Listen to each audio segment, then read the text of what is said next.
Okay. This looks pretty good.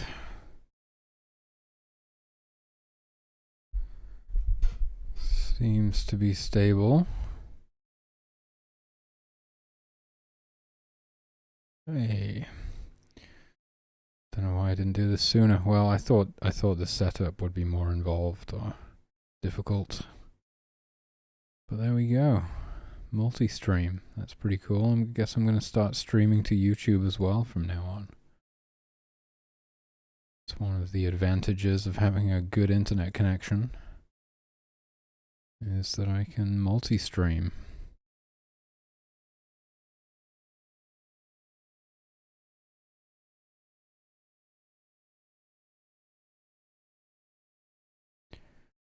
Just got to figure out how I can have both Twitch chat and YouTube chat at the same time.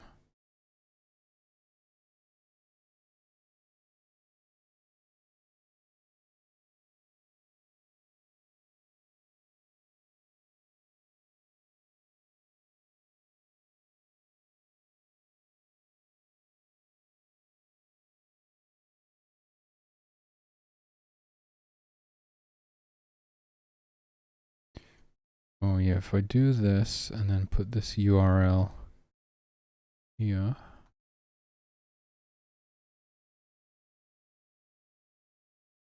There we go. Just gotta get these, both of these windows. Oh man. Like you can do side by side. Maybe I'll just do that. That's cool. Okay.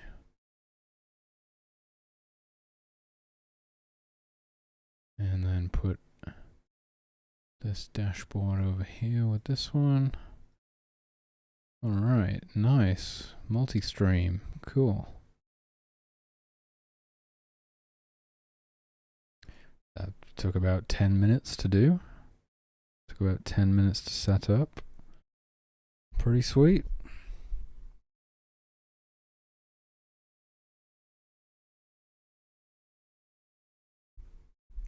I think one of the advantages is that you can watch ad-free on YouTube. It's one of the worst things about Twitch is all the freaking ads. I think Twitch has the better chat experience generally, but it's not great for it's not great for ads. I'm gonna want to hide this preview though. I don't want to be streaming myself in the background. How do I do that?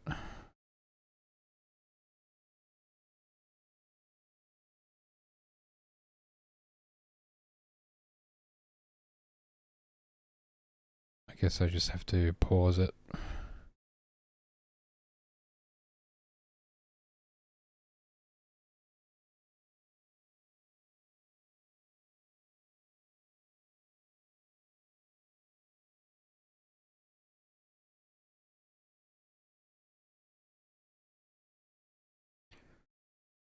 All right, there we go.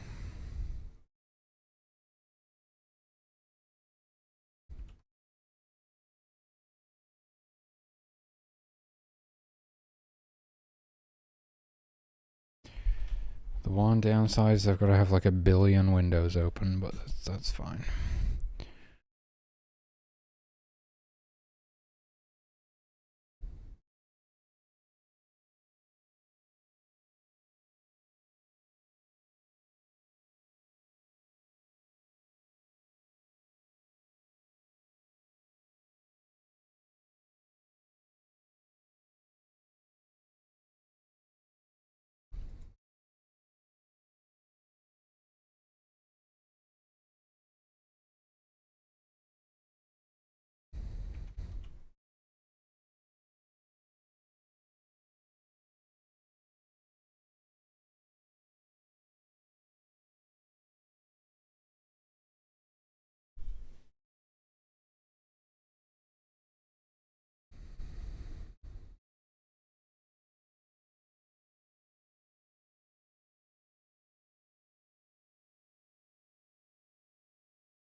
Oh, jeez. I think I might need a vape.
Hmm. Yeah, but why would that cause an issue?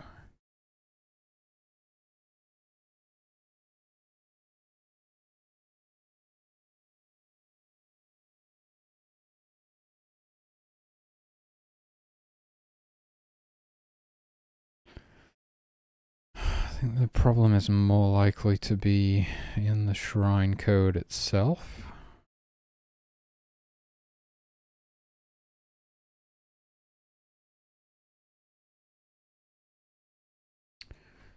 Alright, I'm gonna need a vape to keep me going.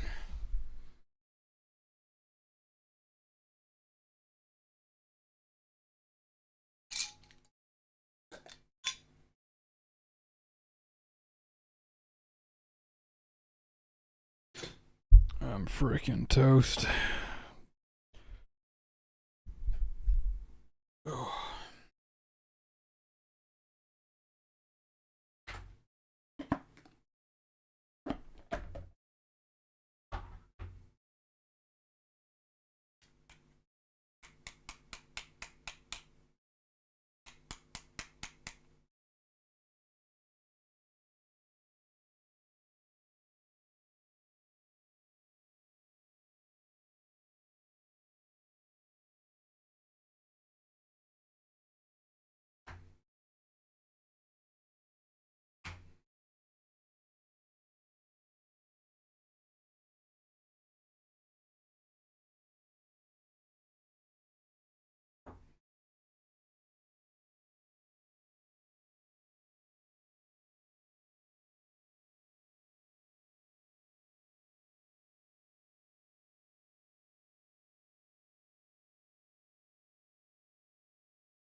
Fire in the hole. Oh, what a miraculous plant. So nice that when I'm feeling crap, I can just medicate and feel okay.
Deployed interrupt HTN.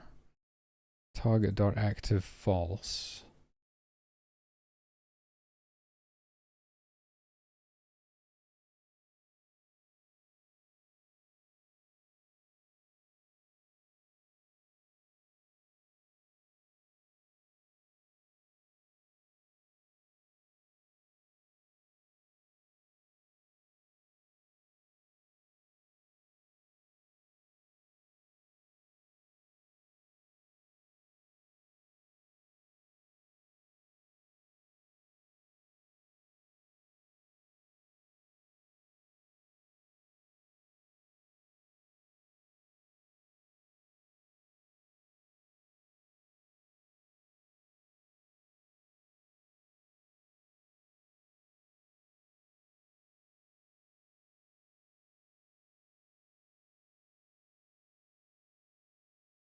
Do we really need to check all shrines in that case?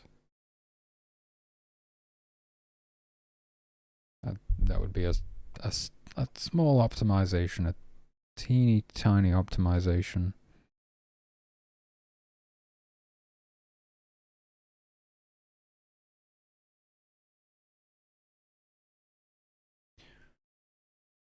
Oh my god, what is all this? It's gotta be the, yeah. Worship group.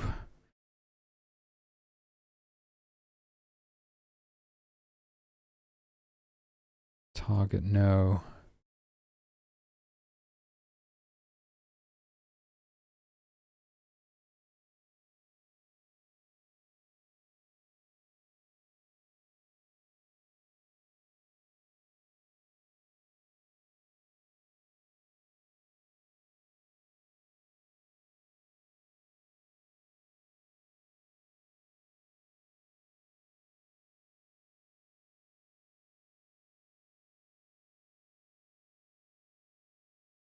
I hope we don't ever target it from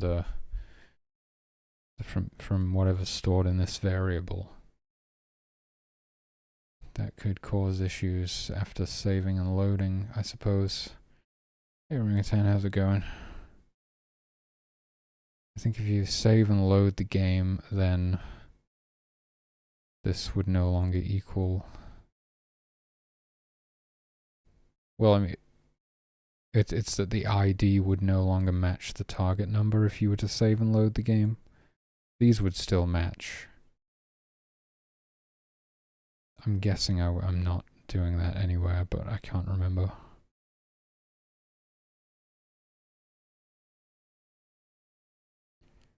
Disband the group. The group gets disbanded if, like, even one of them gets interrupted, I believe.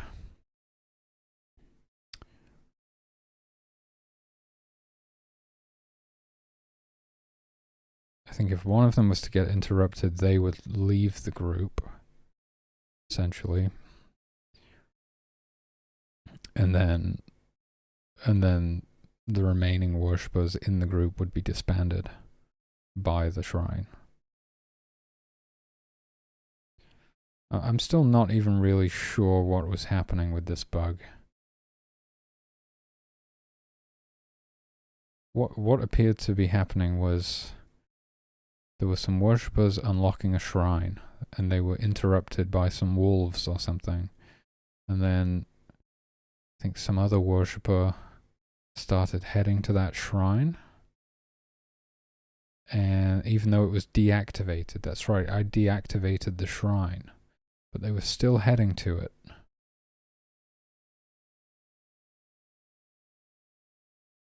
And I had to activate it again and then deactivate it again to get them to stop.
Oh, maybe I could see that being an issue. Because... No, that doesn't make sense. Well, I guess depending on order of operations... No, it doesn't make sense. Because it would still be... active would still equal false. And the worshipper should just... No, I'm almost sure about that, but... What about this state? Shrine active equals false. It has the same. Target.active equals false.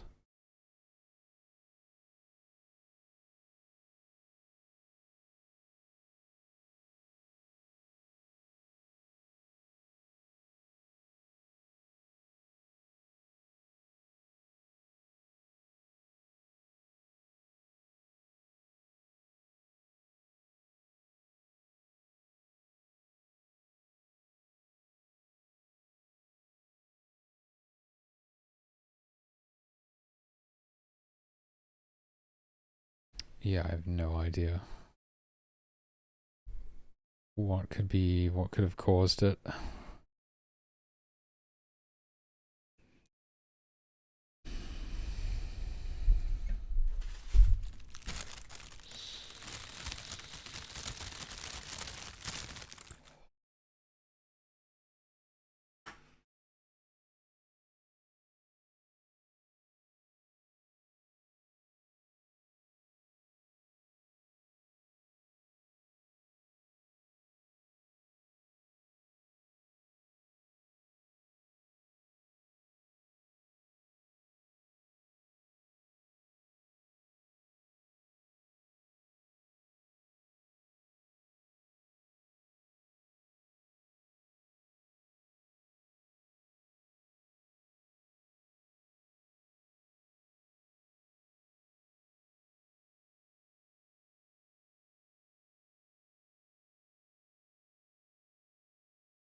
Wait a minute.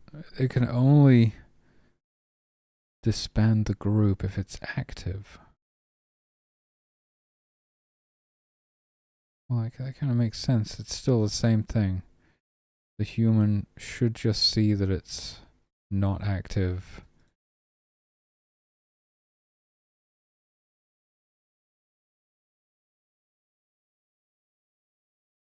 Remove themselves from the group. Then return to idle.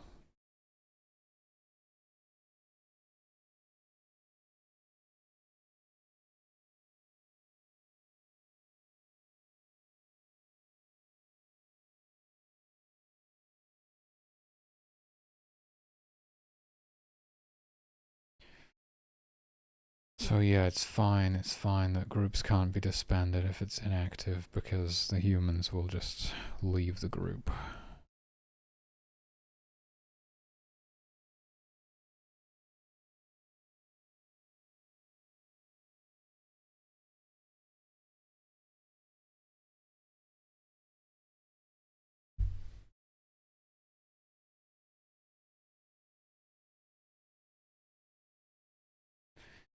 I thought maybe they could be stuck on a path, but I don't see how that would happen. But at the minute, I can't even remember how I stop paths. So...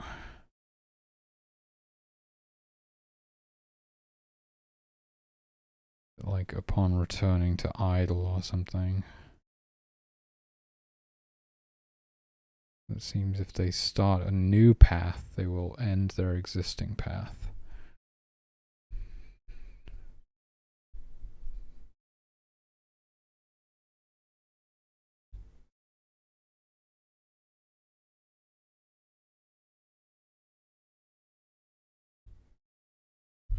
Wait a minute. Yeah, I mean...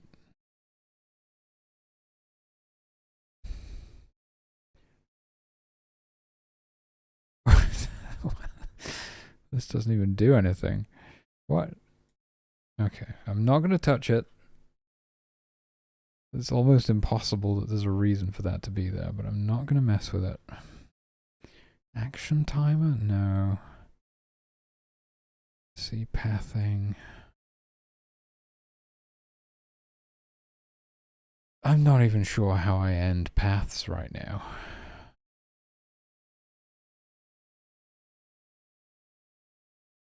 Because they definitely stop pathing when they return to idle, right? Do they? I mean, they must. It's got to be in like. It's got to be in the state conditions script or something.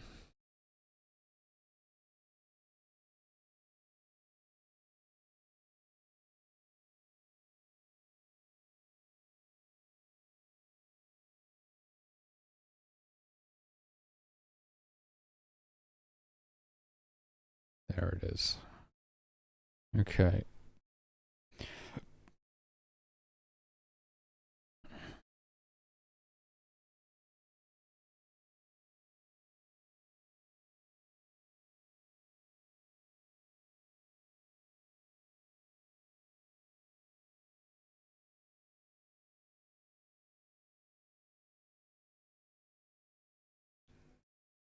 Waypoint. So it tells me that they never return to idle. Somehow.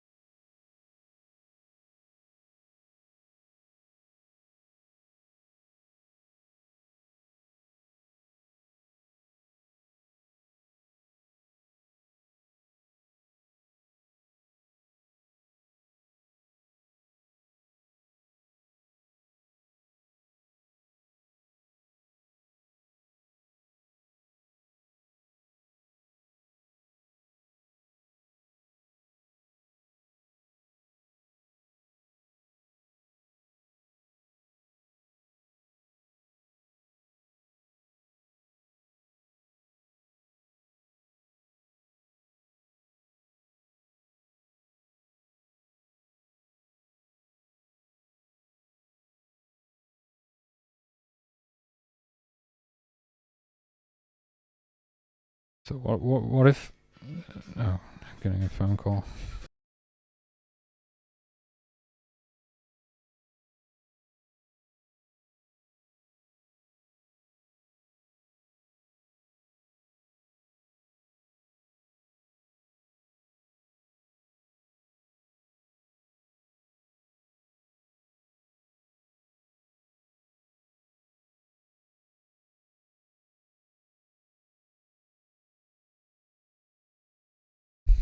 I don't know. I missed him. Okay. What if? So what if one of the worshippers unlocking the shrine gets interrupted, and then before the other two get interrupted? No. That wouldn't that immediately cause a disband? What are the conditions of a disband?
It would have to be fully disbanded before it could start adding new worshippers at all.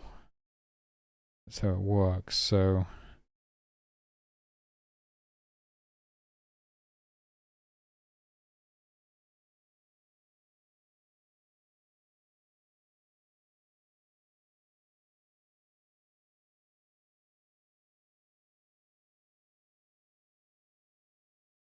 one would get interrupted, the group would be disbanded. If there are new available worshippers somewhere, it will form a new group.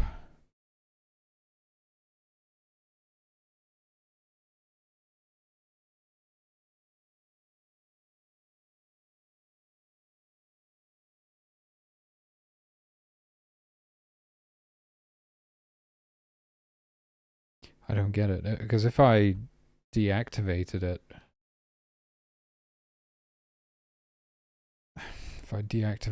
they would just leave the group.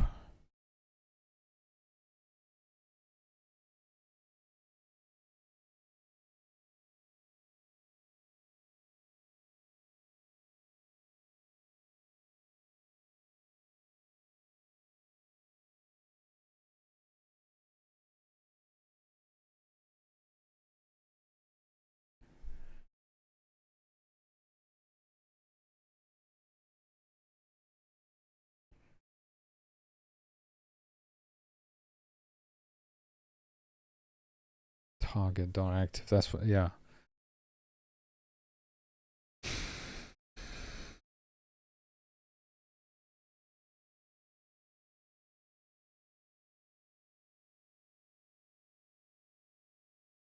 I can't see how this could possibly happen.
Why do I do that?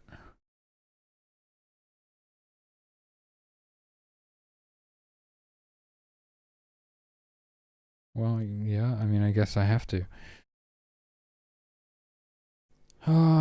Okay, so...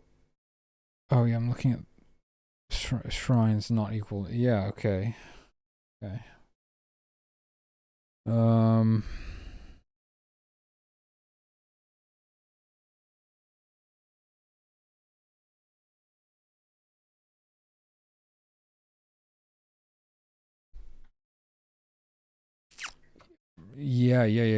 Yeah.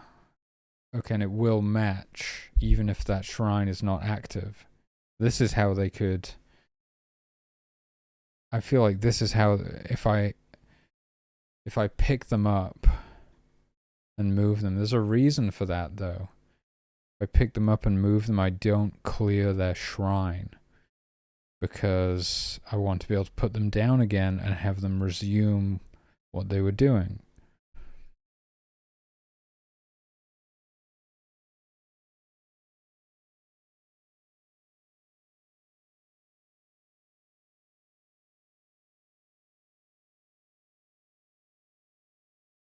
But that could potentially, not 100%, maybe that could be the problem. Maybe that could cause an issue.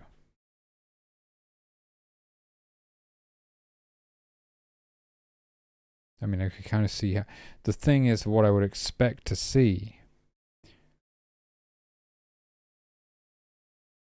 what I would expect to see is that as soon as they got into that state, they would still realize that this shrine is not active, and therefore they should return to idle.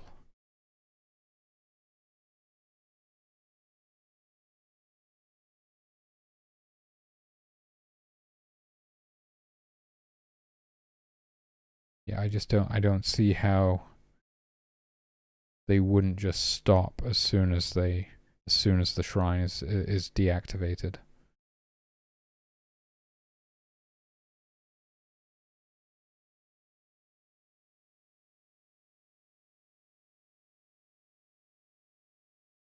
Maybe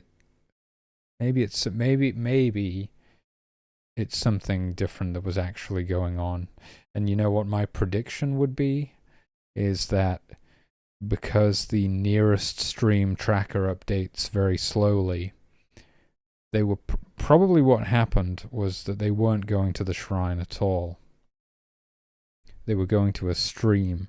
They were going to a stream near the shrine that they were recently at. But I don't think they were at that shrine. I feel like it was a different worshipper. There were 3 at the shrine, and I was like trying to save them from some wolves or something. And then I think one other worshipper started traveling down from camp.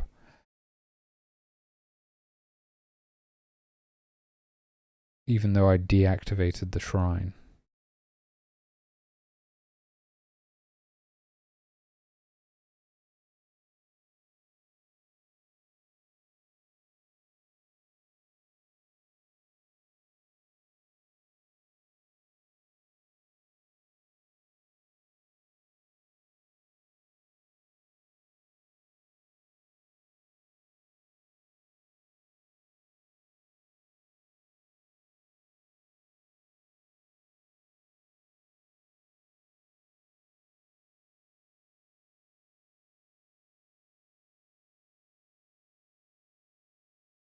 This is unrelated, but I'm not sure that I actually want to like cancel or disband the group if they get interrupted by combat, for example.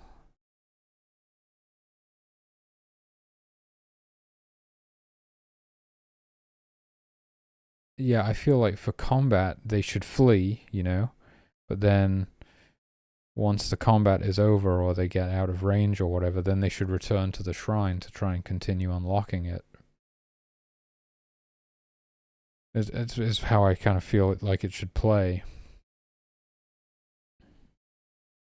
Whereas right now, what it actually does is it disbands the group, which causes a new group to be created, who then start traveling to the shrine. So you've got like the old group running away and a new group coming in, and it's hard to like keep track of and manage everything that's going on. Whereas if it was like the same group, they run away and then they come back again. That makes a lot more sense to me, and I think it's pretty easy to do that. I think that's pretty easily doable.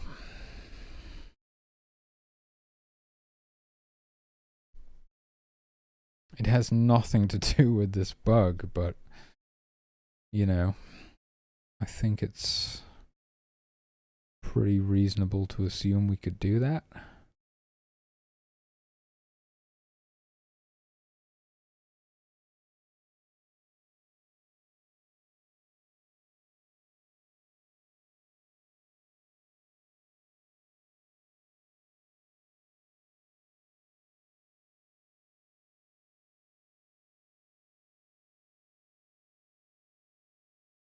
I think I would have to put them back onto the responders list if they're on the worshippers list. If they're on the worshippers list, I want to do...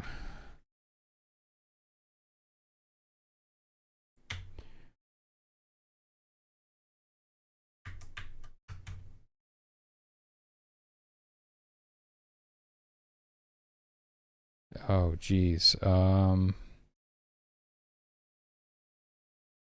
I mean, this is what I was saying. Like,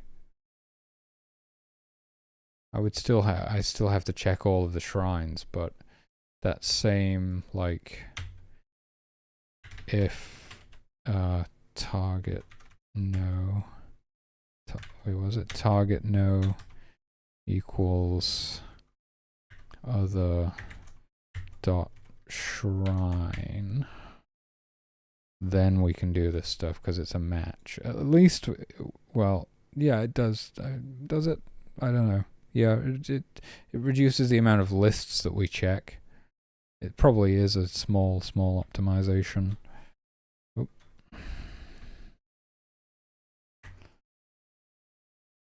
Okay, and then I can just add them to... Well, I feel like I'm really far away from the desk. We can add them responders, other dot ID. That's as simple as that, right? And then just don't clear shrine. Do reset action timer still. And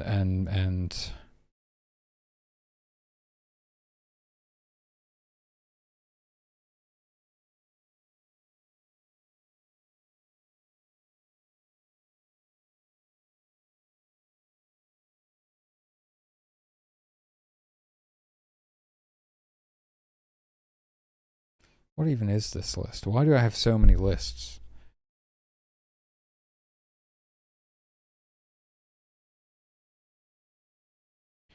I think this one is for determining how many worshippers are worshipping at the obelisk.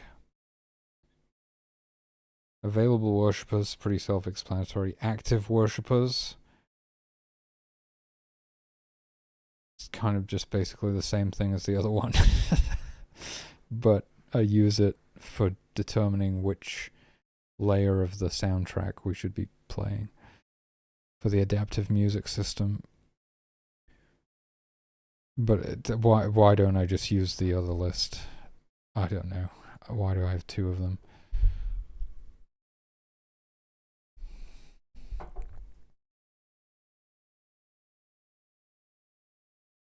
That might be it. I'm not entirely sure.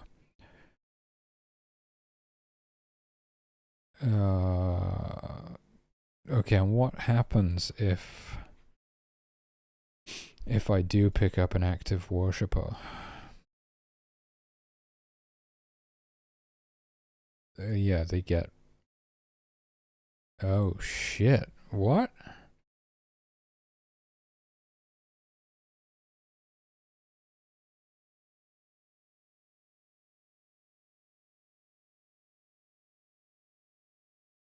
Well, I should perform that check, yeah.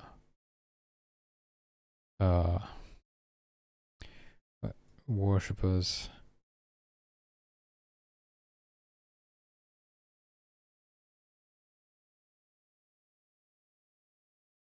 I don't know, just to be safe, like, so that so we don't add them to the list multiple times.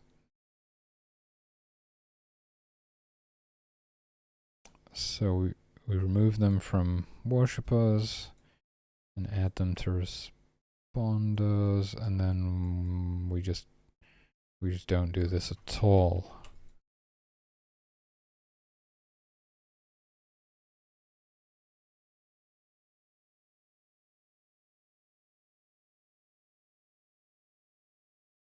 And then here,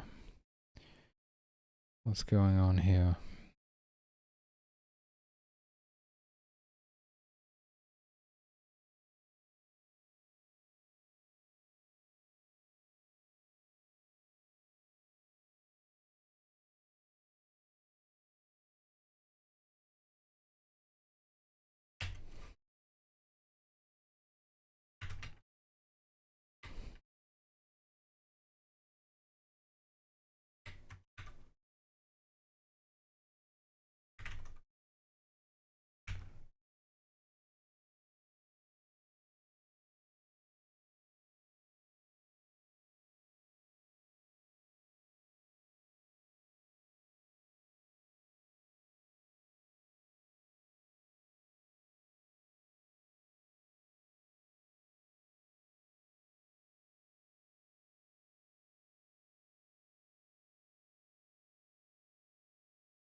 basically like this, right? So if they are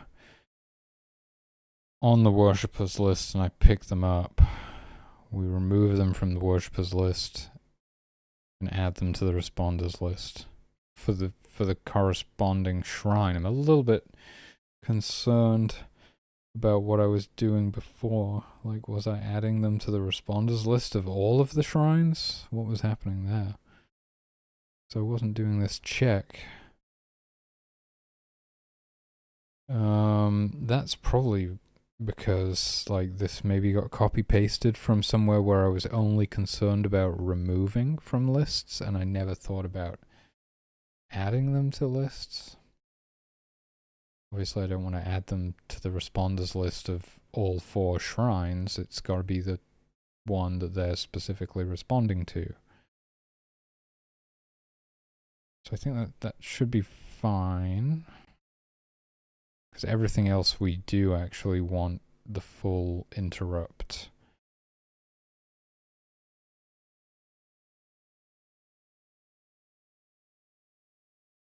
There's not much else that they do get interrupted by, is there?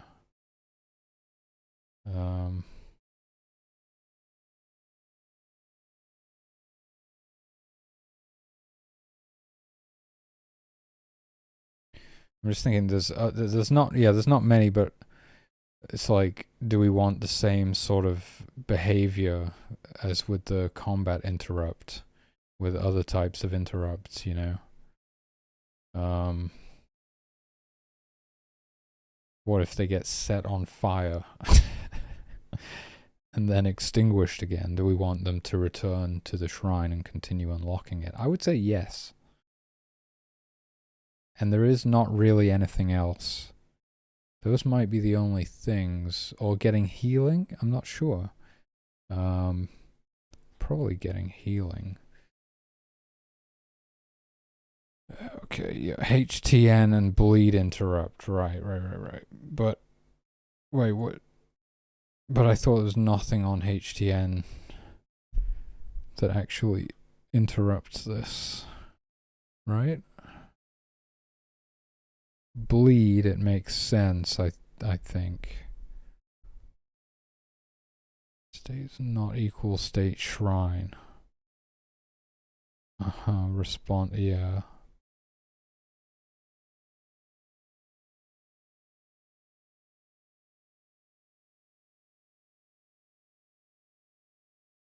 But I'm pretty sure the idea is, I don't know why HTN is here. That's like, it stands for hunger, thirst, nighttime. It's an interrupt script. Interrupts their actions when they're hungry, thirsty, or it's nighttime, or a bunch of other stuff now, because originally it was those 3. That's why it's called that, but now there's a bunch of other stuff that can interrupt their actions too in that same script. But worshippers aren't interrupted by any of that stuff. They will just worship until you tell them to stop. And unless it's combat, or if they're bleeding, or presumably if they get set on fire would be another one too.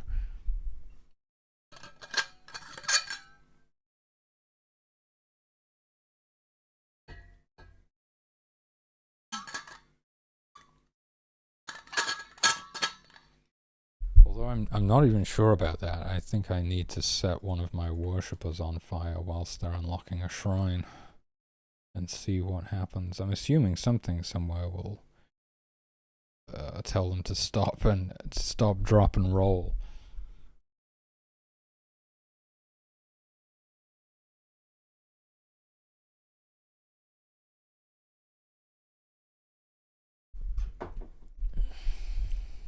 I'm not sure what though, or where that would be.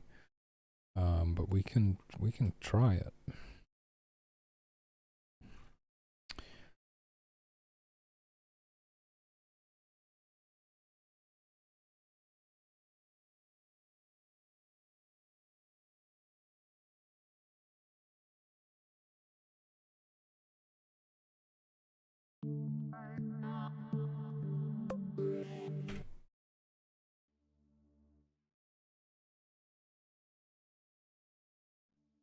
Oh my god. We can't unlock that shrine. There's a bear right next to it. A bear with a cub. So they will be aggressive. Right. So we have 3... Oh, you can't see the responders thing now. But if I pick up one of these responding worshippers and put them back down again, they'll continue responding. So it's useful. You can move them closer, right? Oh my god, what is this? What is this single tile of water? God damn it.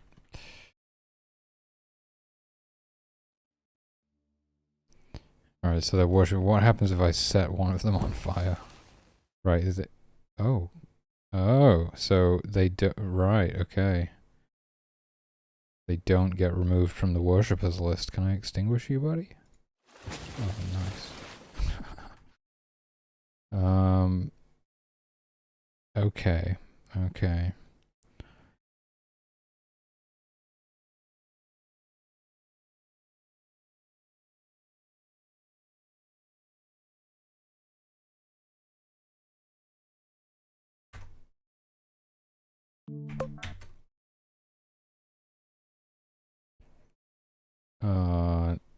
Okay.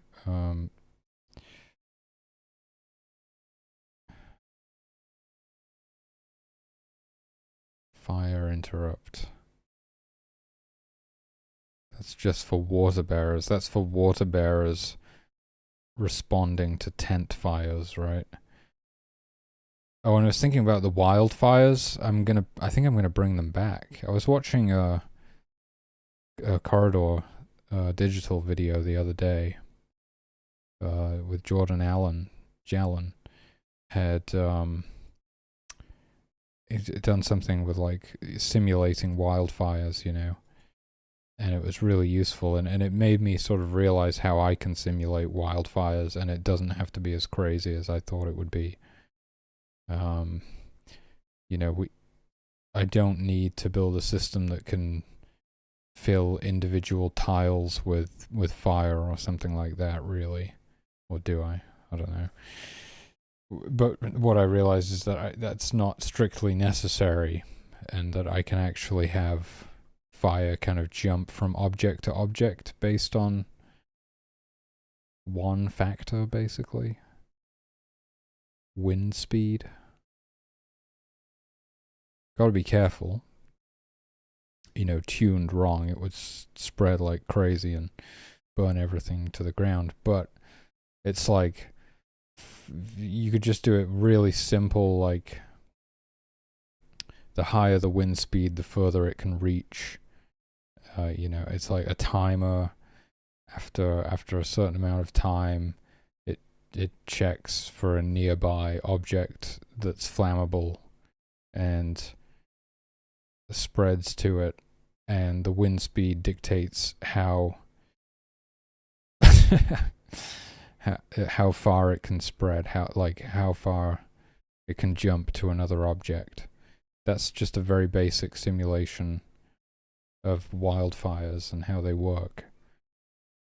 I can't remember the word. It's not the sparks, it's like something, it's like the burning debris gets carried by the wind, and then that sets something else on fire, and it keeps spreading. So I could do it that way. It might look a bit less, it might look less cool than having like actual fire sort of creeping across the grid, you know.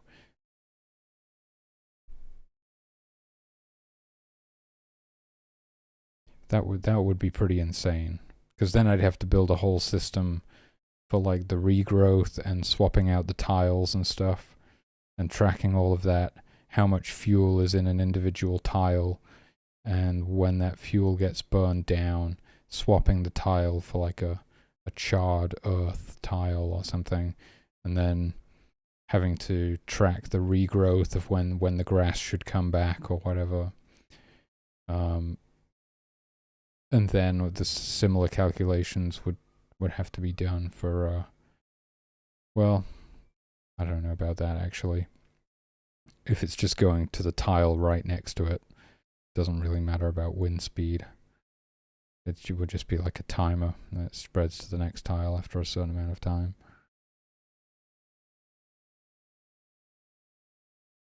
Or it could even spread when the existing tile runs out of fuel. just so that as the fire is creeping across the map, it's leaving a bigger and bigger burn mark. So anyway, yeah, I depending on how it doesn't, like, I think I can do wildfires. I have an idea of how to implement it. How in depth I want it to be is another question entirely. But right now, more importantly, my worshippers are not being removed from the group when set on fire.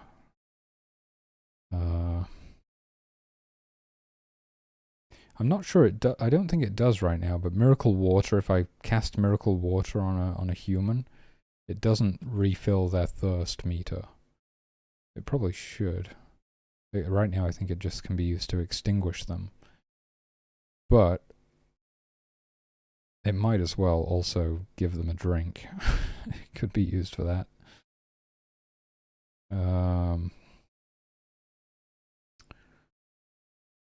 Yeah, so HTN on fire. Do I have... No, there's nothing in here.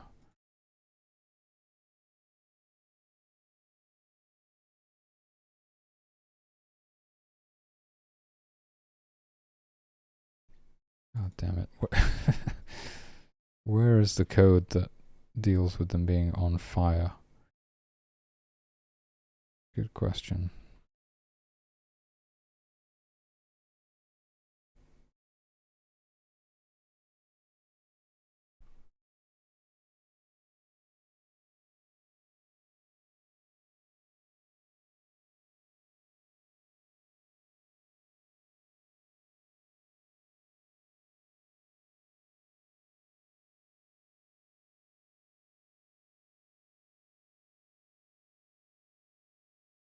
What's that?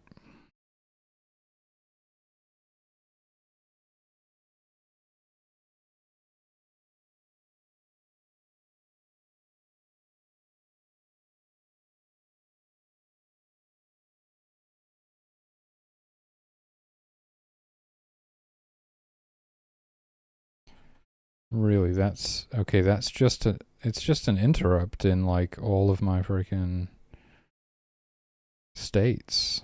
Every state is just... When they're in that state, they're checking to see if they're on fire.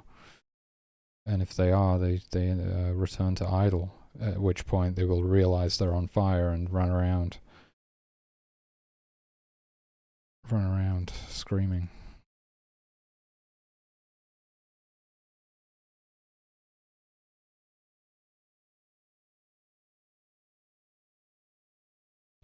Oh, right. So those states just don't have a check to see if they're on fire. That's fair enough. It would have... Well... It would have made sense perhaps to add this to bleed interrupt or something, instead of manually adding it to every state, because everything's interrupted by bleeding. Well, I think only if there's a healer available or something, but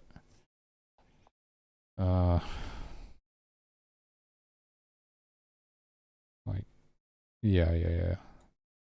Well, it's if you're injured and there's a shaman.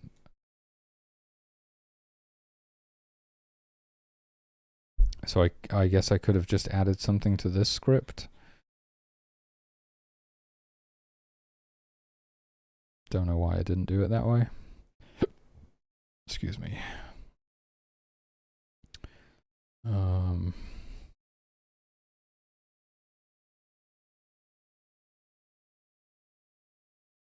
Right, so I'm just gonna take this and state shrine.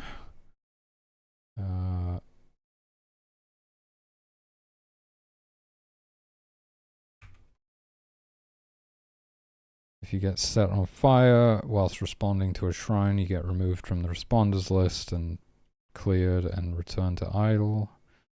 If you get set on fire whilst unlocking a shrine, you get Removed from worshippers list.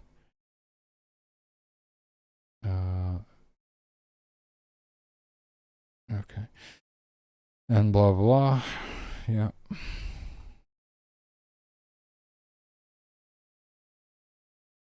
No, but I think I got what you were saying.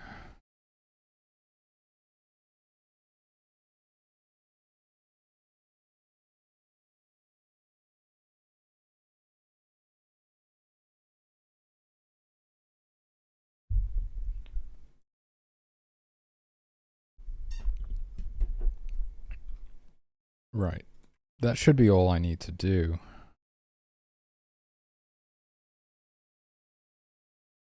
So if I set one of these guys on fire now, they will be removed. And actually the group will be disbanded as well. I guess.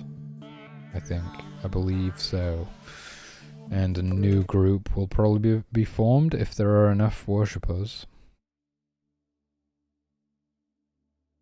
Oh shit. What? Target dot on fire. Wait a minute. Oh, that's different from being on fire. Right. Okay. Wait. This might not work how I think it does.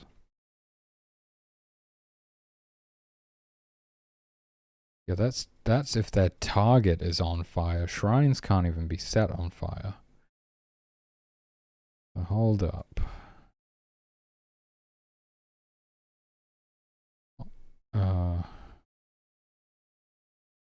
Target dots, right?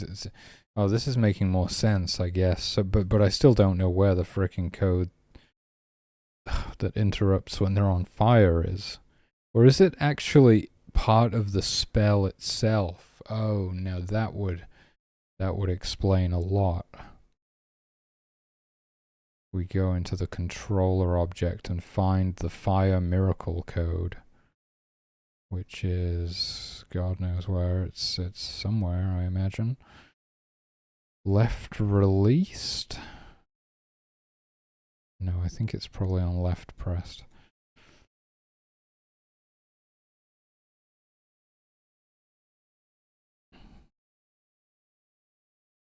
No, it's going to be in tap. I think it's in the tap event. Look for the fire miracle fountain. Oh, did I implement that? That's cool. Smite, divine intervention. Wait, why do I have that twice? What? That can't be right. Oh, that's the wrong name. That's Miracle Calm, and that's Miracle Storm. Weather controlling spells. Miracle Water. Miracle Fire. Here we go. Oh my god, the sun is blinding me. Campfire, store, hut, crash, human. Here we go. Ah, see, there's nothing in there to do with worshippers. There's your problem. Just never thought of it. There's always so much to think of. You always forget stuff.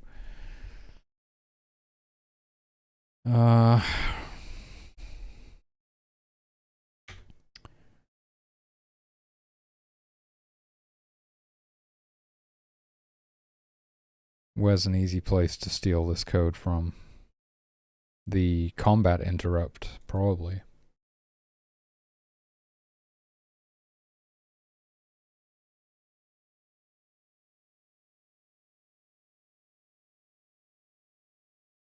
Oh, I see.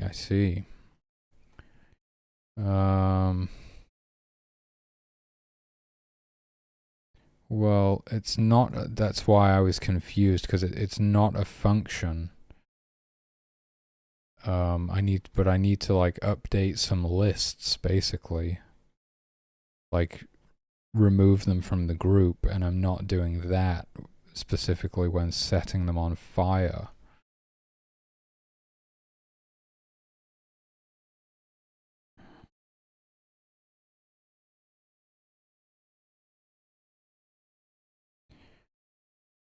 With object shrine, blah, blah, blah.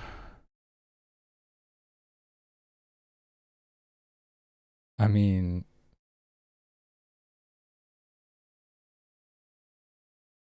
yeah, I guess we're doing this. We're adding them to... We should reset their action timer, I suppose. And we're adding them to the responders list if they're on the worshippers list.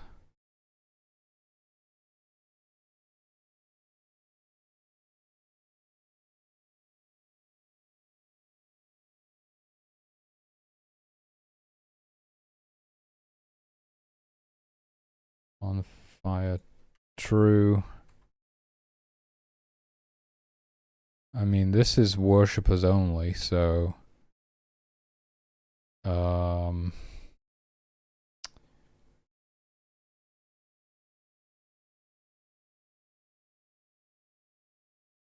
with global clicked.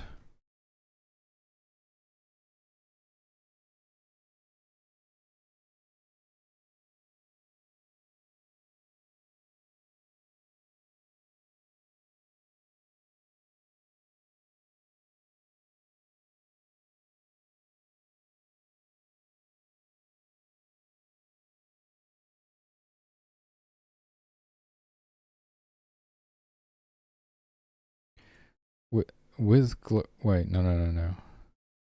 Not with. If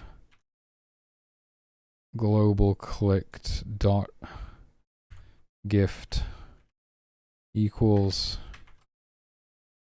worshipper with 2 P's, I think. Okay, so this is just worshipper specific code, which probably means it would be better if I put it after that stuff. With object human, blah, blah, blah. With object wait, what? Okay, sure. With global dot clicked dot no. If global dot clicked dot gift equals worshipper with object shrine, if target number equals global dot clicked dot shrine, get rid of this, delete from the worshippers list and add to the responders list. So what would happen before is if they were unlocking a shrine and they got interrupted, they would immediately like leave the group, and then another group, if there was like some other available worshippers, they would form a new group and start heading to that shrine to take over. And what the behavior will be now is that if the worshippers unlocking the shrine get interrupted, they will just go back onto the responders list, and once the interruption is over, they will resume unlocking the shrine. So you don't have these extra groups getting made and stuff, which I feel is... It doesn't play as well because usually you're like trying to save the worshippers, right? And now you've got more worshippers like heading into danger as well, and it's like, oh my god. Whereas, yeah, this makes it a little bit easier.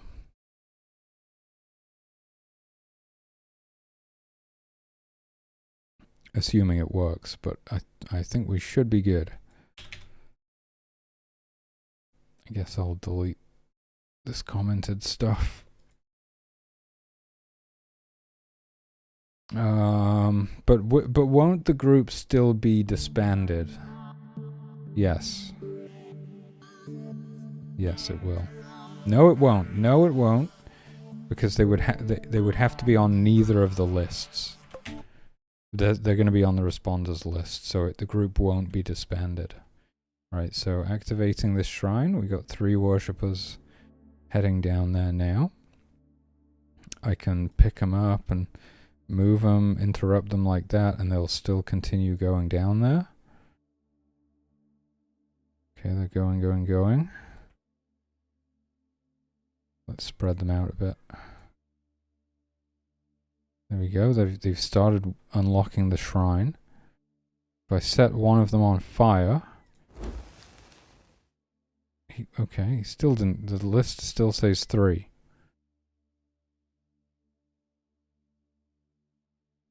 And it's still going up.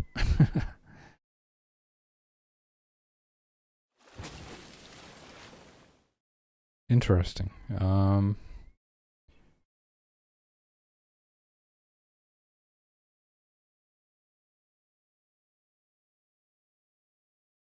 So I guess this is not working. Oh shit. Okay. Yeah.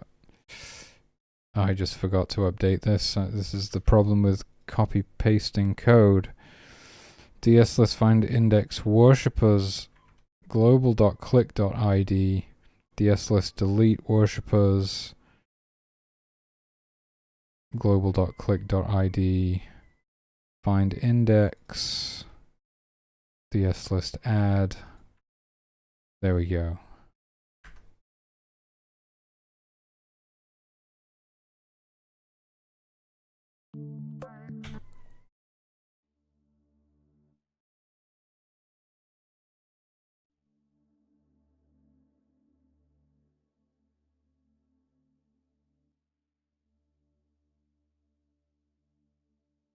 Okay.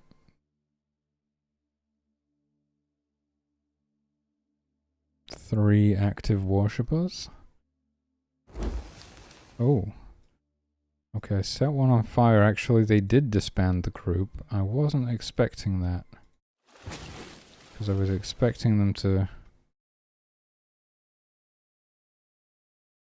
Oh shit, what? Oh, they're going to the stream. I thought they were going back. This guy did go back. Strangely enough. Now we have 4 worshippers. That's not good.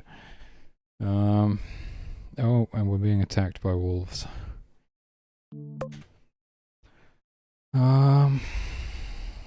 So that the disbanding code global.click. So I was thinking that. Wait a minute. It's a target no global click shrine with object shrine. Target no global click shrine.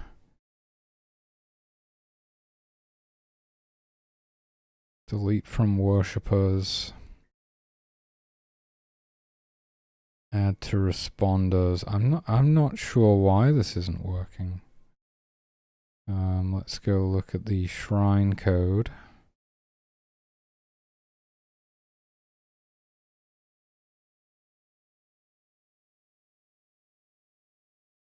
Yeah, because it's just like...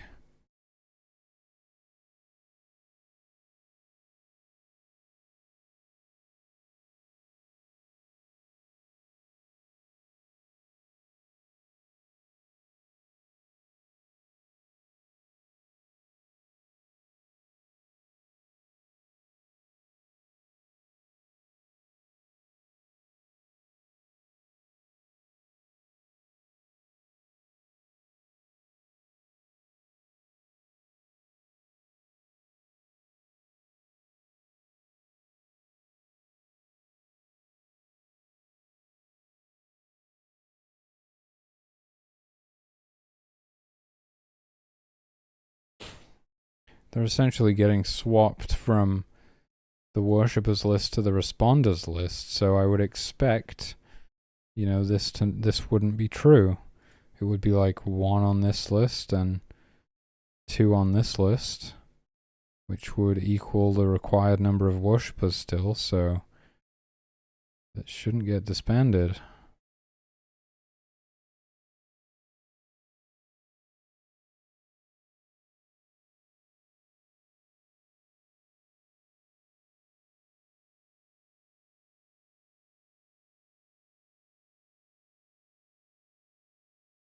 It's possible I'm missing something in the on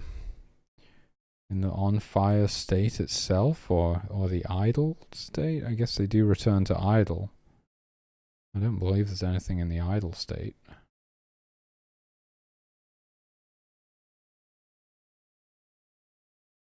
State, wait, what is state burn? What is it called? State burn.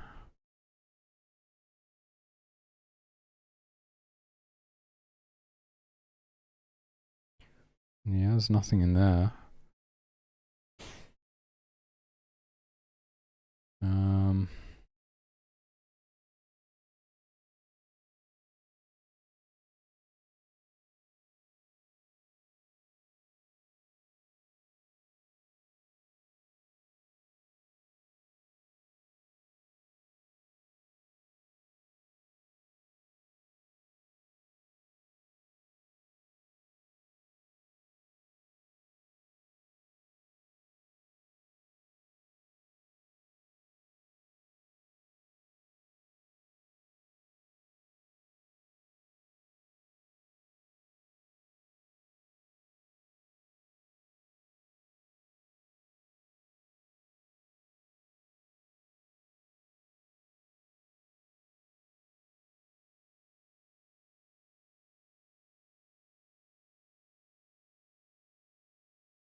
That's really strange.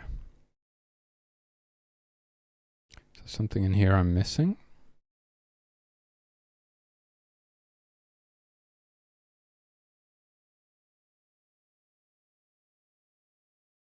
No.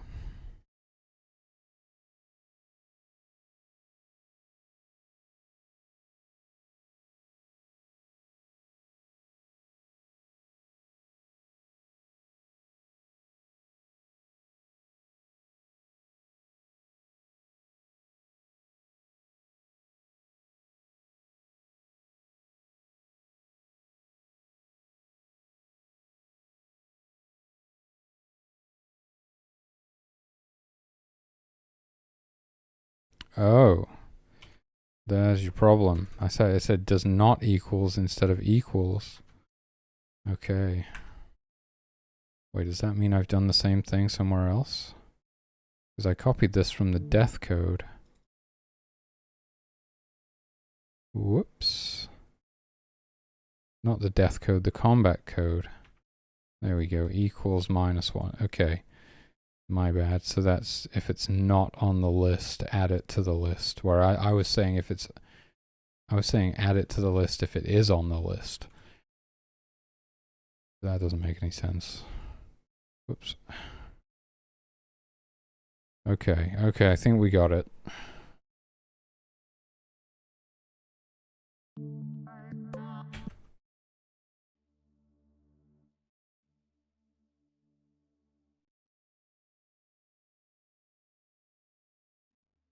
Just watch out for those wolves over there. Okay, here we go. 3 worshippers worshipping. Set one on fire. Down to 2, but the others are still waiting. And then if I extinguish, and there isn't a new group being formed. And then if I extinguish this one, he goes back. Continues worshipping. Nice. And if they were to get interrupted by combat, it would be the same. They would run away until the combat is over, and then they would go back. And those are the only 2 things that I think can interrupt shrines. Because they just ignore their hunger and thirst and everything whilst they're doing this.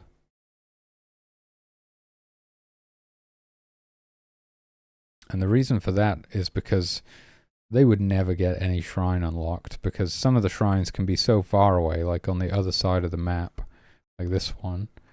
They would be traveling, they would get like halfway over there, and then they would get hungry and go home again. and they would never actually reach the shrine. So we need them. Of course, you can pick them up and move them over there, but if we want them to be able to do it on their own, which I think is important, they just need to ignore their needs. Now, fortunately, they can unlock a shrine pretty quickly, but certainly before they starve to death, so, you know, they're alright.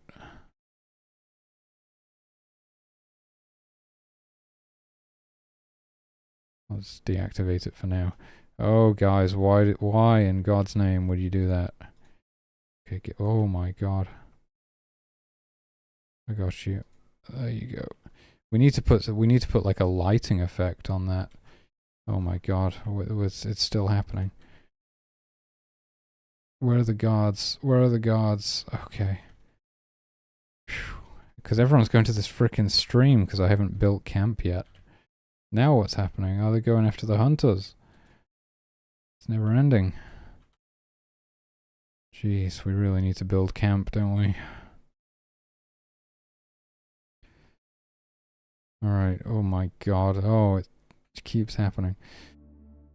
We need to add a lighting effect to some of these, to this miracle specifically, possibly even some others like Smite and whatever else, because it doesn't look right if when you perform that miracle in the dark and it doesn't create any light. How would I do that, I wonder?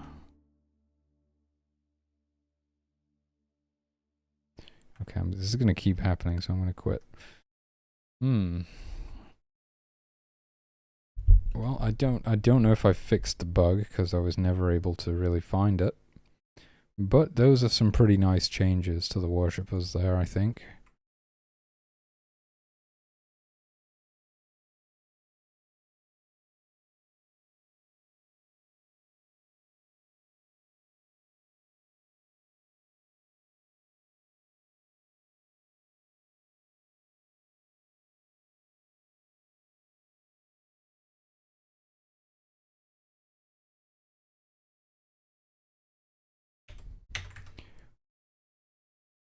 Worshippers. Oh.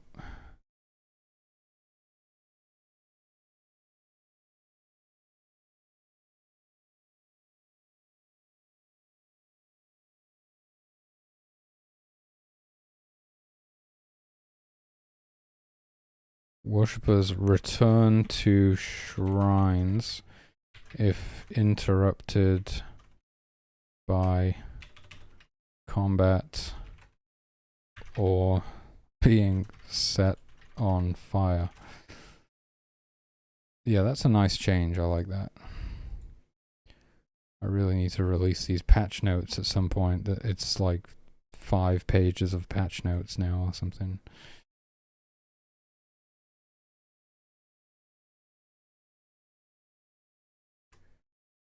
Okay.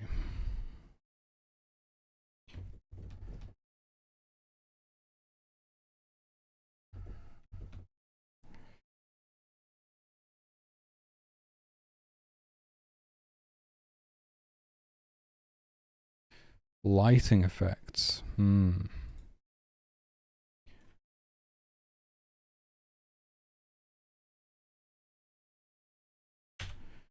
Add lighting effects to relevant miracles. Right, that's something I want to do, I guess. Got to figure out how to do that.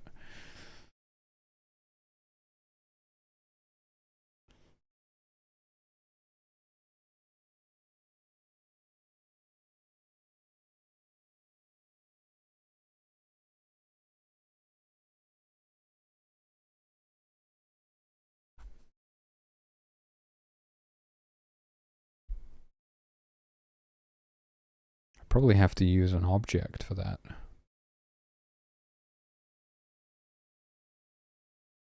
When you perform the miracle, it creates an invisible object at the mouse cursor, which we render the light to, and then it like fades out over time, and then the object destroys itself once the light has completely faded out. That's probably how it needs to be done, I think.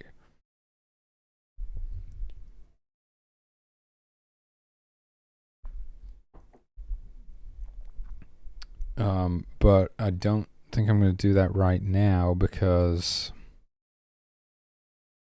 we have more important things to do.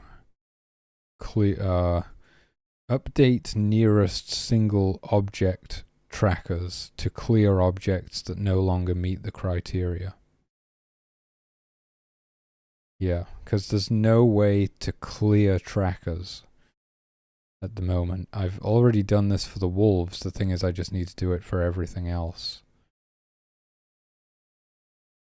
Also, that code might be commented out right now, but I think it probably works.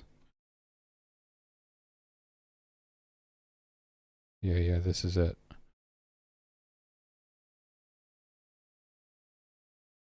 So what it does is every time the tracker like reaches 100% or whatever, or has finished scanning all of the objects, it will perform a check to determine whether the object is valid, let's say. Whether the object should be tracked. Because if there was a leftover object still on the tracker from before, but it found no new object to overwrite it,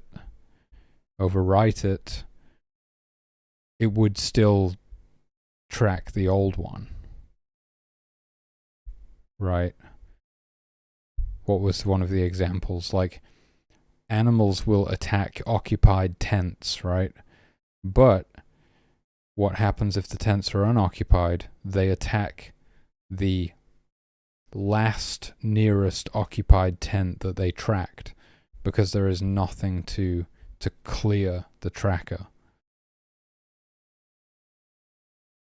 So what this does is it just performs a check at the last minute after it's finished scanning or whatever, and then it goes, are we sure this is a valid result, or is this like a leftover thing from before?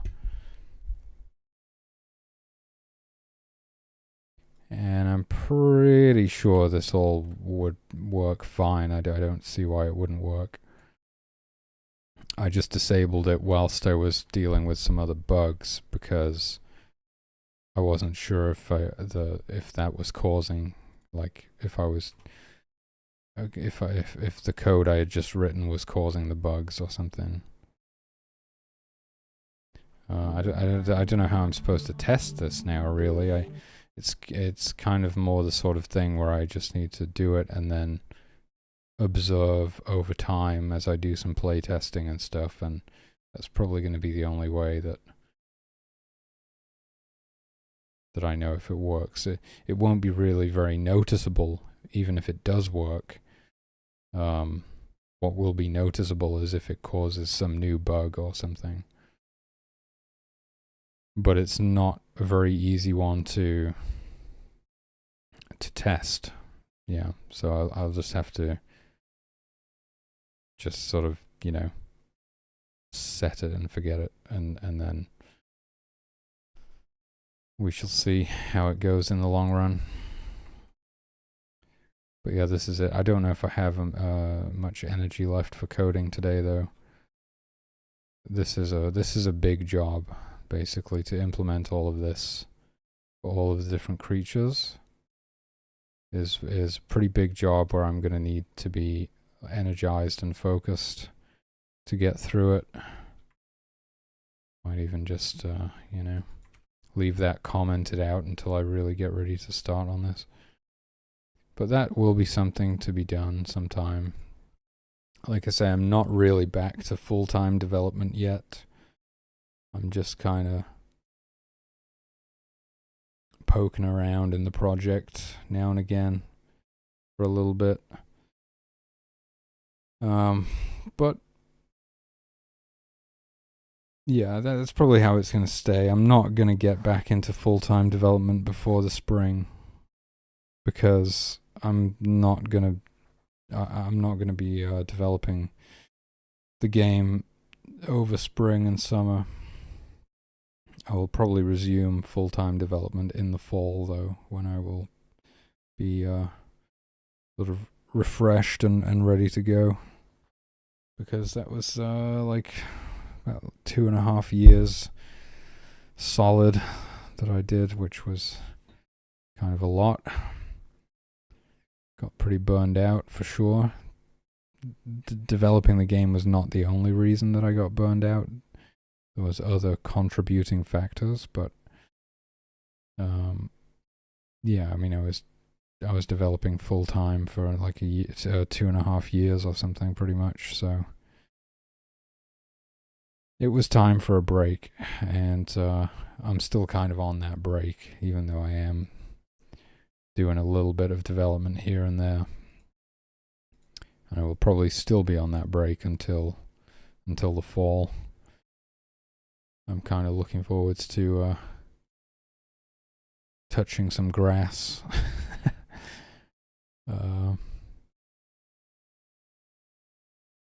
Whilst the weather's nice, and then returning to the game development in the fall when I can't go outside again. But yeah.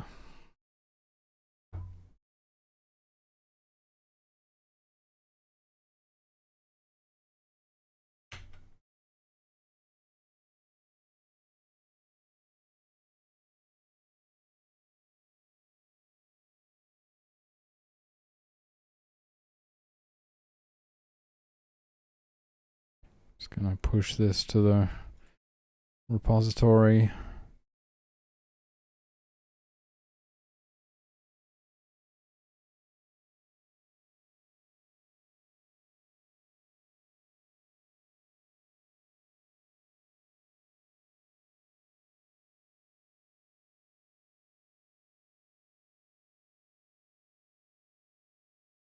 No longer disband worshipper groups. On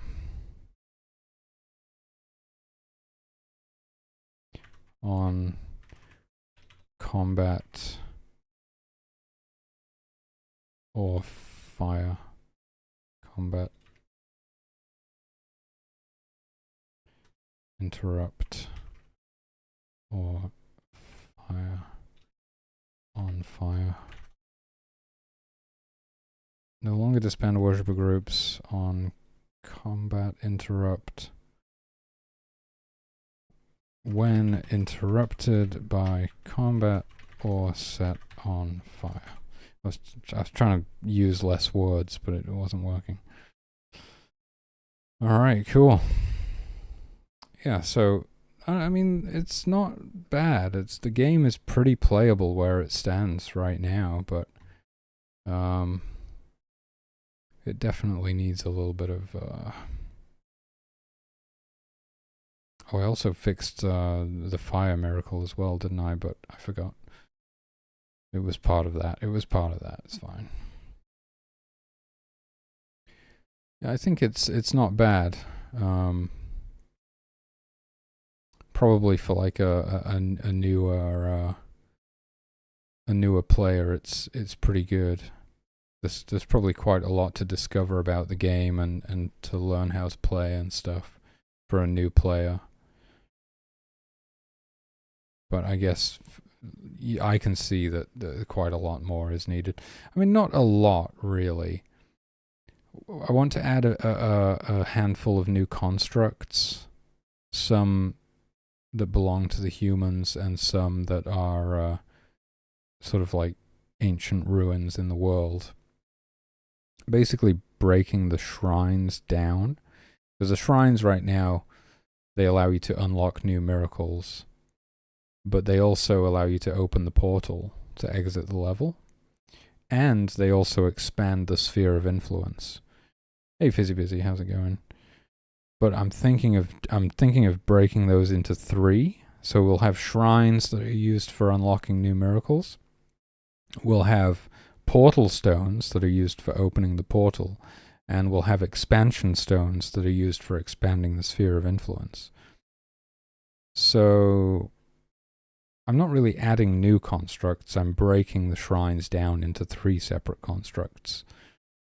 Which is kind of, yeah, I kind of am adding new constructs, right? But so we'll have to figure that stuff out. It's still going to be the worshippers, I guess, that interact with all of these different things. But that's going to be good. There's going to be more stuff to discover in the world and unlock. rather than it all just being the shrines. I think it's going to add variety, and I just think it's going to be cool to find all of these sort of ancient ruins in the world and stuff of different types. And then there's like the armory or something, which is one of the constructs that you can actually build when you're setting up camp, along with the tents and the store and stuff like that. An armory would be used... Dusty. Oh my goodness, thank you for the follow. Who was that? I can't see my freaking dashboard. Trigaloony. Thanks for the follow. So we'll use an armory for research, and that's going to be like a, like tech trees or something like that, which will be like a new layer of depth, so that you're micromanaging the tribe and you're unlocking these shrines and stuff, opening portals, advancing through the levels, but also you're going to be researching new weapons and armor and maybe other stuff as well to make the tribe stronger as you progress through these different environments, locations, levels. And that's it, really. So it's only really 3 new constructs, unless I want to get crazy and add the 4th, like a guard tower or something like that. But I'm not really sure how a guard tower would work. So that probably isn't going to happen, because it doesn't really, because the hunters are the ones that use the bows, right? But they're not guards. They just hunt. They will defend themselves, and they can be kind of useful in combat. Ideally, they don't want to fight, but they will try and defend themselves. They won't protect anyone else. That's the thing. They're not really guards. They employ that logic, as long as they can run faster than everyone else, they're not going to get eaten, right? They just have to be faster than the slowest tribesman, the slowest member of the tribe. The guards are actually protectors. They will defend the tribe. They will sacrifice themselves for others. But the guards use melee. They don't have any ranged weapons. So so it would have to be like a new gift almost, like I don't know. It gets confusing if there's like variants of the guard or something. Maybe it's something like that. Maybe with the armory you can build like ranged weapons for the guards and equip them with those, and then they can use a guard tower to get extra range or something. That's probably how we would do it, but I'm not so sure. That actually sounds like quite a good idea. I wouldn't want it to be a separate gift, because that's where it gets confusing. If there's guards and there's like melee guards and ranged guards, then it sort of blurs the lines of what is a guard at the end of the day. Or it's not so much that, it's more that it's like redundancy. Right. I just want this person to be a guard, A guard is a guard. What type of weapon they're using, that doesn't really enter into it. They're a guard. But I do like this idea of potentially being able to equip your guards with ranged weapons using the armory, and then having another construct type like a guard tower which increases their range. Something like that. That's not a bad idea. The thing is, if you don't have any ranged weapons for your guards, the guard tower is useless. But I mean, that's just how it is, right? There's like a simple way we can deal with that is make sure that you unlock ranged weapons for the guards before you unlock the guard tower or something like that. And the name armory, I'm also not totally sure about, because it implies that it's an armory. Whereas if you were to research something like a guard tower, that's not something that you would find in an armory. That's actually a building. So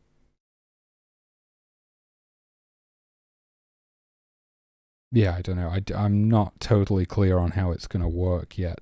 I'm assuming that there needs to be some kind of a construct that needs to be built in order for research to happen, basically.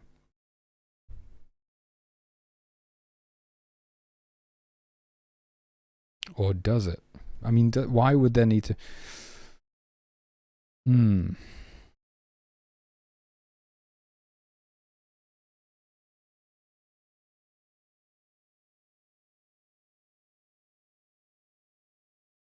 Yeah, I'm not sure how it's going to work. Because research doesn't necessarily need to be tied to a construct like that.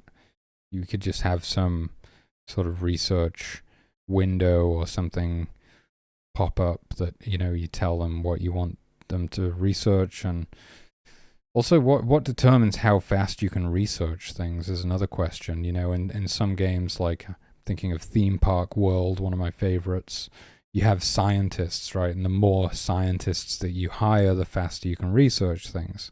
It's probably very similar in other games. I should do more research. I should play some more colony sims. Despite the fact that I'm making one, I haven't actually played a great deal of them. I did think about playing Dwarf Fortress recently. I might get into some Dwarf Fortress. But as I understand, that's a game that consumes a lot of your time. So yeah, it's got to be the right time if I'm going to put a month into a Dwarf Fortress or something. Yeah. But anyway, regardless of how it's done in other games, it's like, how is it going to work here? Are you going to need... Because that adds another gift. It's like... We could add it on to an existing gift. The shaman was the first thing that comes to mind. The more shaman that you have, the faster you can research, something like that. Oh, congrats, dude. Nice. I look forward to playing it.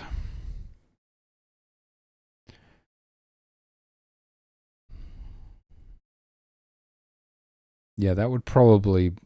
if I was going to do... I would do something like that, I guess.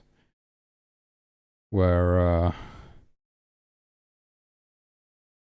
it's not about comparison. That's ridiculous.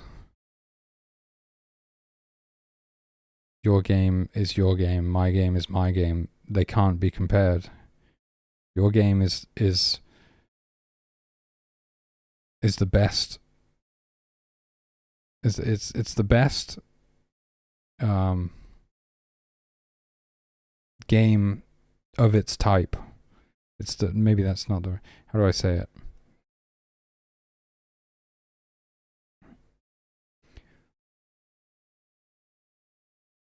It's like it's completely unique to you. So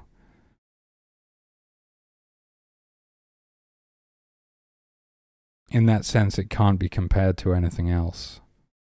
Right? It's like how we're all unique individuals, unique human beings who can't be compared to one another. We're all sort of perfectly who we're supposed to be.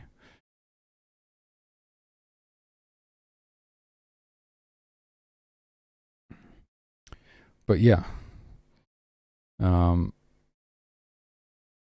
think maybe something like that. The more shaman that you have, the faster you can research. But I don't know. I'm gonna have to figure this stuff out. But I'm aware that we probably need this. We need like tech trees and research and stuff to have that extra layer of stuff to do. And progression as well, and kind of like it's like a power curve of the tribe. As the tribe researches more and more gear and stuff, they get stronger, so that their power curve kind of matches the difficulty curve of the levels as you progress through the levels as well. And then the player's power curve, as you unlock more and more miracles, also kind of lining up with that. And the research is a way to force you to settle, basically.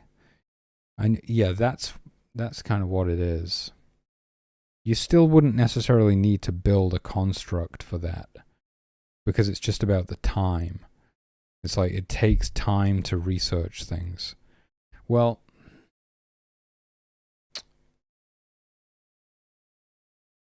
no, that wouldn't. Okay, if you weren't going to build something, I mean, you could still it doesn't make much difference, because you could just build that. You could just build the research construct and nothing else, and still like speed run through all of the levels like that. What you would need to do is have the difficulty curve get so hard at a certain point that if you aren't researching the upgrades, eventually you can't progress anymore. Like the game is unbeatable without these upgrades. But that's kind of difficult to do.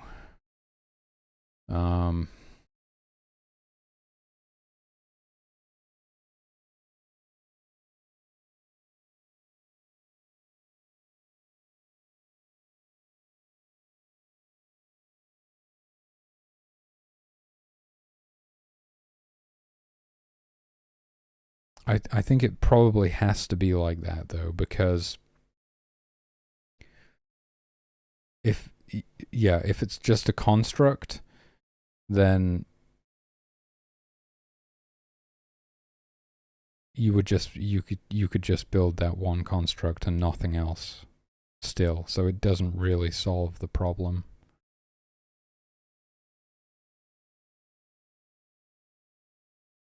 So it sort of has to be the difficulty curve thing. Yeah, man. Or it has to be like, yeah, it has to be like research can only take place or goes faster based on how well established the camp is, or something like that. Like you have to have enough shelter and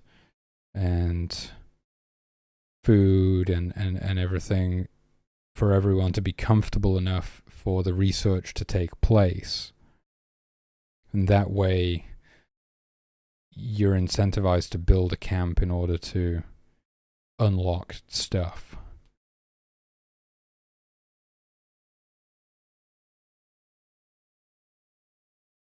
Yeah, because I was trying to use research as a way to get the player to slow down and spend longer in each level. Otherwise, there's nothing like keeping you there. There's almost no reason to build tents and stuff. You would just go to the next level and then just go to the next level and just keep going to the next level.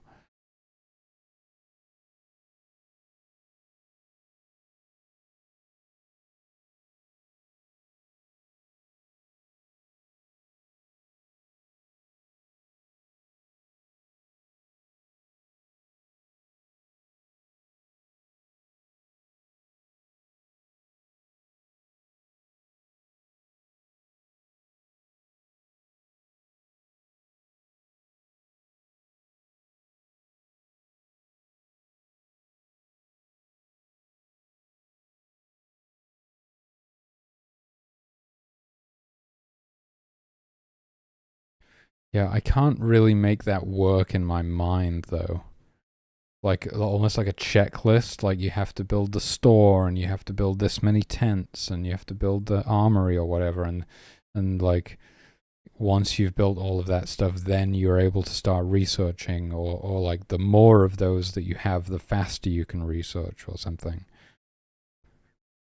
I can't really. That doesn't really feel right. I think the way that you have to do it is basically with the power curve. And so something I thought of is like maybe you need warmer clothes to survive in colder climates, something like that. That makes sense, right? So if you go to a snowy level without the correct gear, then everybody will just freeze to death. That's a way of like, okay, you have to have done so much research before you get to this level, otherwise you can't progress.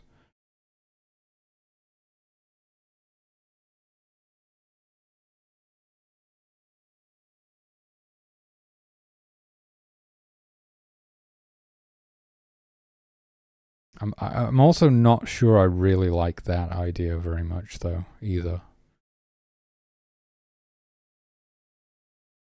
Just something about it doesn't seem great. Especially considering, I mean, the combat is probably the way to go, really. As the creatures get more and more deadly, you need better and better armor and weapons to deal with them. Something like that. It's not super easy to do, to be honest with you.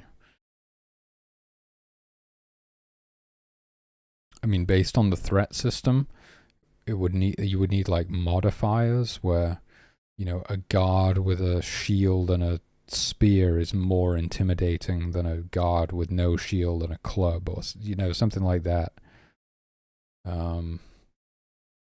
Because it's not always about fighting, really. I don't know, but that gets very blurry. That's not very clear.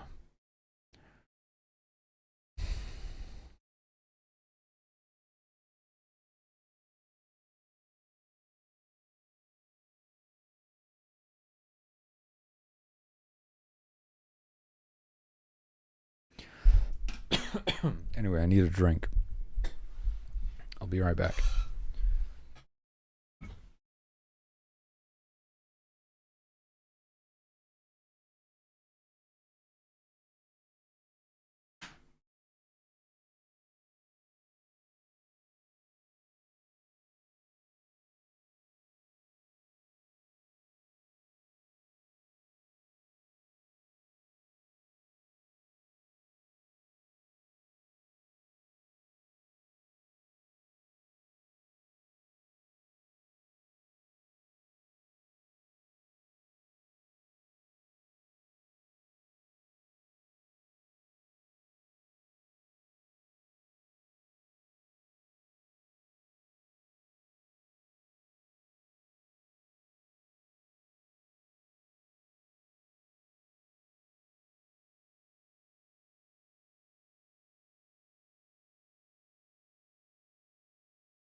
I think the idea that I like the most is the checklist, where you have to basically meet the needs of the tribe in order for them to start researching.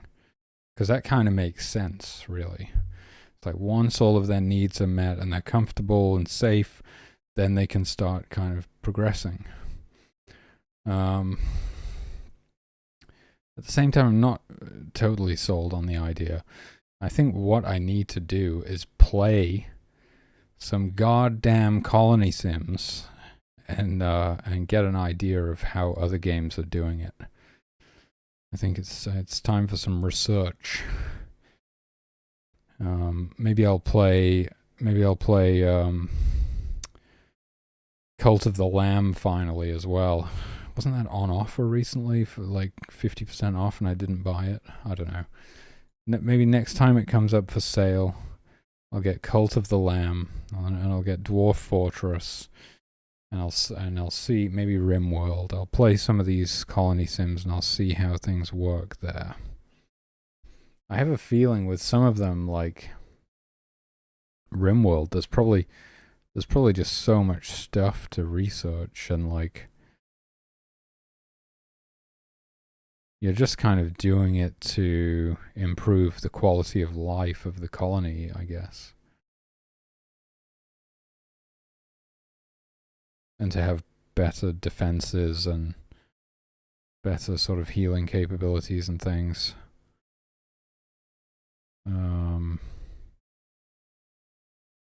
You know, because mine's very simple, it's kind of set in the Stone Age, but with magic. It's not like a sci-fi game, you know, where there's tons of stuff to research and all this advanced technology and things. Mine's very basic. It's like shields and spears and whatever else.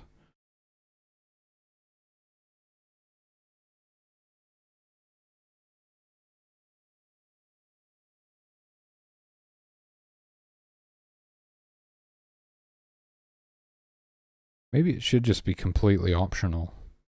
I kind of feel like it should, to be honest with you. It's like if you can beat the game without researching any of this stuff, good on you, but as like an added bonus, you can research this stuff and it will make it a bit easier.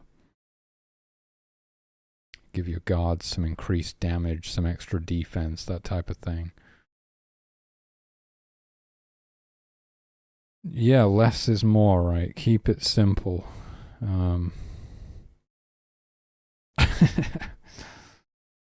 Yes, simple is often the best. It's like a good drum groove or something. It doesn't need to be crazy.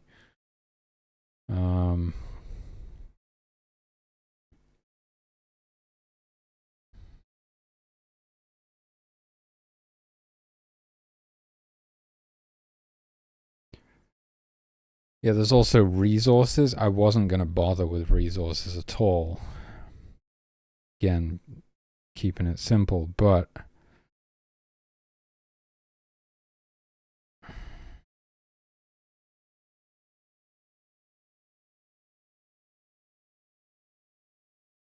that could be an idea.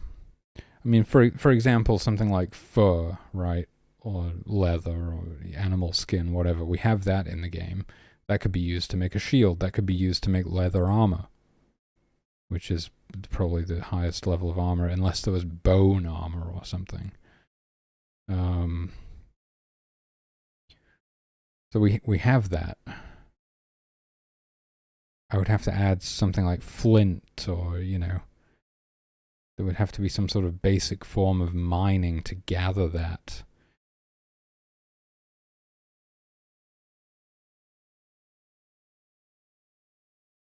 Yeah, it all starts getting like absolutely insane. You know, I don't think I even want to go down that rabbit hole because of how insane it's going to get. All the different resources, even with just a handful, it starts getting really complicated. And how do you gather them, and who can gather them, I like really, really simple, clear game rules where it's easy to understand what's going on and it's like predictable. Whereas if it's something like the guards, they want to make these flint spears or something. So now the guards have to gather the flint to make the spears. It's like, well, what are they? It really starts breaking down. Are they guards, or are they miners, or are they weaponsmiths? Like, they're three things now. It starts getting crazy, There's something very easy to understand about this. Is a guard, and he guards things. Versus that. Plus, it's like it's a lot of work as well. The guards now need the whole new gathering and crafting behaviors, and that's just insane. I basically want to be done with the human code. I want the human code to pretty much stay as it is now, and then I can not spend the next 5 years, just on the humans.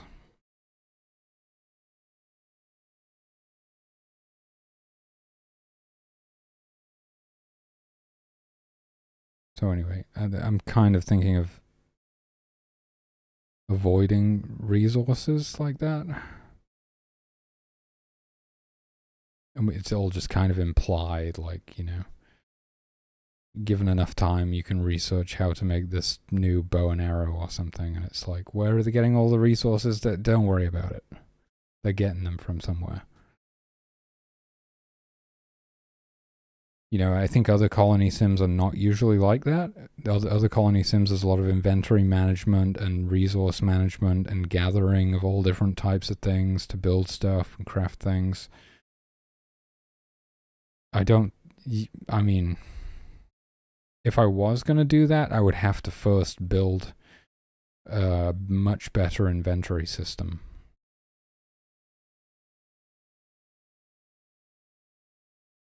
And I would have to build some kind of crafting system. But exactly, yeah, it calls into question, like, who does the crafting?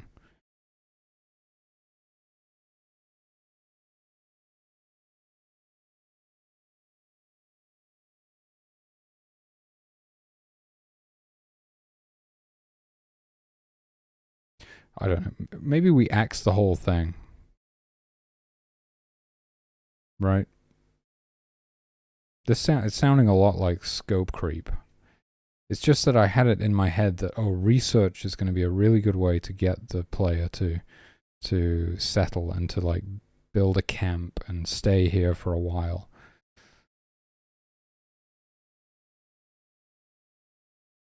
Because right now, the only real reason to stay in a map, well, currently it's gated behind unlocking all of the shrines. You can't actually go to the next level until you've unlocked all the shrines. But that's like the only reason to stay in a map right now is to get all of the miracles. And there's 4 per level. So it's like, yeah, okay. That takes 4 or 5 days of in-game time, something like that. And then you can go. You just go to the next level. You don't even really need to build any tents or do much of anything. I mean, eventually you will have to. Yeah, a lot of your... I'm trying to think how could you do it. If you had hunters and worshippers or something like that, or foragers and worshippers, fishers and worshippers, then, and a campfire, then your fishers, foragers, or hunter. Well, foragers don't even need a campfire. They can feed themselves while your worshippers unlock shrines, and then you swap them. You turn your hunters into worshippers and your worshippers into hunters, and then the hunters that were worshippers can now feed themselves, and the hunters that were hunters, the worshippers that were hunters who have just fed themselves can now go unlock shrines. So there are strategies that you could use to never need to build anything, and to still like beat the game, I guess.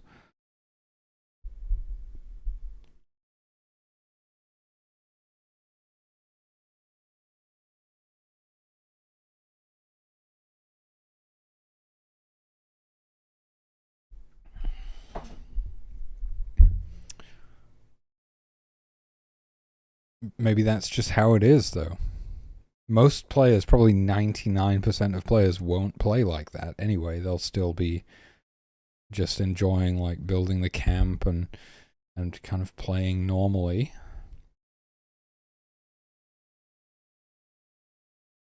And then there's probably just going to be like the speedrunners or the you know, the lunatics who decide to do crazy stuff, and they'll probably enjoy that you can do that stuff and that they can get creative with it and challenge themselves to do these crazy things, I guess.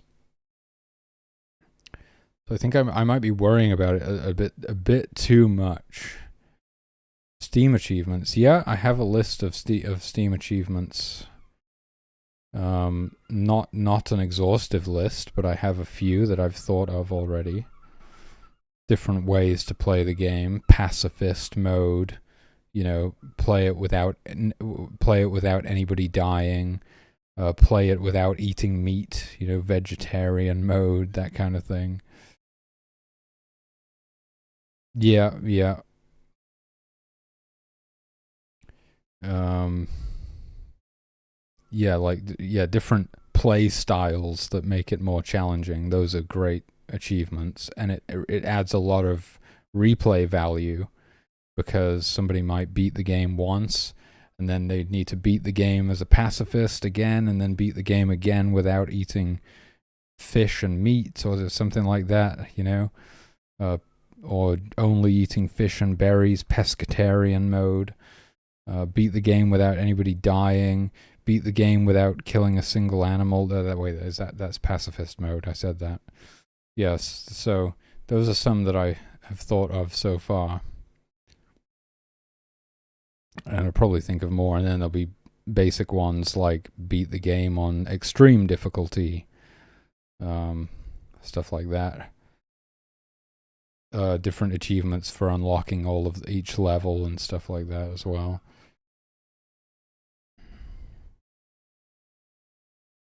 Yeah, those are the coolest type of achievement. I would agree. Yeah. Right. It's almost like a game within a game. Yeah, those are cool. But I think I'm overthinking it a bit. Yeah, the clue is in if you just listen to what I just said. I'm doing a lot of thinking to the point where I think I'm overthinking it. Um, you know, it's like where you're trying to control everything, right? Oh, the player can't advance too fast through the levels, or I know I need the player to build all of the constructs, so I've got to find a way to force them to do that. You know, most players are going to do that stuff. Most players are going to play like in a completely unpredictable way. In fact, you know, it will take most players a long time to figure out what is possible. Even um, it's only because I'm the developer of the game that I know everything.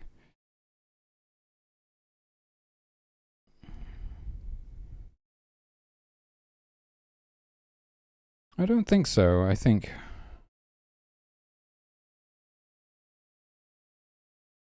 people like the possibility of failure as long as there's options, you know, like like difficulty settings, and the game is well balanced and not too punishing. So if you do fail, if you do lose the game, you feel like it was fair and you learned something and you want to give it another go, right? The problem is when it feels cheap or imbalanced.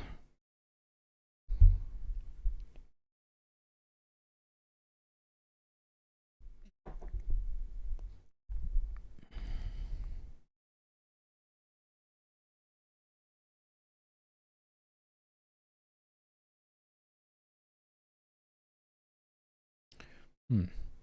I don't know how true that is, because a lot of people, you take a game like Dark Souls or something, people love those games, even though they're very challenging and you die a lot, on the bosses and stuff.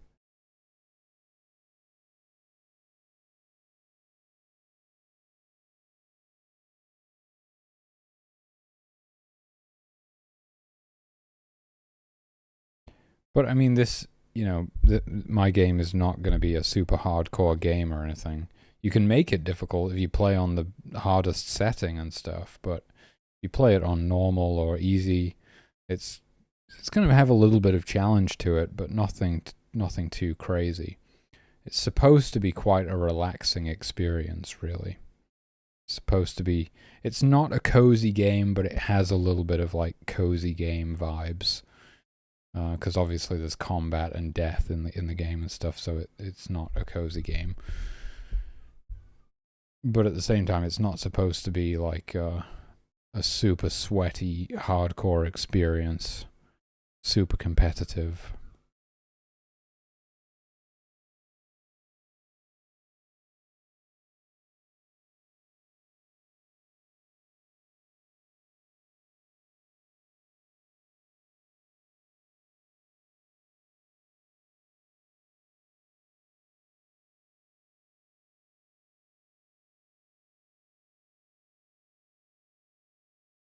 I don't know. I would have to see some statistics, some studies or something, because it just seems like a lot of people like playing video games that are difficult.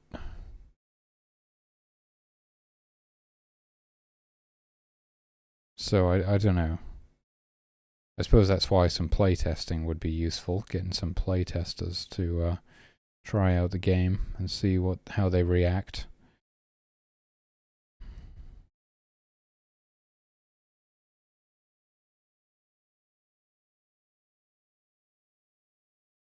But also you can just load your save, you know. It's a game where you can save at any time, and if something goes wrong, you can load your save. It's not like you have to start over again.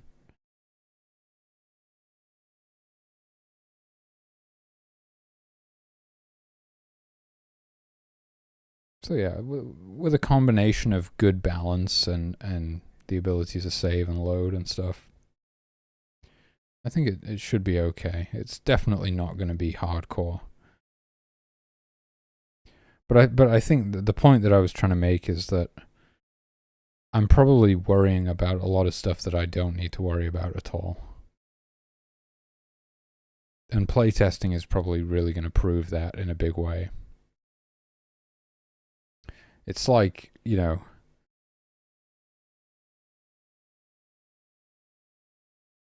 it's like I've designed levels in the past, right? And we're trying to like balance it and make it completely perfect. It's like, oh, this can't be possible. Or if you can do that, then you can sequence break, or you can skip this, and you're thinking about everything. And then when you actually watch somebody play the level, they don't do any of that stuff, and they just play it like completely differently from how you were even expecting. Yeah.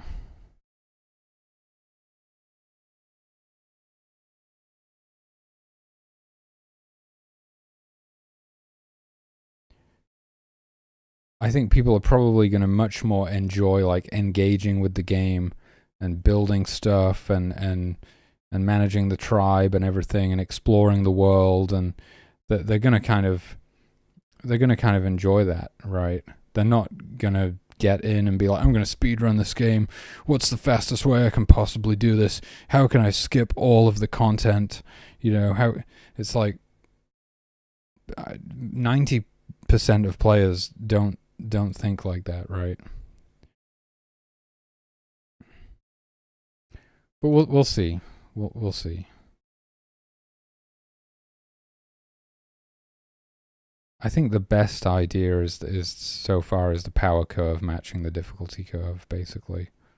So it's like if you don't research stuff,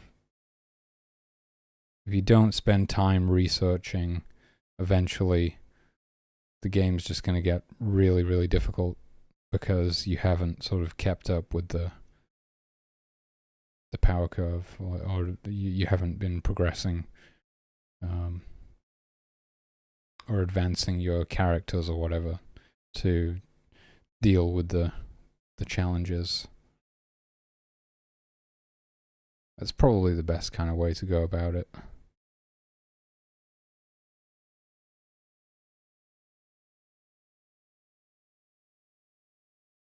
Anyway, there's bugs to fix and stuff to do before I really have to worry about any of that.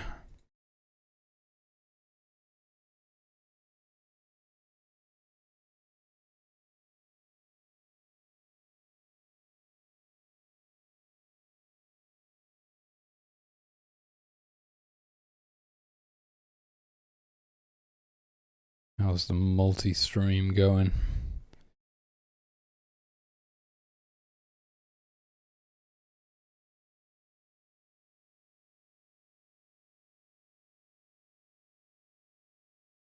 Seems good. Yeah. Nobody's watching on YouTube, but I am now streaming to YouTube and Twitch,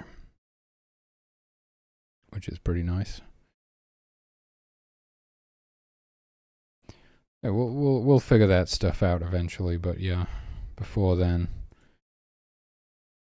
I've got some fixes to do.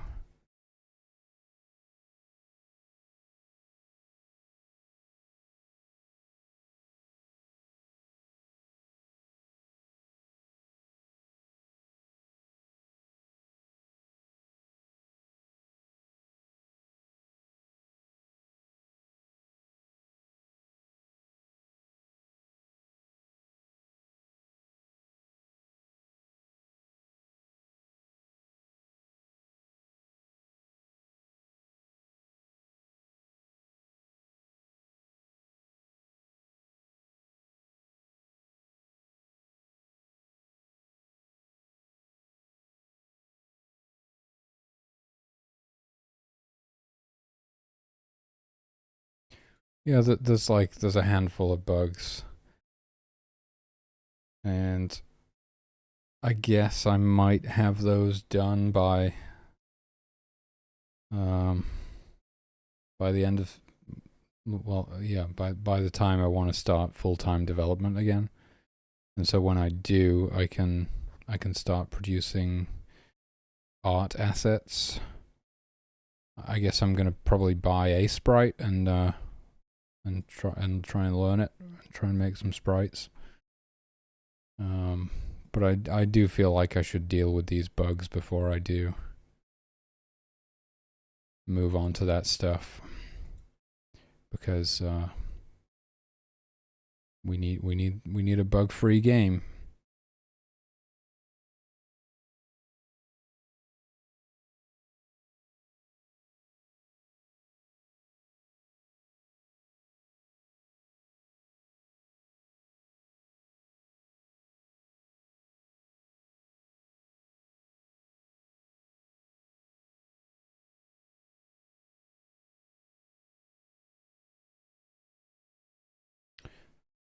It's got to work before we polish it. Polishing is always the final step. It's pretty crazy that we're kind of even close to that now. The game is almost finished, I guess you would say. It's almost like you have to finish the game before you can finish the game, before you can actually polish it and add the art and all of that stuff.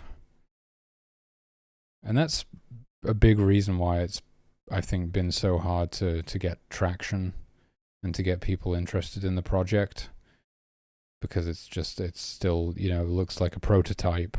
It has no graphics and not very much sound or music or whatever.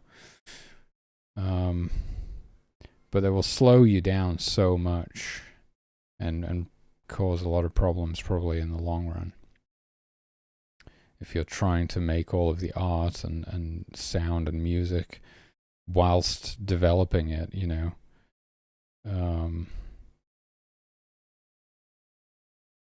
And that, yeah, I mean, just going to slow you down a lot. You've really just got to finish the game almost like complete. Like the game's got to be like 90%, and then you can start doing the art and stuff. Who knows if I'm even going to be able to do it. I'm going to try and learn how to do some pixel art, but I might not be able to do it. In which case plans will have to change and I'll have to try and get a publishing deal or something so I can hire an artist. But I think it would be fun to at least try.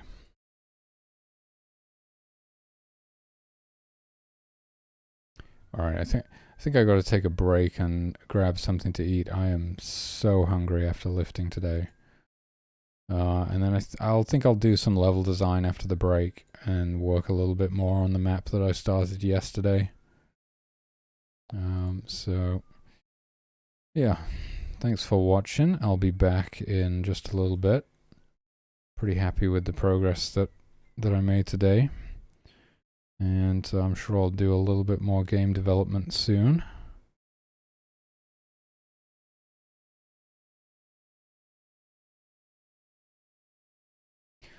So yeah, thanks for watching, and I'll see you after the break.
Oh my god, I made it. My throat hurts, so I might not talk that much, but I think I'm gonna do a little mapping.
Yeah, I think I never really planned for there to be an upper level to this. I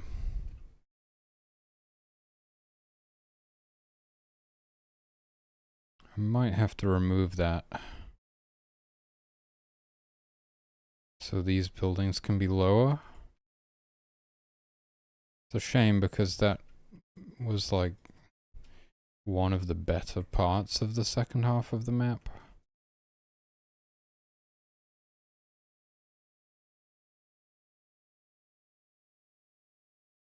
I'd say overall the map is too tall.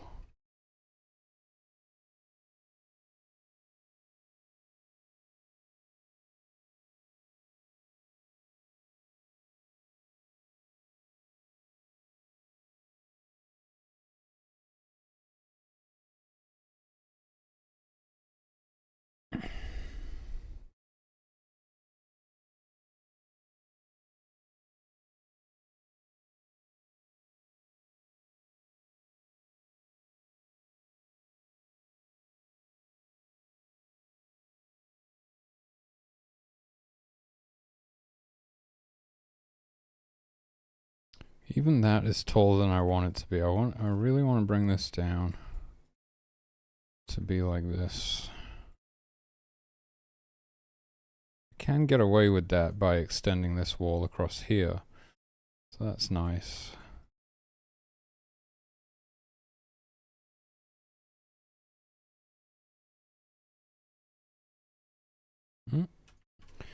What? Okay.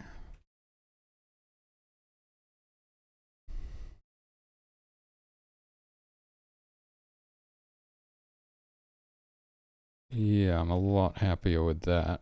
So, guess we're not going to be doing this.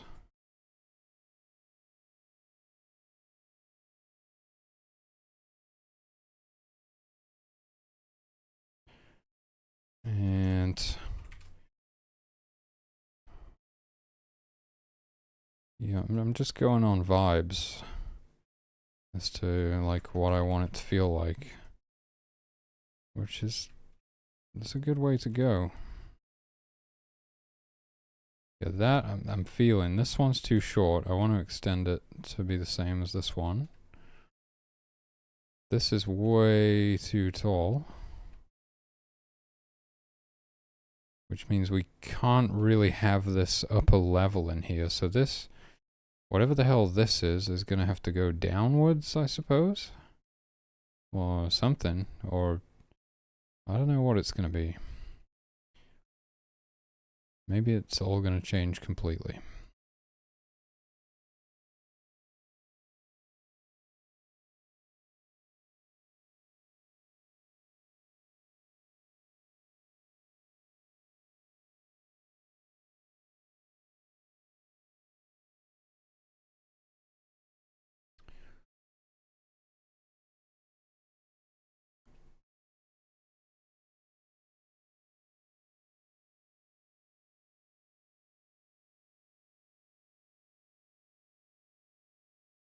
So, yeah, I guess we just can't really...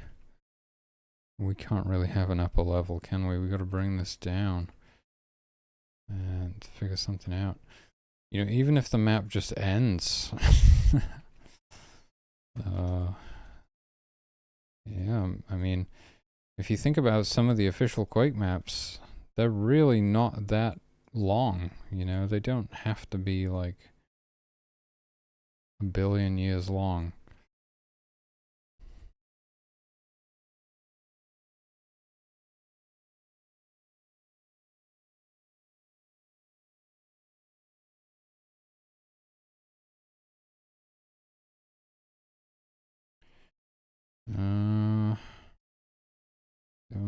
Yeah, maybe this goes down. I mean, it would have to, right? Or...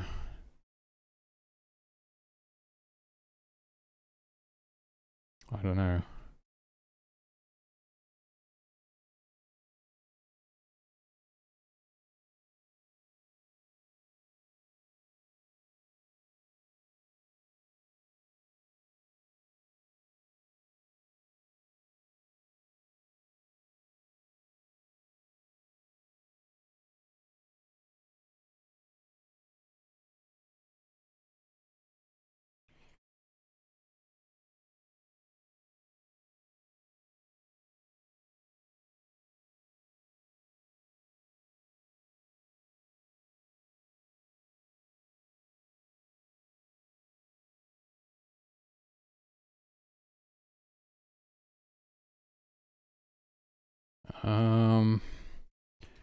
Well, shit.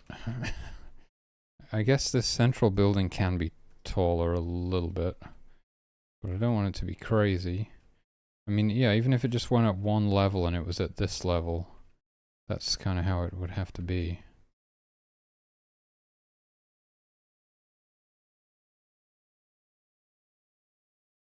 And we'd have to get rid of some of these ramps. I guess I'm okay with that. Bye-bye ramps. I can just duplicate that if I need it back, so that's fine.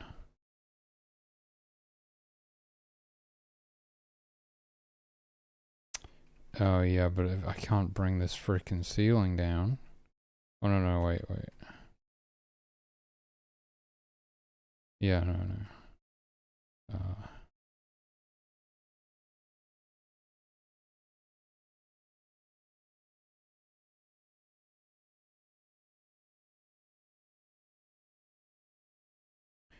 Right.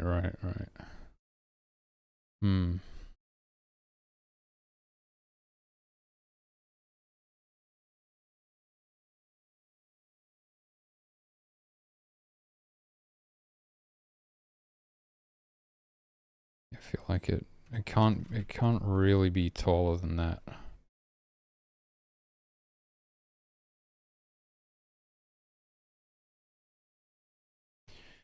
So we... God. Well... Say goodbye to all this stuff.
Yeah, I think what makes it more difficult is that it's got to look right from the outside as well. And, classic Quake maps, you can't see them from the outside. Void maps are different.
Yeah, this corridor is horrendous. I feel like the door should just be here, I guess.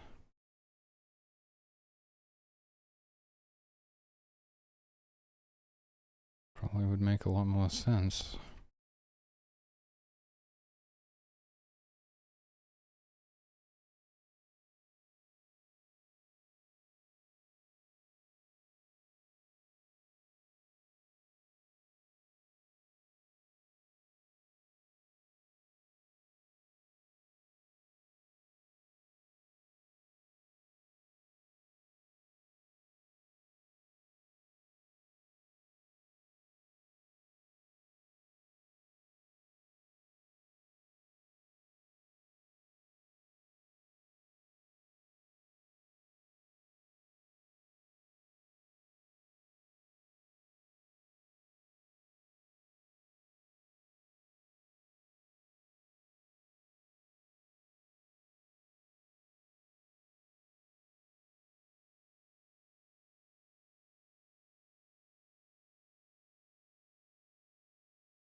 We gotta cut this down, seriously.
How the frick do I make up the height now?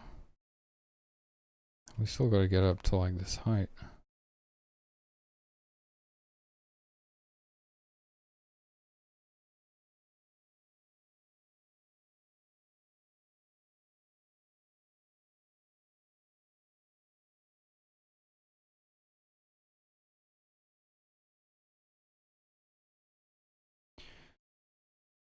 We gotta go up 128 units, so I mean I could put a ramp in this room, I guess. Might be kind of cool. I don't know.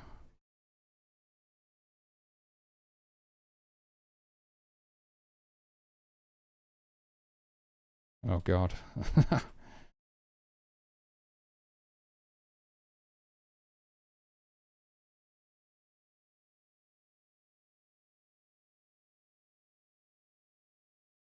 28.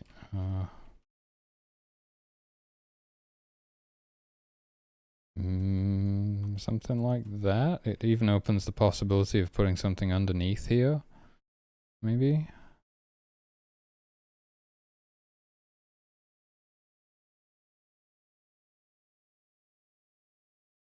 Or a platform that goes underneath.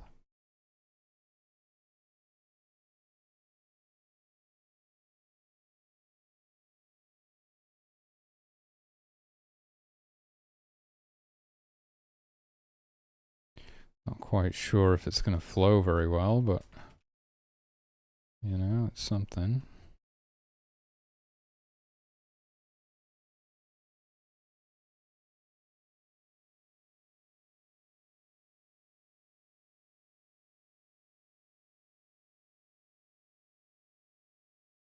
So this platform would only go 192. Or is it actually 192 minus 16? I forget. Okay, if we still want to have an upper level in here.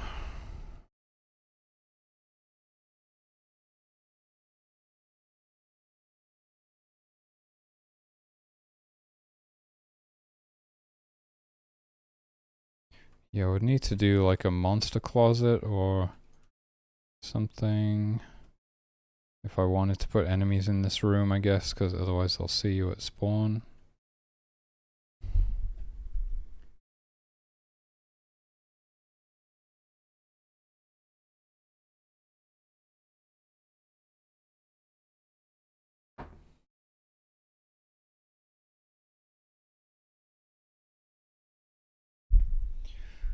Not really sure I'm feeling this ramp. I mean, usually it's 128 units to go up 64 units. This is going up 128, so I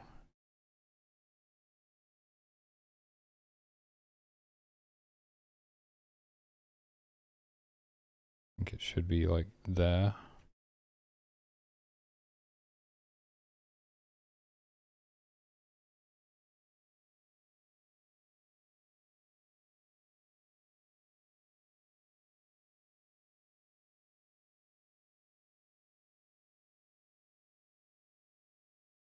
No, it looks cooler.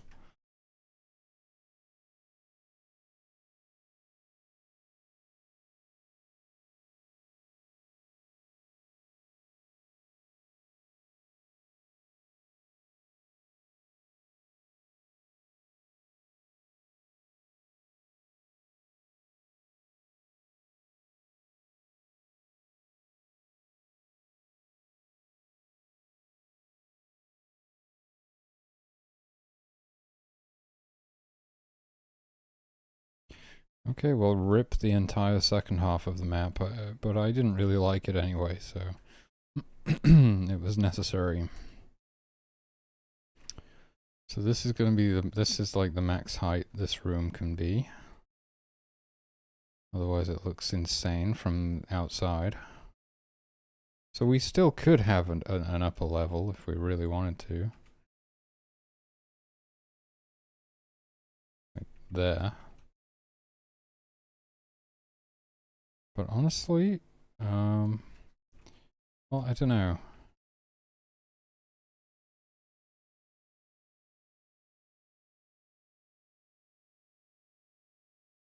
It kind of works, like these three prongs.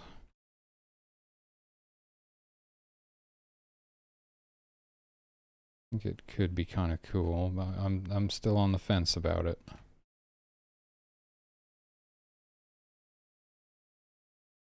Should not have started adding trims. We are not there yet, dude.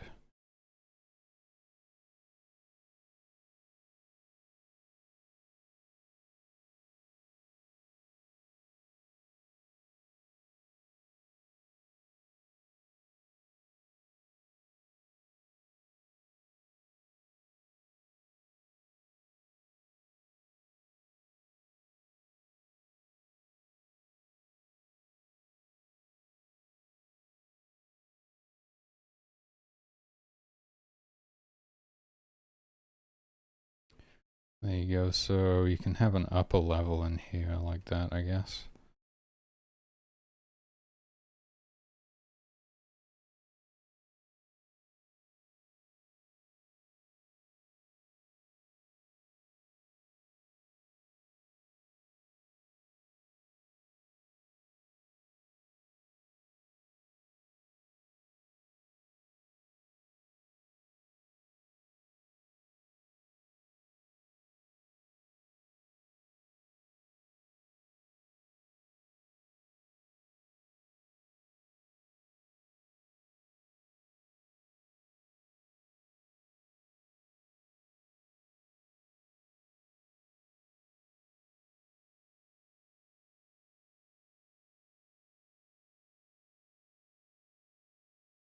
So yeah, you could still possibly do that. You could still have a bridge going across here, I guess, because half of this room is lower now.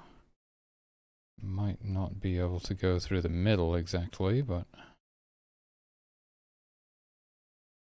we could maybe have one underneath.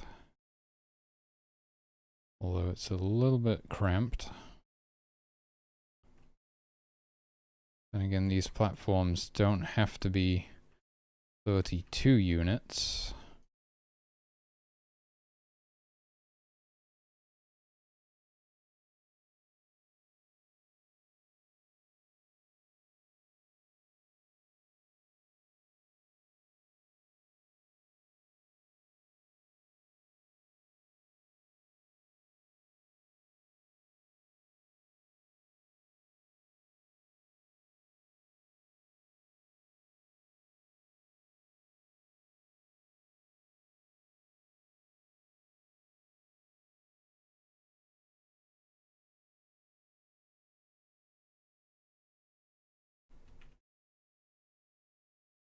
They could be thin ones like that.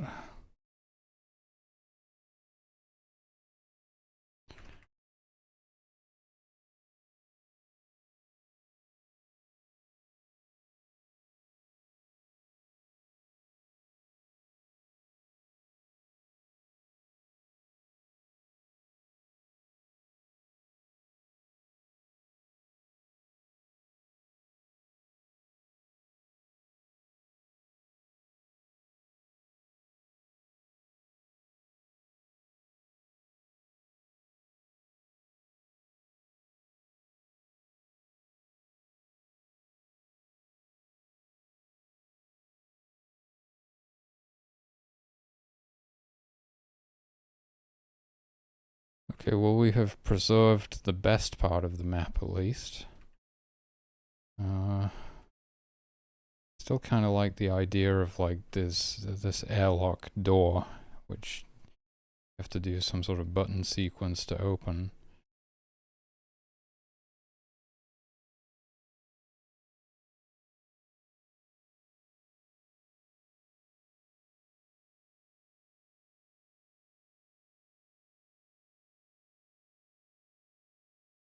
Let's see, what would that be like if we did bring back the bridge going through this room?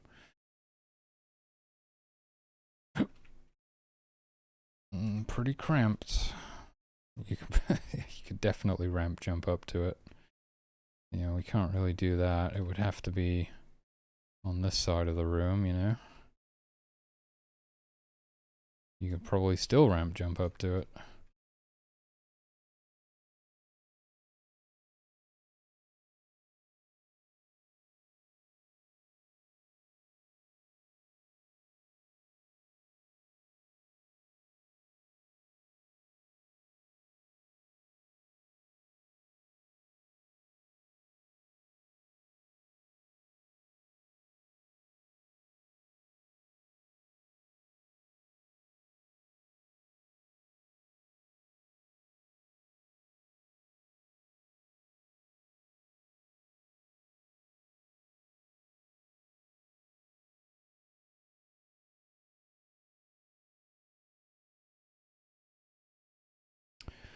Okay, I know I only just got back from break, but I have to use the restroom. I'll be right back.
Well, I almost fell down the stairs.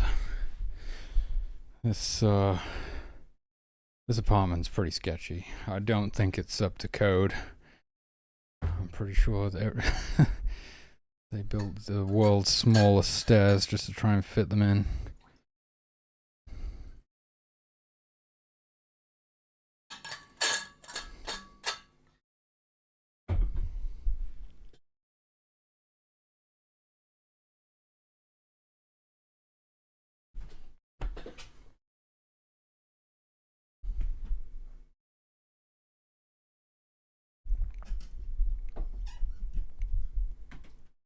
Okay, here's our new map, our greatly reduced map.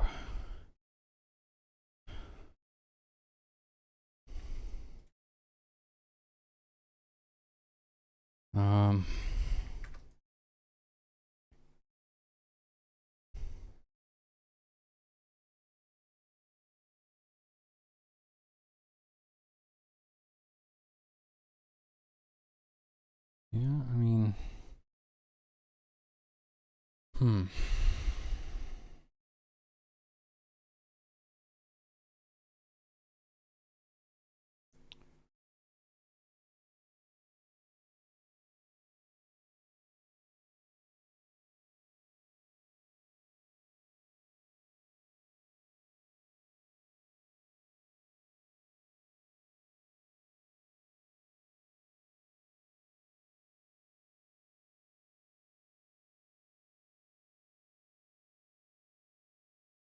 well, true, if these doors are 32 units wide, then the walls need to be wider than that to fit the door in. Okay. Yeah. Interesting.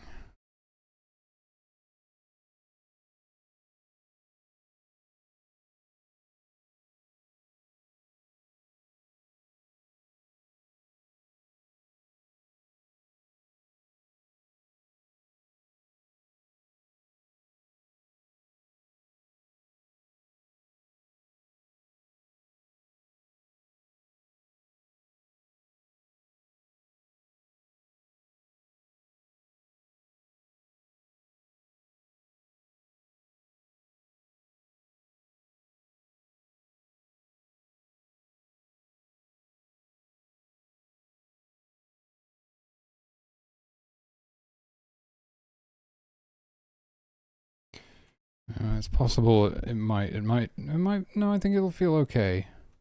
If I do want some areas to be wider, I can possibly widen them out.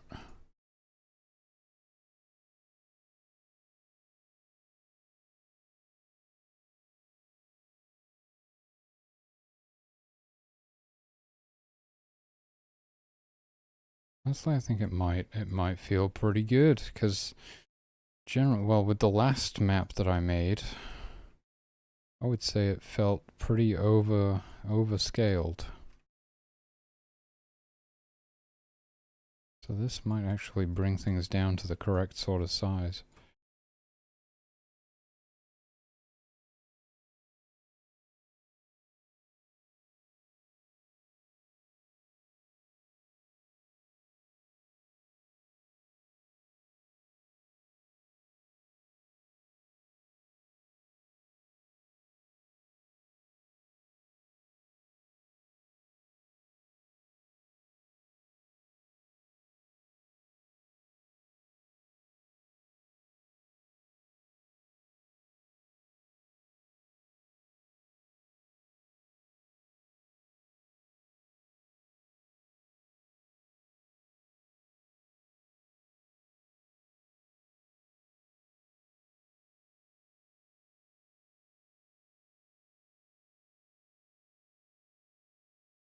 Wait a minute, what was the point of these brushes? I have a bunch of redundant brushes.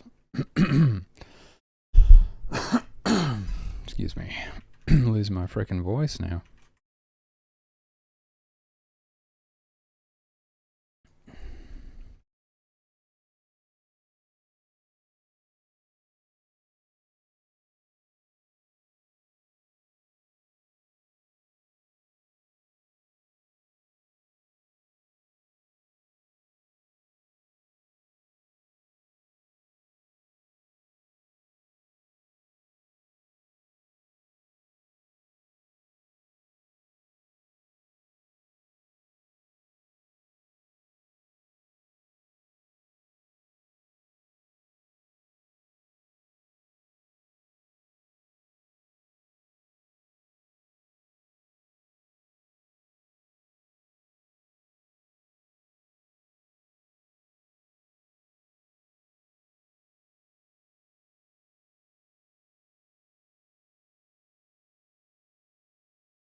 So that's how the walls have to be.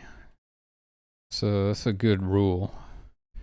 Make sure your walls are 64 units thick. It's going to help you scale things correctly.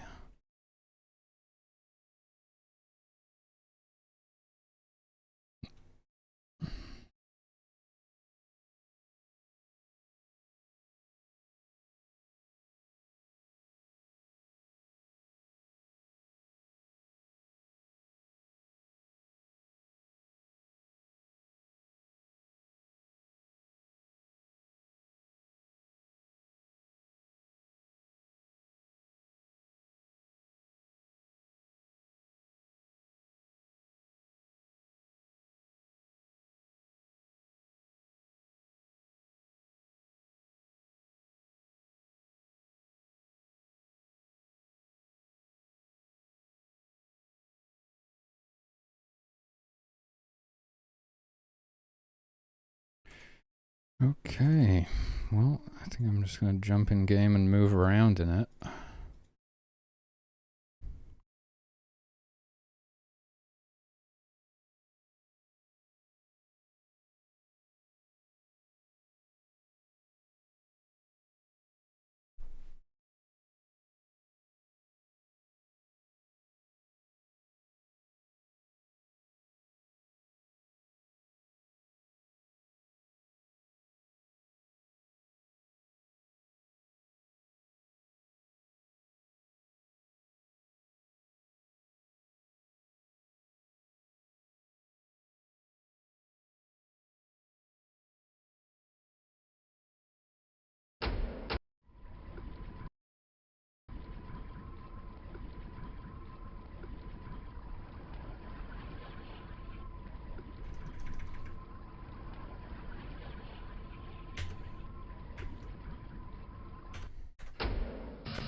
It's feeling a lot better scale-wise.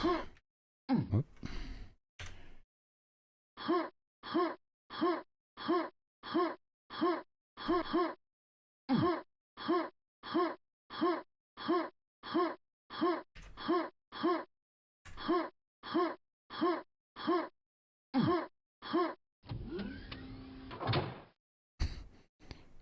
Whoops.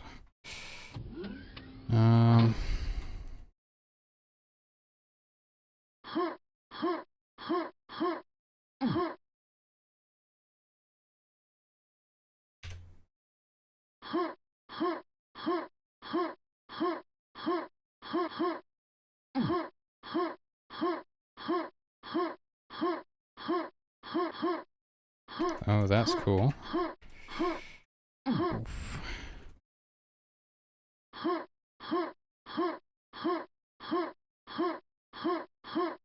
It's kind of cool how it flows into that ramp.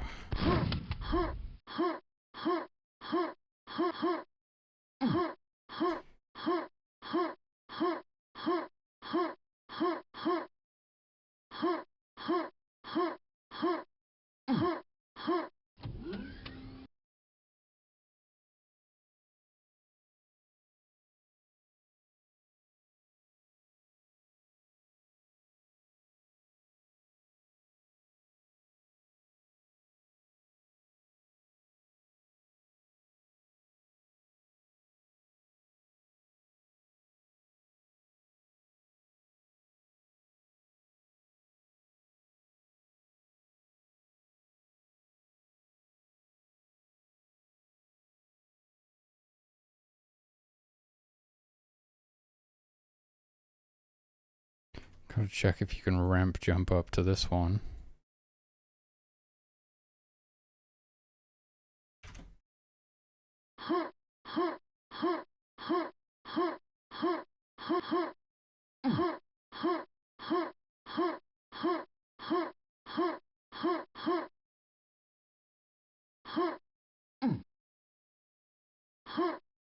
Maybe not. Doesn't look like it. Okay, so maybe we can do a bridge in this room. Only don't seem to be able to reach it. It's pretty cool.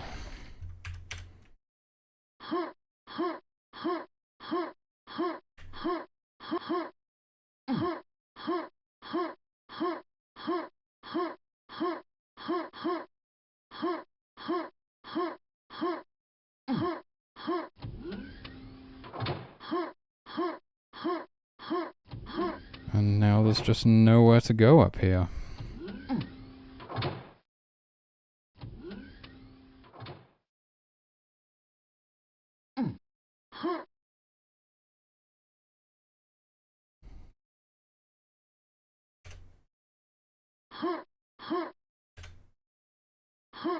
I do naturally want to go left when I'm coming out of that elevator, though.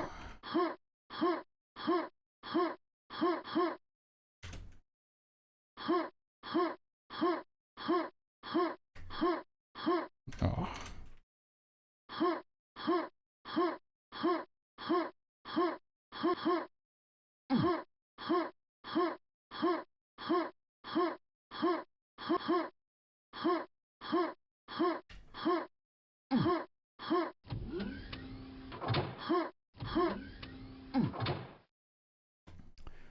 Yeah.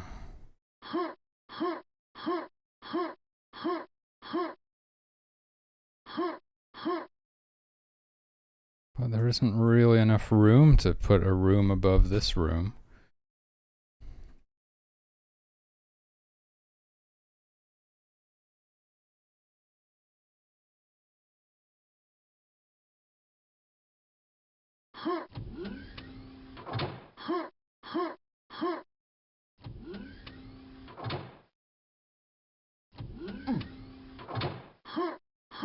If the bridge was here, it would be like that, I guess.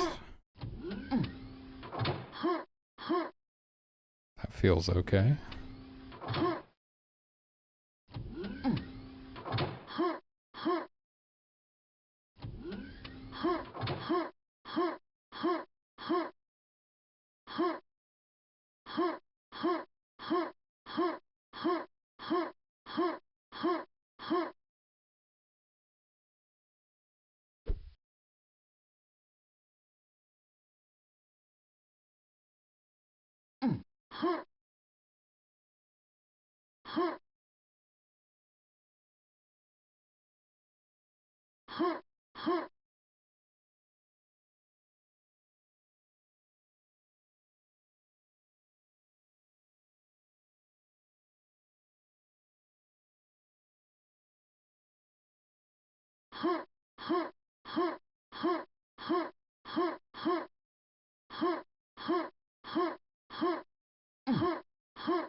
Oh yeah.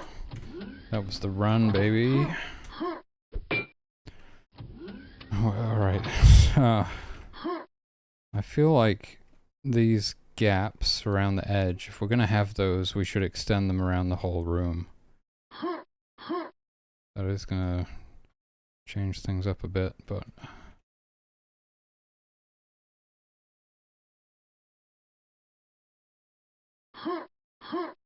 that is kind of how I feel it should be.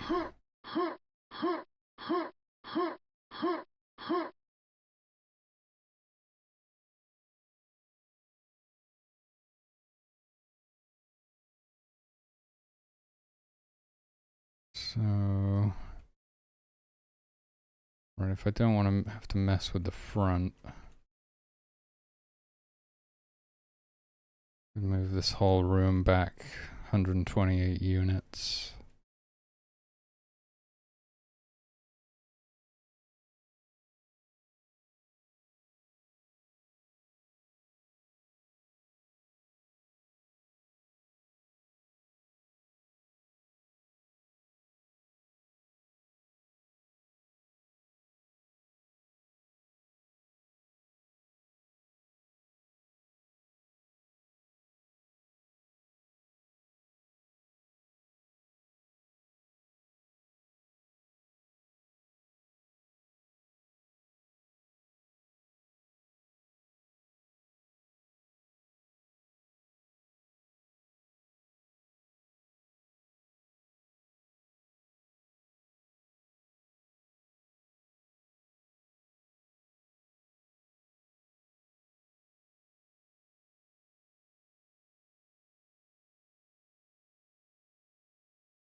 There we go.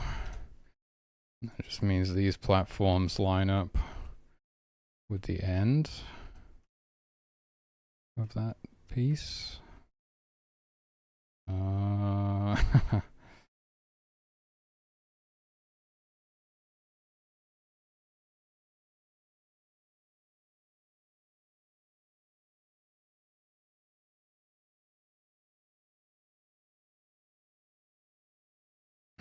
This room's going to get a lot bigger than it was.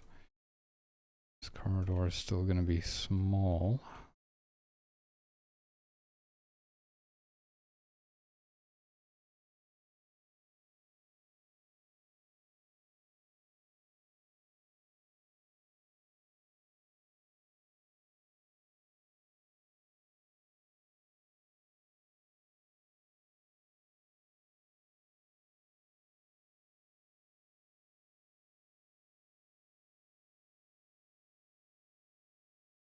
Yeah, I didn't really imagine this room being this big. Pretty huge now.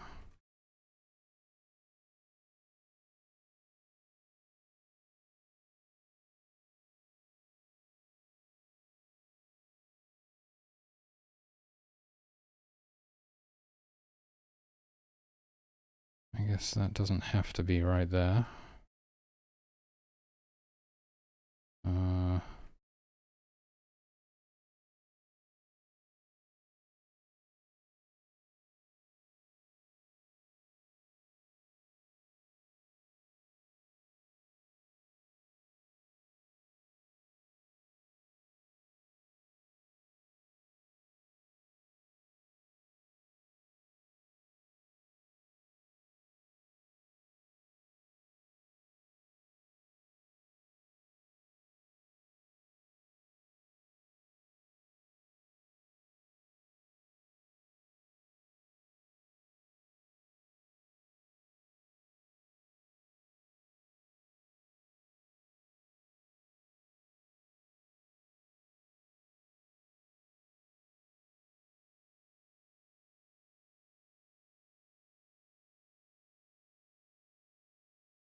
Gonna open the windows for 15 minutes.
Yeah, so the problem with that is it kind of throws off some of these side rooms. Oh well, I guess we just run with it. I really do not like how big this room is now. This one's pretty huge as well. I don't mind this one as much.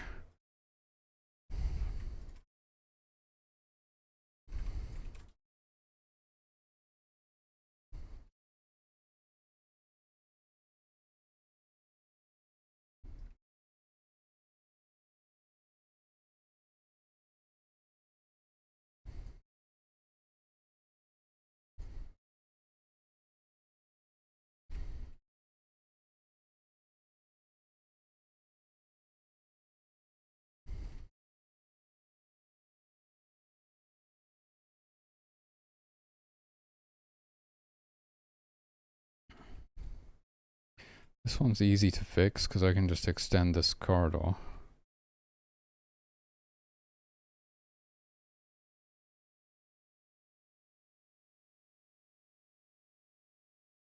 This one, not so much.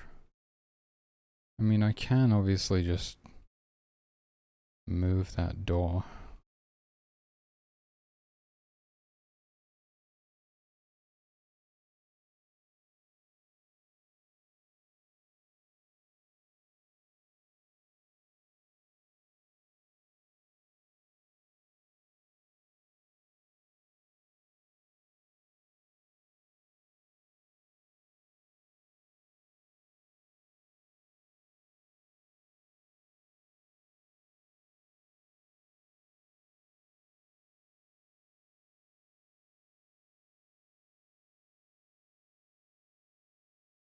That's more the sort of thing I was imagining. Almost just like a little observation platform above spawn.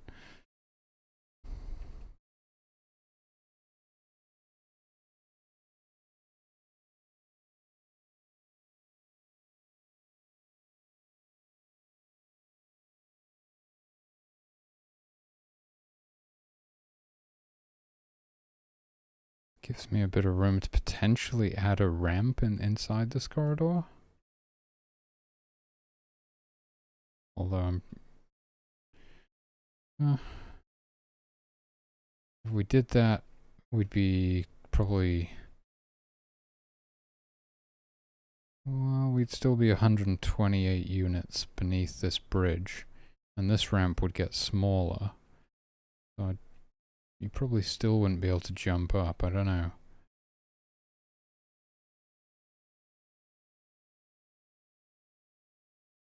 I definitely prefer this room like this though. And maybe it's kind of cool that, you know, it's non-symmetrical.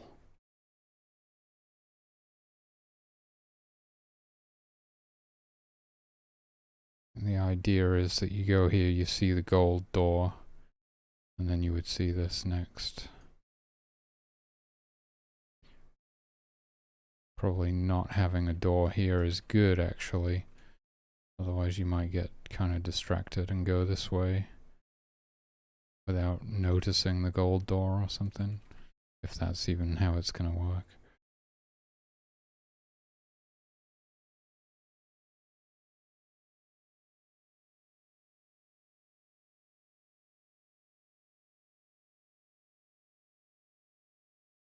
Yeah, that's the kind of size I want this room to be.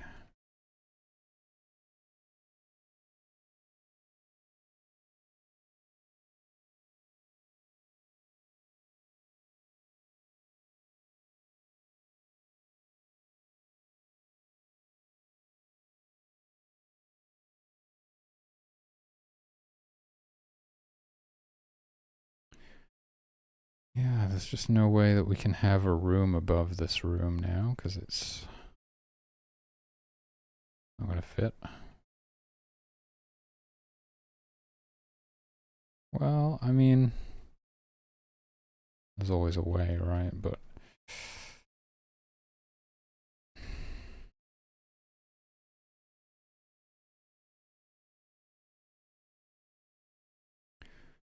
I guess we're just gonna do this bridge. I'm still not really sure. We kind of need a loop, right? So, where's the frickin' exit gonna be? I was kind of thinking maybe the exit is down at the start, but the thing I don't like about that is if you require a silver key for like some sort of a door here, that's the first thing you're gonna see. And you're gonna be like, oh, I'm looking for a silver key. And you go in here and then you'll see a gold key. And then you'll see a gold door, and now you're like, I'm looking for a gold key and a silver key. You're looking for both keys at the same time. I just feel like that makes things needlessly confusing.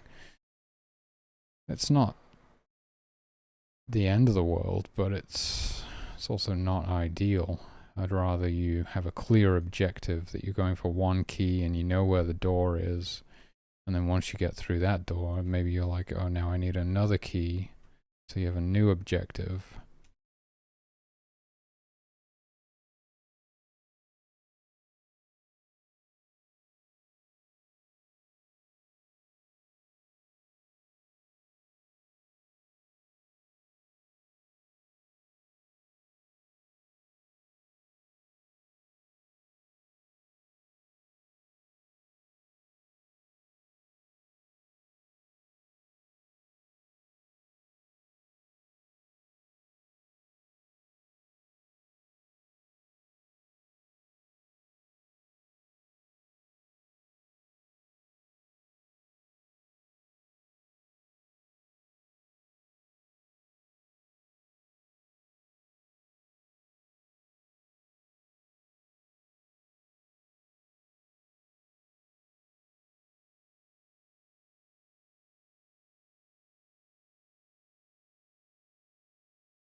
Why is this wall still thin?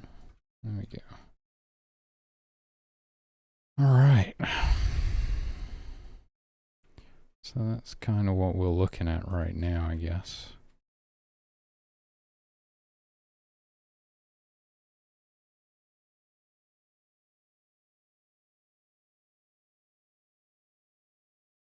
So we want to figure out some sort of a loop.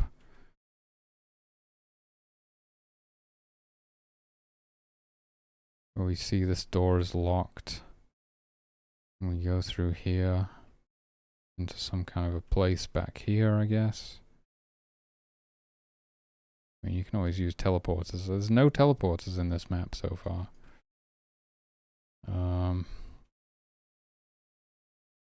Yeah, I suppose if you can't make a convincing loop, just teleport them back.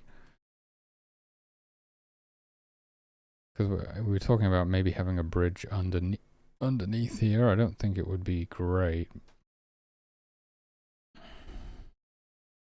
Problem is you can jump down to it from here and yeah. Maybe you go into this room before you're supposed to be there really and you can't do anything and then you just have to go back. That's not very good.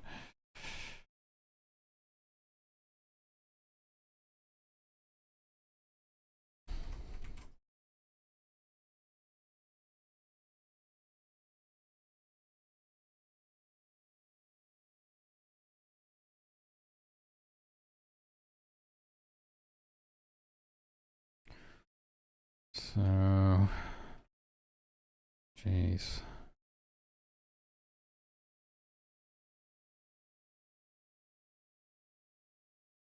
But it is possible, well, we could have a locked door here, I suppose. And you can only open it once you've gone in here, and you open it, and then you can get back this way.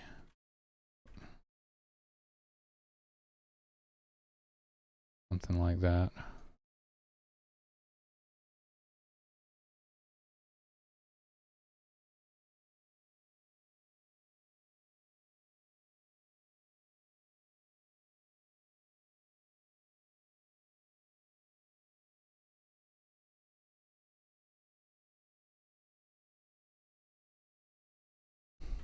And if this isn't the end of the map and there's like a silver key out here, I think that it would be kind of a weird place for this to be the end of the map.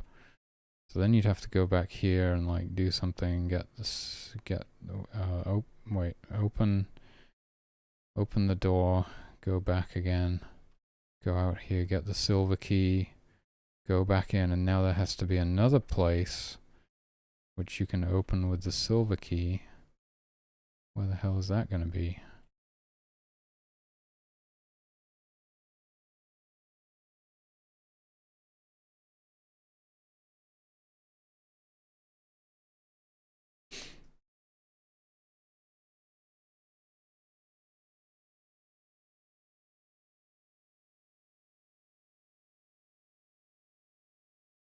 Unless it really is here and you just drop down. That would be kind of weird.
You could always swim. We do have a bunch of underwater space. Yeah, I'm really not sure where it goes from here. Maybe this is just the map. Maybe this is it.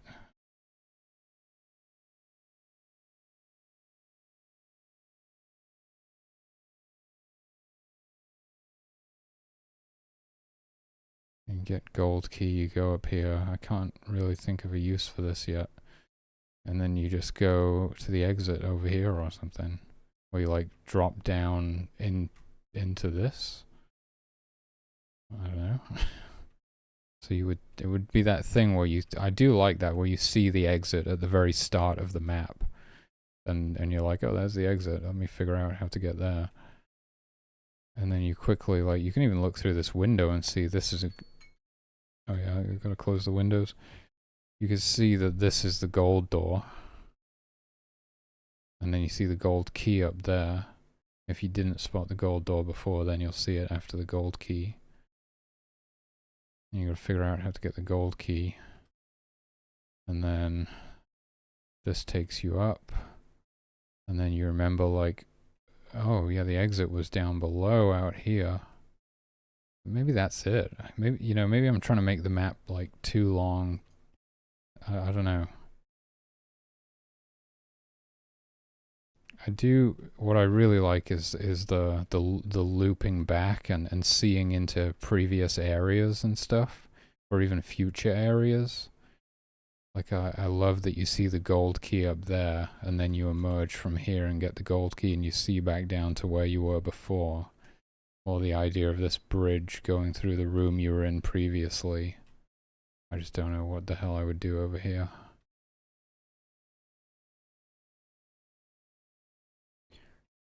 I mean, maybe it's literally just a button right there to open this. But that's backtracking. We don't like backtracking. We want to make it cool somehow.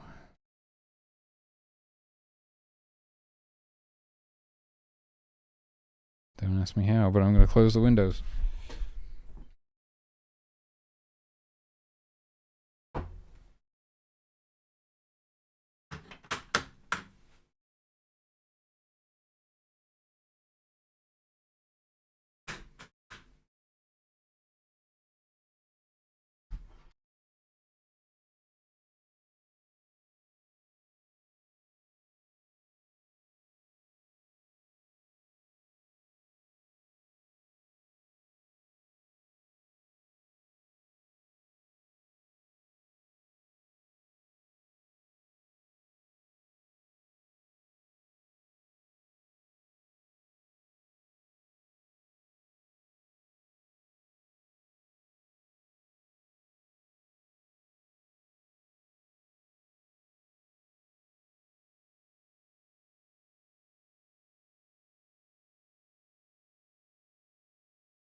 Yeah, I guess I kind of like the idea of it going back down again.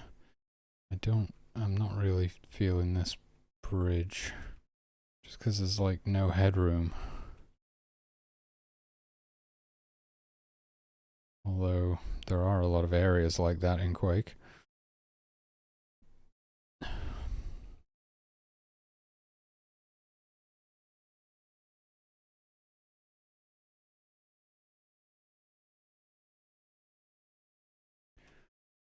Also, I feel like, well, I do and I don't like this, you know. I'm getting confused. Everything's aligned differently. All of the doors are aligned differently. I don't know if that's good or bad, or it is what it is.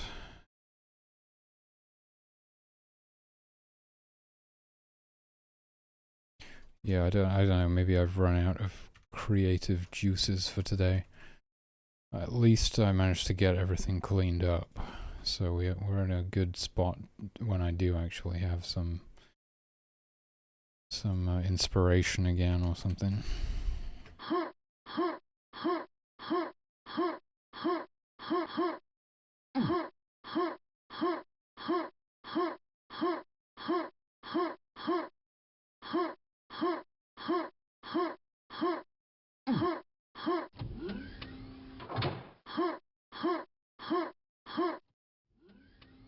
think you could move this over, lined up there.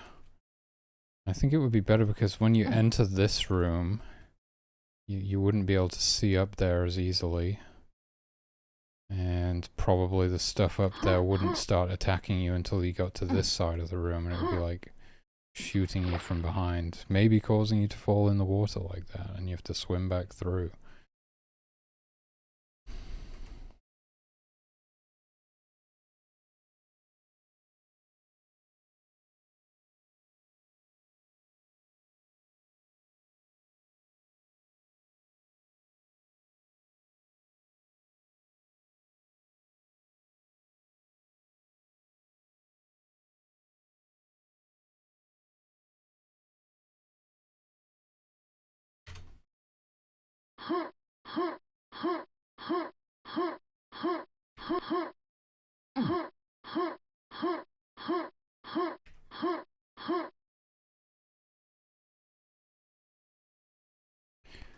Yeah. Yeah, I think I prefer that. It's less distracting, and you probably get up here and then stuff will start attacking you.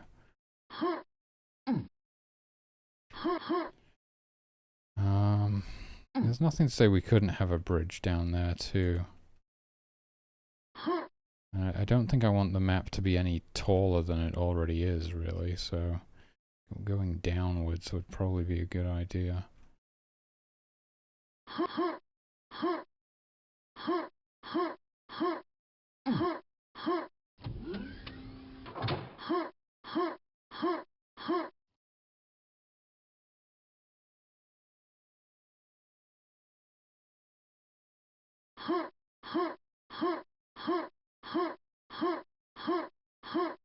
I'm thinking it would make most sense to do this as a silver key door now, based on how things are looking.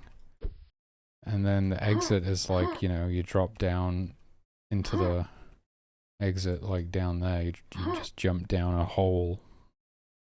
Which is kind of strange for a base map, I think. Usually they don't work like that. They have like a big slip gate at the end.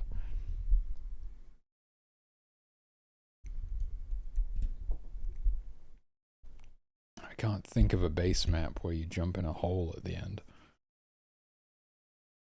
Yeah, it would be a bit unconventional. Nothing to say you couldn't jump down a hole and into a room with a slipgate in it, I guess. Right, that might be better because we could model this thing as like a bit of a spaceship here or something in the dock.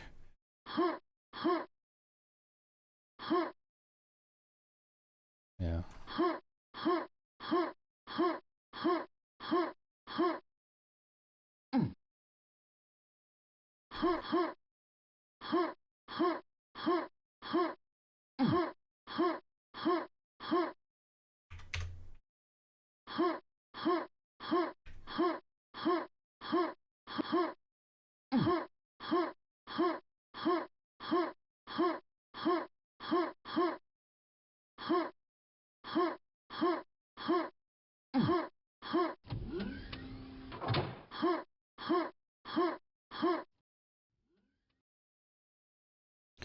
Yeah, I mean, it's the only idea I've got is the bridge down there. Maybe we just go with it. Not sure. One problem with that might be is if you do fall down here, that you wind up landing on it. It just it doesn't seem like there's enough headroom there to fit another bridge underneath.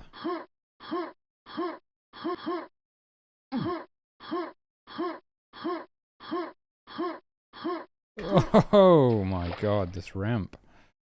I had so much speed that the ramp was like too close.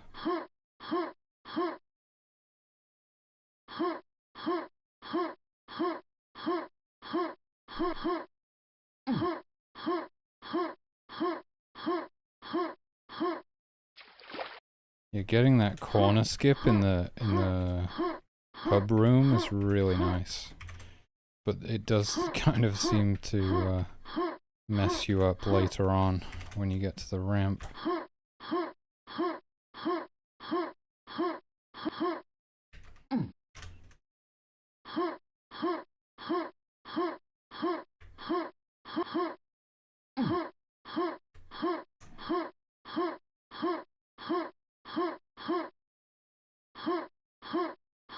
Yeah, if you don't manage to kind of keep your speed or get good speed before that ramp, it just kills you. Kills your momentum.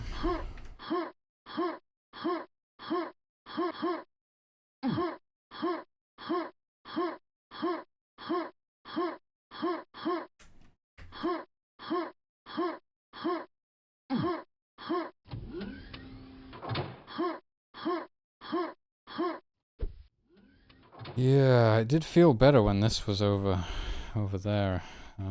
Maybe I will move it back. I think I kind of like the variation as well.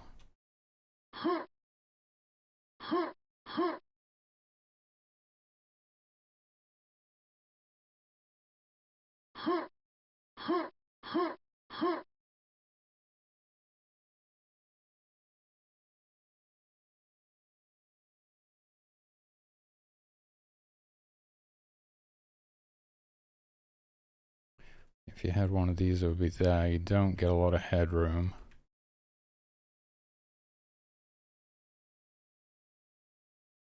Ugh.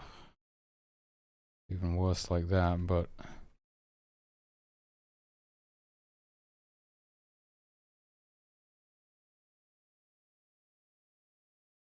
nothing to say you couldn't do it.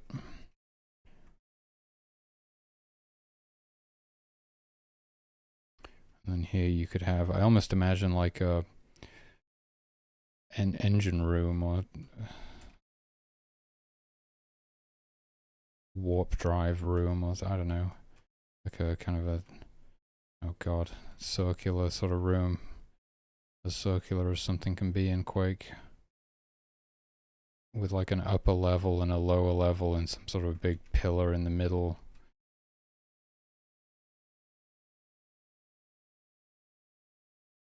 Then you would drop down to the lower level.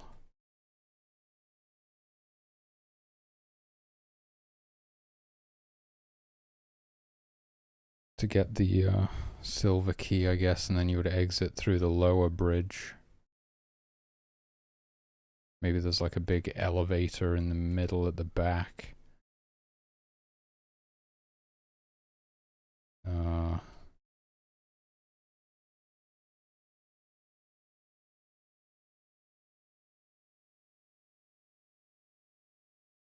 But I almost want it to be like where there is no way back up.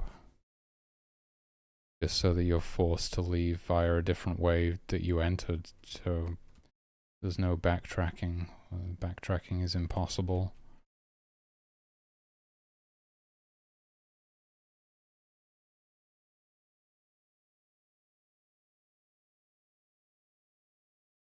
And I suppose it's kind of interesting, you know, even if you can go in this room this way, but then this is locked.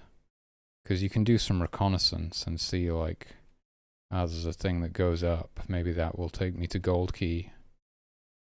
Also, I think you can probably jump this gap here.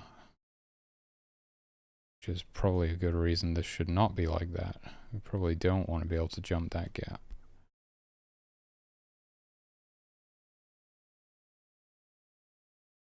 But I wouldn't be surprised if you still can. Let me put a door in here.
Okay, so you totally can.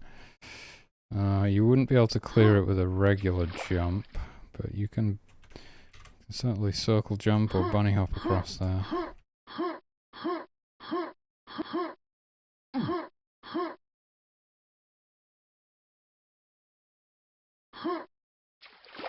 Circle jumping, it's pretty hard. But with some momentum, you can easily do it. It's like one, even with one extra bunny hop, it's probably doable. Actually, I'm struggling. If you don't really conserve a bunch of speed, it's not that easy. I'm not bonking my head, so we actually have pretty good clearance still. There are places in Quake where you will just bonk your head if you jump. Yeah, so you can do it if you like preserve all of your speed from the start of the map, or like at least have some speed built up. Like that.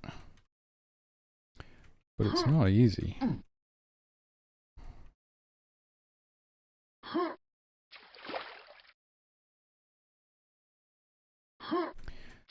It doesn't seem that you can just circle jump it.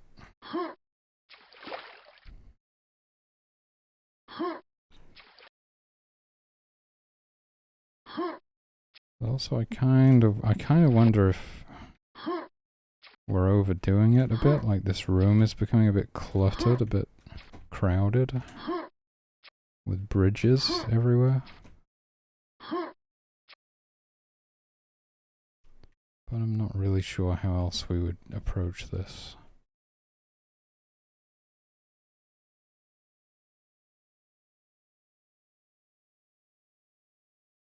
Just go see how it looks from this side.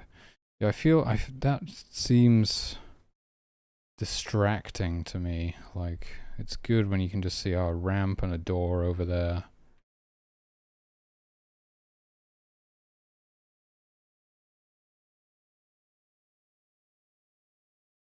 This is like a bit distracting.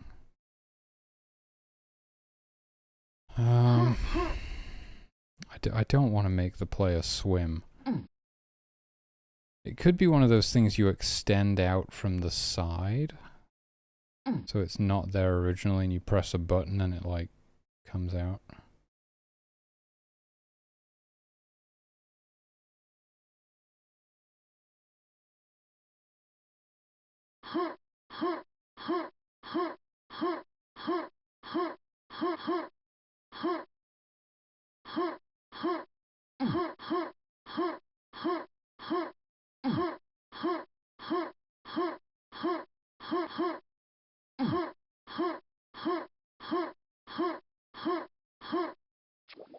It is a pretty fun space to move around in, though.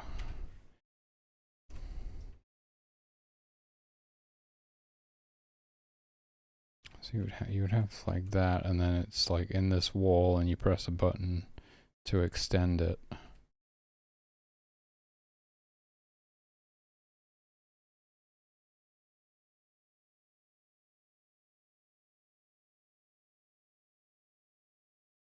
But there isn't a great way to demonstrate that, really.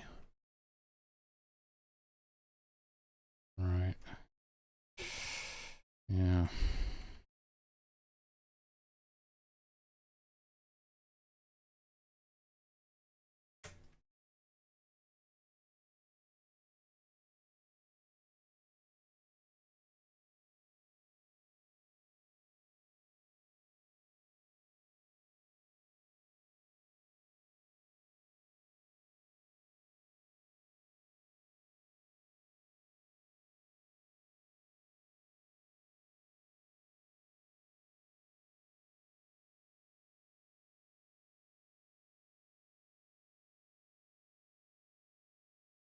So the question is, how do we loop back? If we're gonna do this, we're gonna go here. How do we loop back?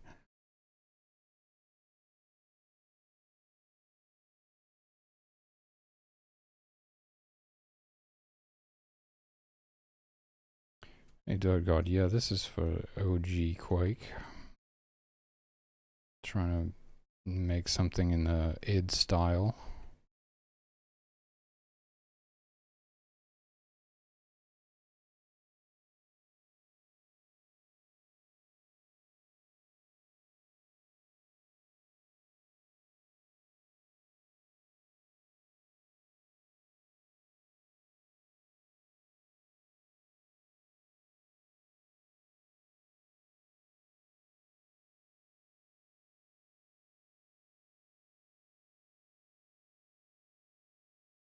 Do you even have teleporters in any of the base maps? Oh yeah, of course you do. Yeah, I can remember some.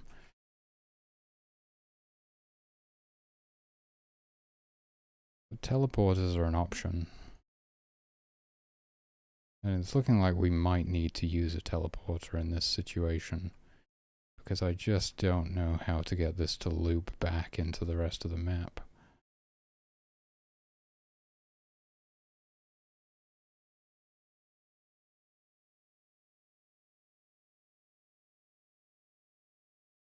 Oh, nice.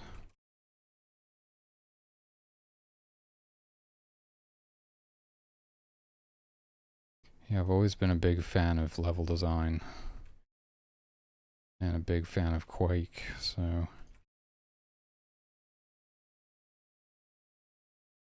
I really enjoy it.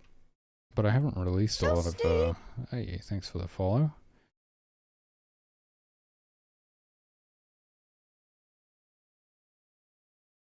Third God, thanks for the follow, dude. I've not released a lot of maps. I think I've only released one, and it was a really tiny one. Nice, can't beat it. I'm still convinced it's the greatest game of all time. I can always go back to it and have a good time.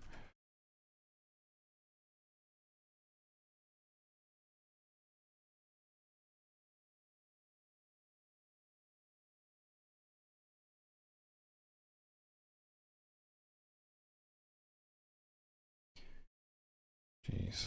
I mean, we really could just have a button right here that opens opens these doors.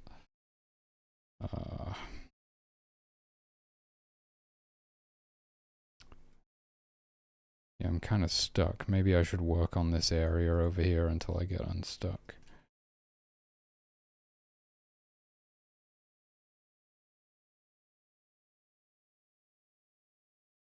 Nice.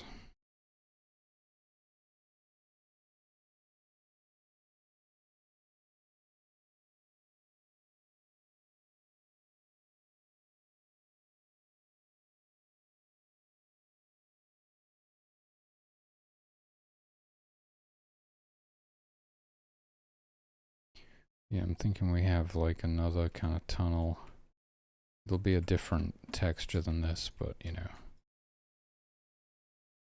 just to get something going.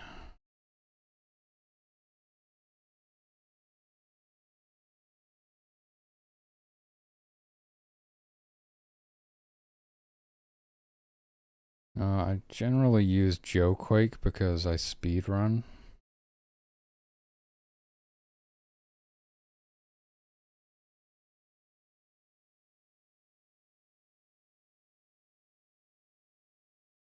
But I'll play some. Well, I've played some Quake World in the past. I think I used Quake or something for that.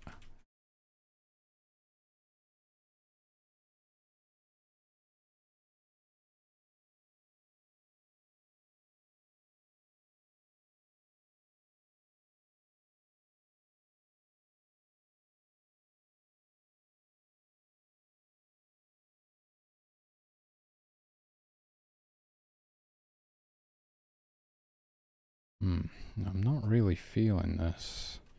I want the doors to be on the side. Maybe, I know I said I was kind of against the idea, but maybe I do want like a silver key door here for the exit.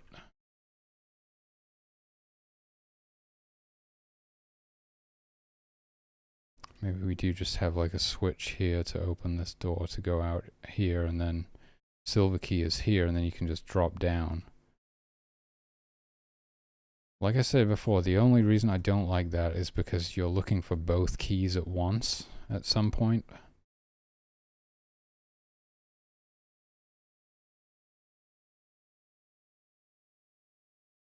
And I just feel like that makes your objectives a little bit unclear. Not very, though. I mean, as long as you're being observant, you'll see where the gold key is quite early on.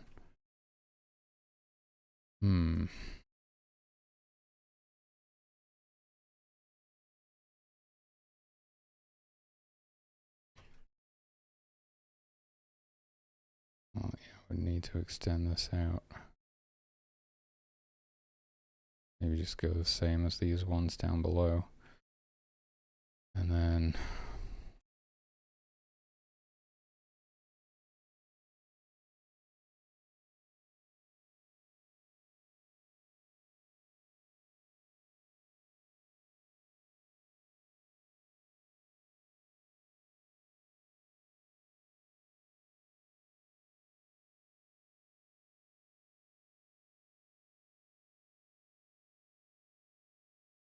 we put like silver key door on either side of this.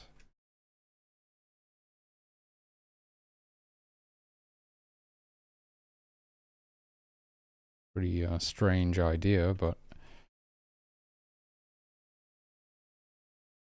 an idea nonetheless.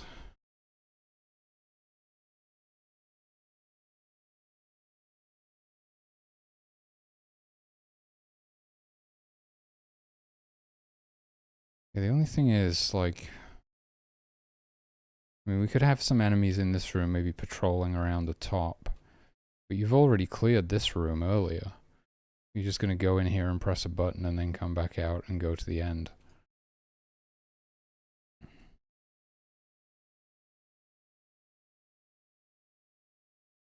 It's kind of like there's nothing left to do in the map at that point. Sort of feels like we need something.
I have some space under the map here I could use.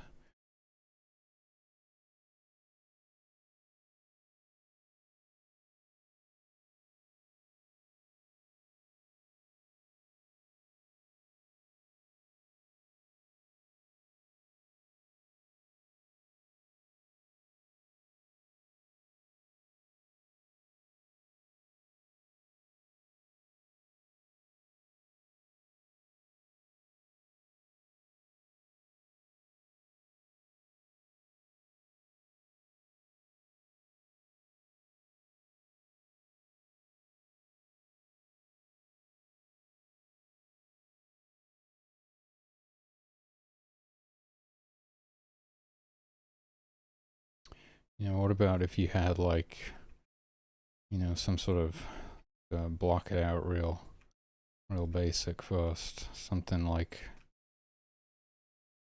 some sort of upper platform like this in this room, and then lower level down below. Maybe not that low.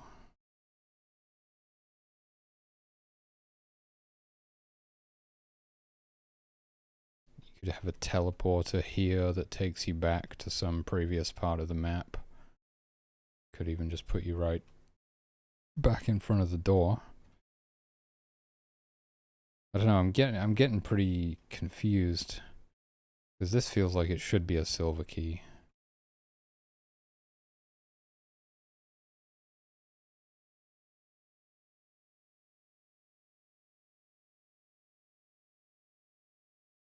If it's going to be like this, it feels like there should be a silver key in this room. Not a button to open this door.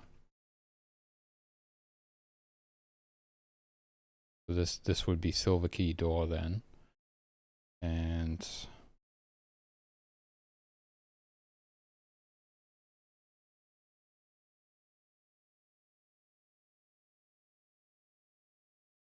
I guess we would have to do the drop down thing into the exit, but I'm not really feeling that. Not very base map, is it? Wait, are there any base maps that do anything like that? You know, I know I can do anything, but I'm trying to make it feel like one of the classic id maps. You know, I like trying to make maps that feel like they belong in Quake.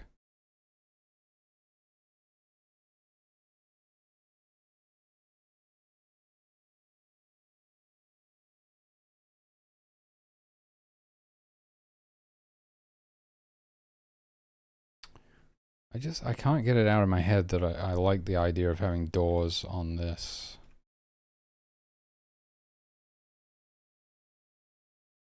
So yeah, it's almost like you would just have a button here.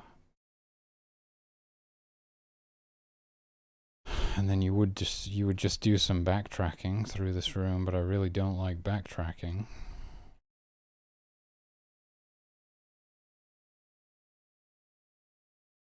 I do find it kind of interesting that you would be able to see this button up here from like over here, and you'd be curious, like, what does that button do? And then maybe even you would get to this door later and be like, ah, I remember seeing a button. Let me go find that.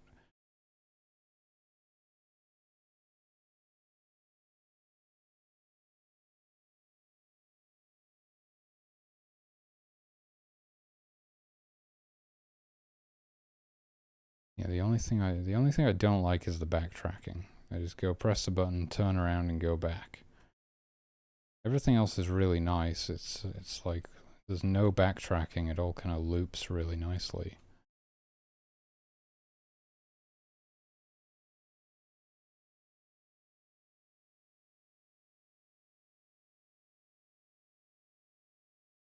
Until you get to this point.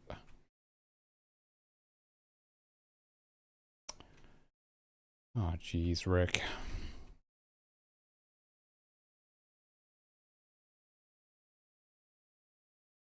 I have room on this side to do something, potentially.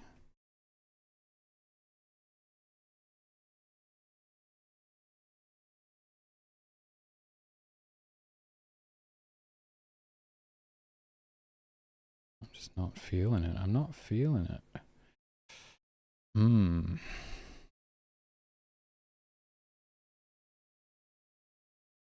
Alright, well I think that's it. I think that's where I'm at for today. I'm going to put a button here that opens this door. And silver key is here at the end, and then silver door is here at the beginning. That's the best I can come up with right now. This has to be chonky if we want to fit a freaking door in it.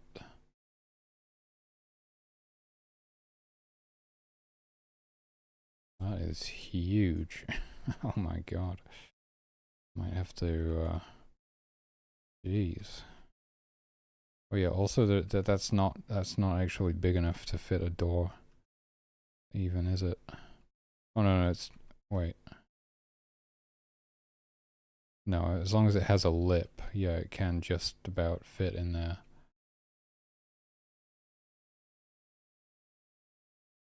Okay. Maybe it needs to be all the way at the end, though.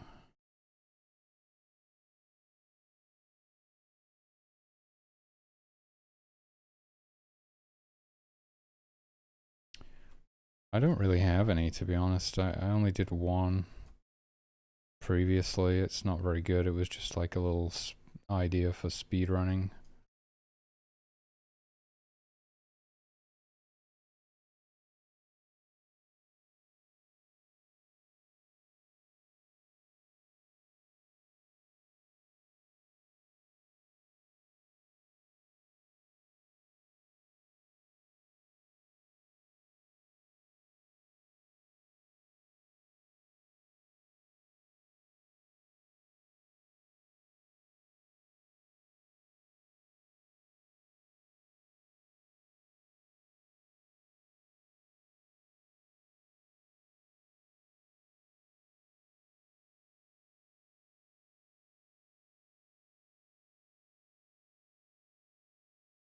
Maybe the silver door is just in the front of this thing.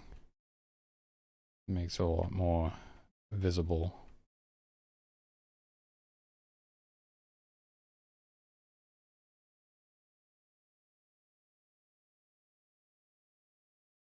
Kind of weird that there's no floor beneath it, though.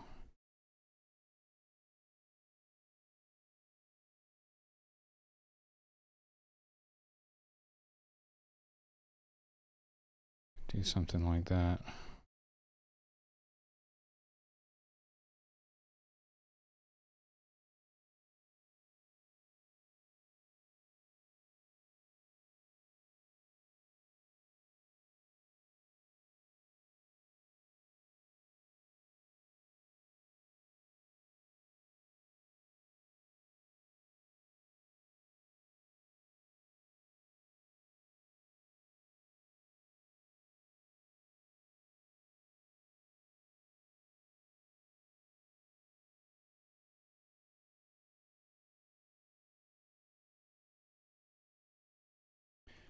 It really feels like, what the hell is this thing, you know?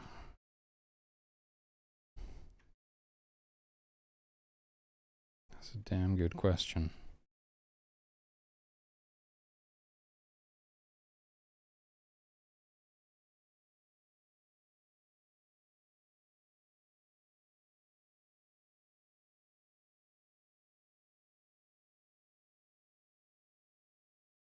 I think that's basically gonna be it. For now, anyway. Guess I'm just gonna run with this. Might change my mind later, but...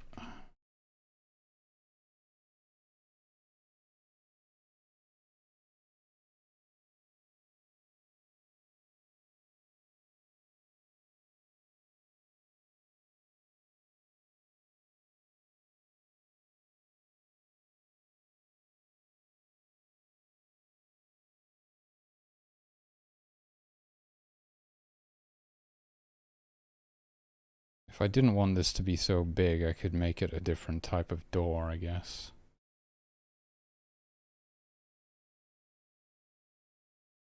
Yeah, I could make it a vertical door that goes up.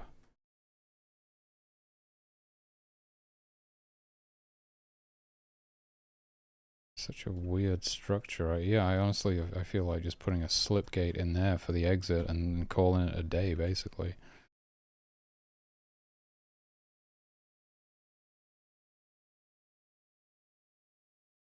Alright, let's try it.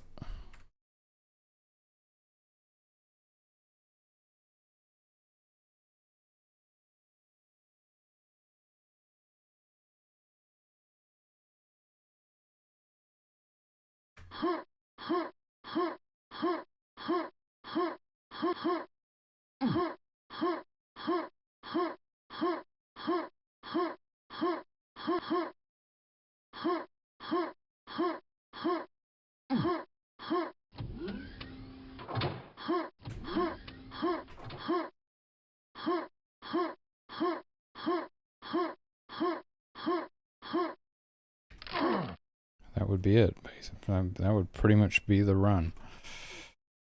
Although, you know, you have to stop and open the doors.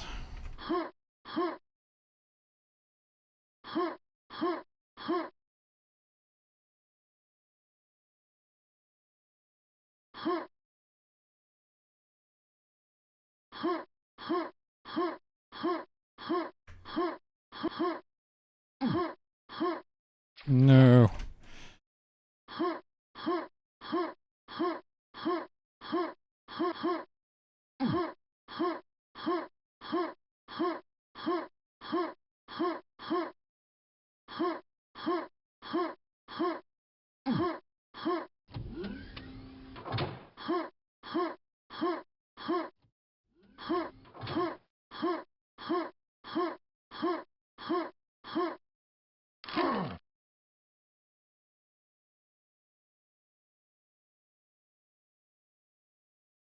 All right.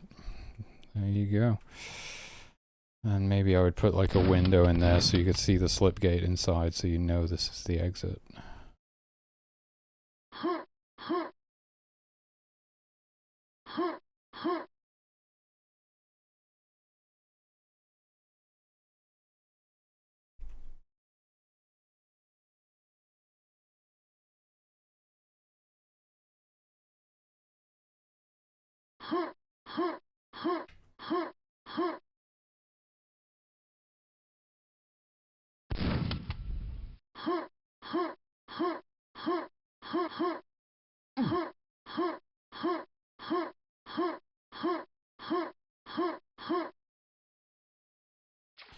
Really weird map.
How do you make it look like a key card instead of a key?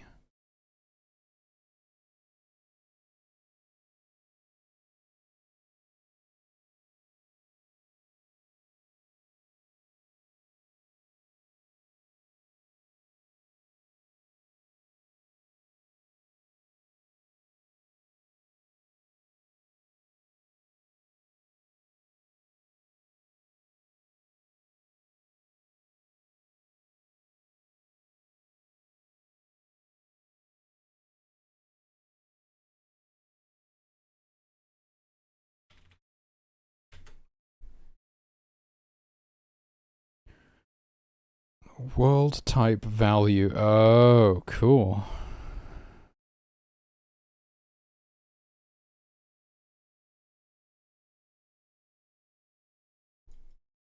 I change world type to base, and then the keys will show up as key cards instead of keys. That's where the gold key is going to be, so it's like visible from down below.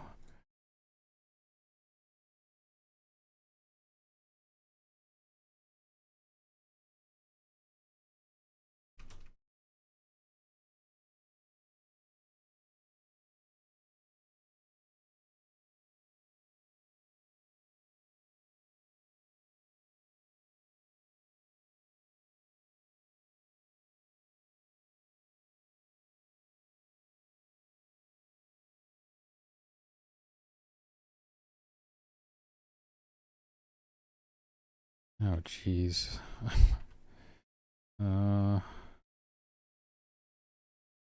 Might just have to make these doors thinner. Or I can make this chunky. Well, oh yeah. I have to do this if I want the doors to be able to open horizontally.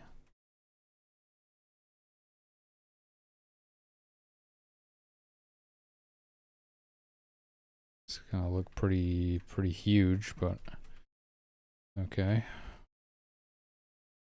Oh yeah, you're not gonna be able to skip that corner as easily. That was really fun.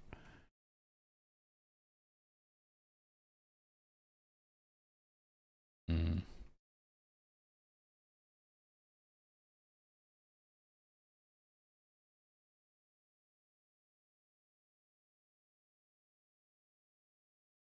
But it also gives me room to add some, like, you know, is it base? No. Tech. Key. There we go. Put some of these on here.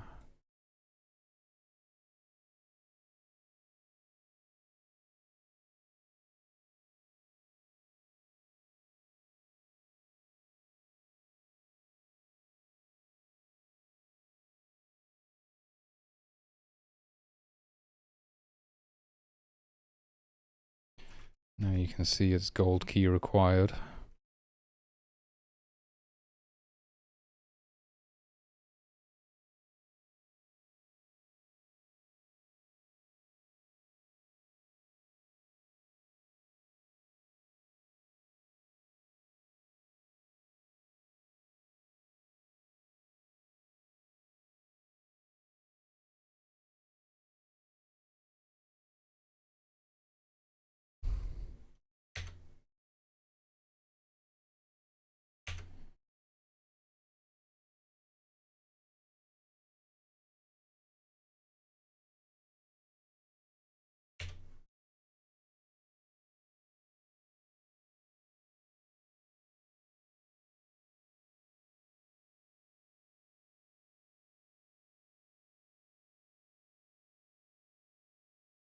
And there probably should be some kind of unique door frame texture underneath, right?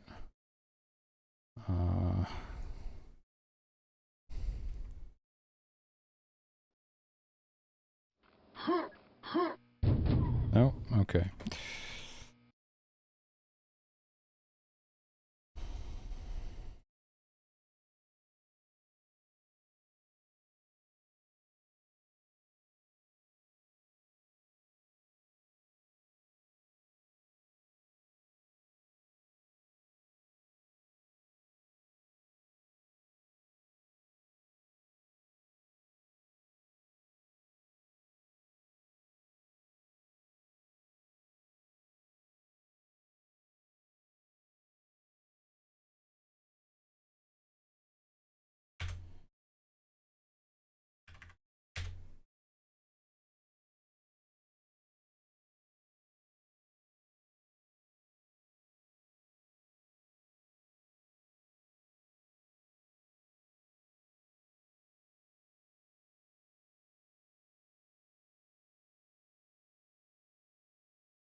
Guess this door should stay open. The ones that require keys should stay open.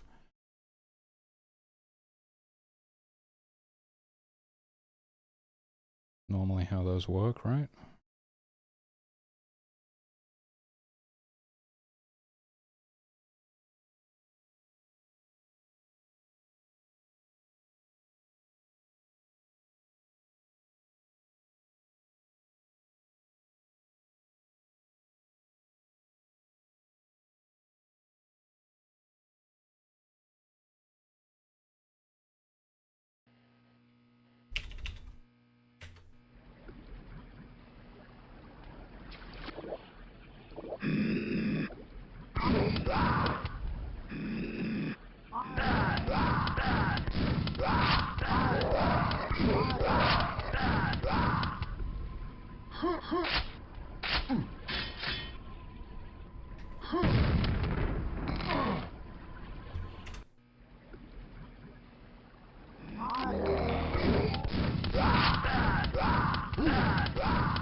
Oh fuck. Screwed up the textures.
There's still no way to get back out of this water, but I'm at least connecting the rooms up.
Yeah, maybe I should. I don't know. It's been playing pretty well. Like maybe that door should be offset slightly to the left. Would make this room look a bit better. Don't want to mess up the flow of the b-hops though. Although, yeah, that's been part of the problem, has been getting to this ramp too early. Right, I think it would almost be perfect.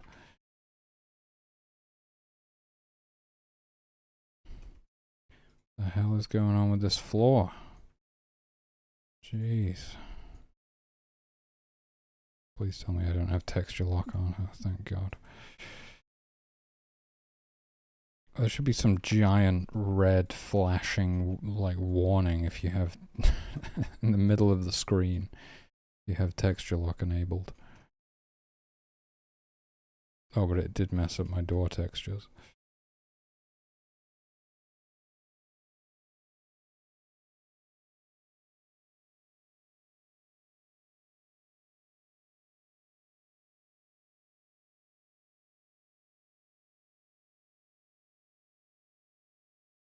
Okay, it's starting to look like a map. We got keys, we got doors. Oh God, this is going to be a nightmare. Or not. That's great. Thank you.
Silver key.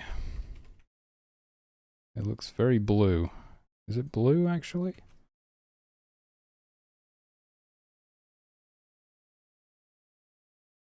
Pretty sure it's still called silver key card. Alright, we have our ridiculous map.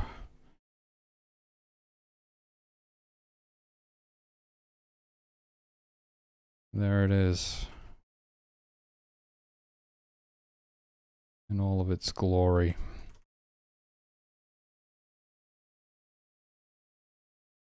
Yeah, I think, honestly, I just wanted to like try and get it finished, you know. If I come up with something that I can make it longer and add some more rooms and stuff, sure, but we're just gonna keep it like this, just in the interest of getting it finished. Let's get some monsters in there, get some weapons in there, and call it a day. Space base.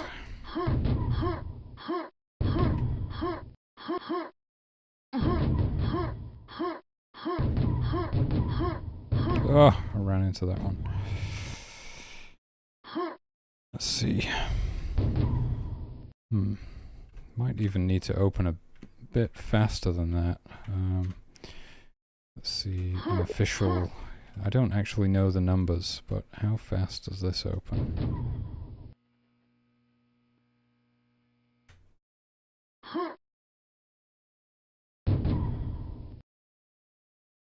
I feel like mine might be faster, if anything. Well, I've just got to make sure I jump through the middle of the door.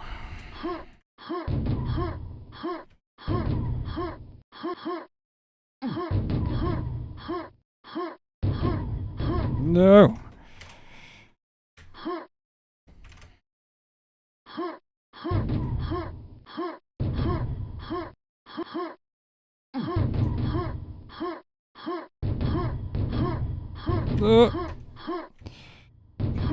I'm still arriving at that ramp at the wrong time.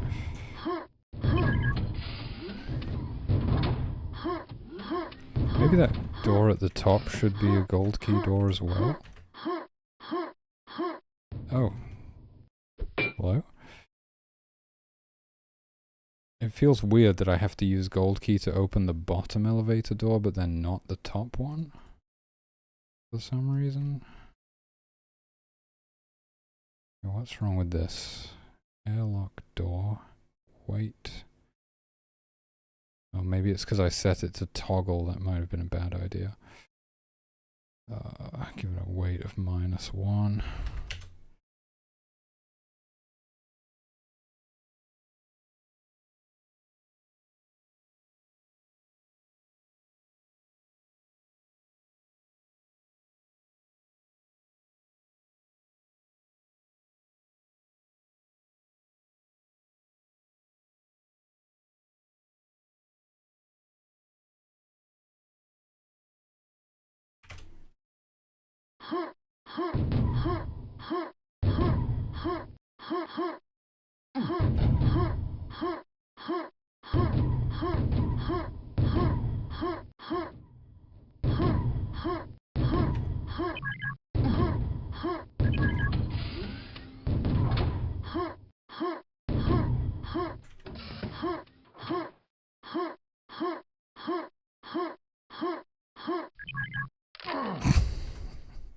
Into the void.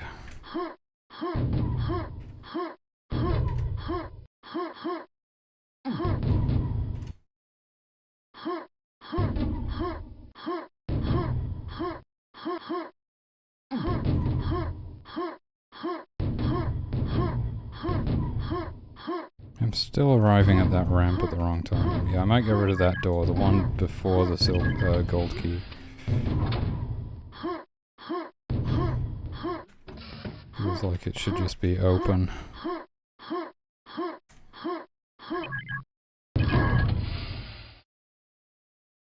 Boom.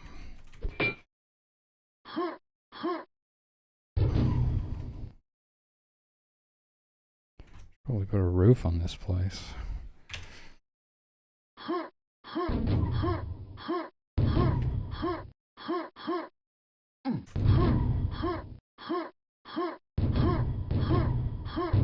Whoa, I forgot. I forgot.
No, I knew it.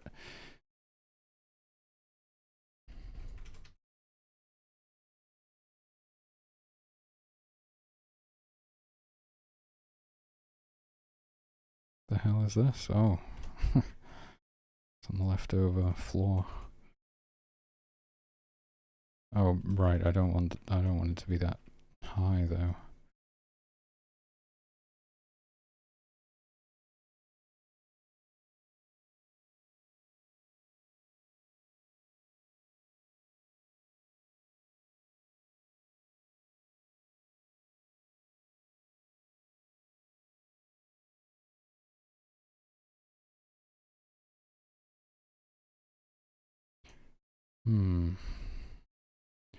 How do I put a ceiling on this thing?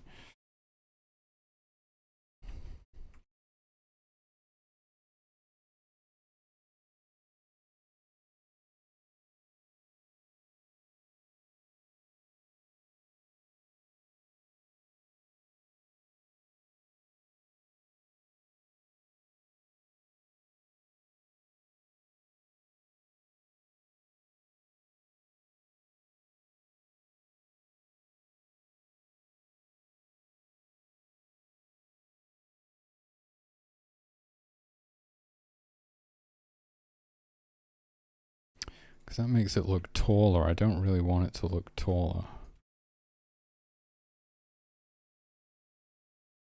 That's going to make the ceiling too low inside. It has to be like that.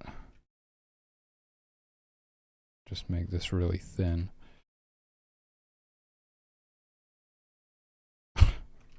Looks weird. You don't really get stuff like this in the actual Quake maps. So we're not really going to be able to find an example.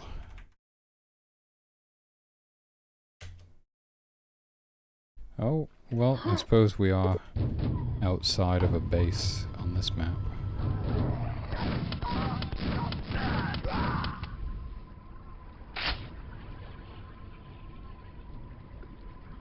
But yeah, you just can't see up there.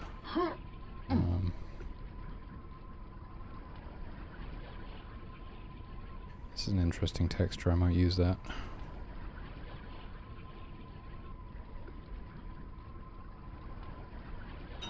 Oh, I gotta get something to drink. Yeah, God knows what the ceiling looks like up there. SV cheats. Wait, how do you...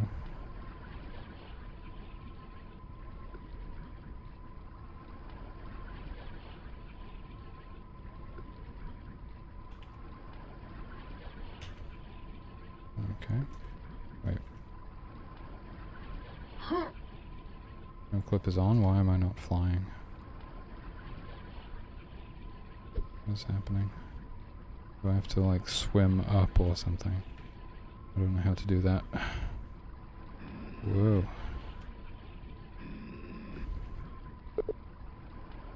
God damn it.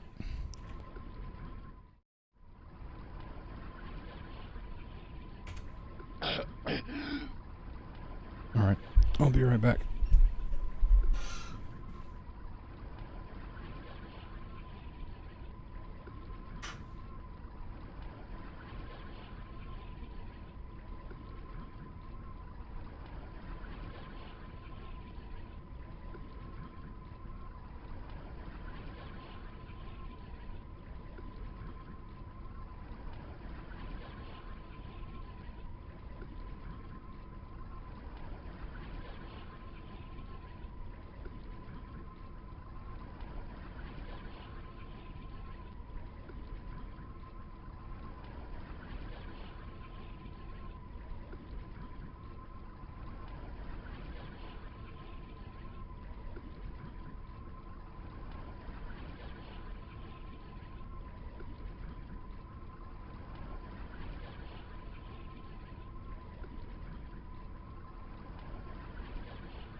I'm just going to make some tea.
Okay, what am I doing?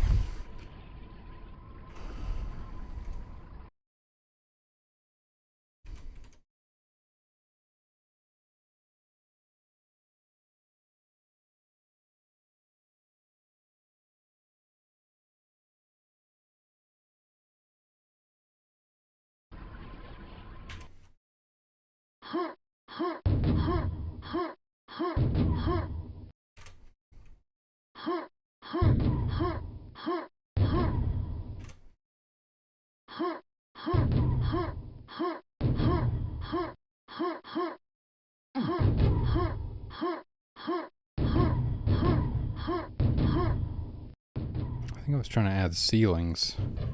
That ceiling seemed kind of low. Pretty sure I hit my head on it.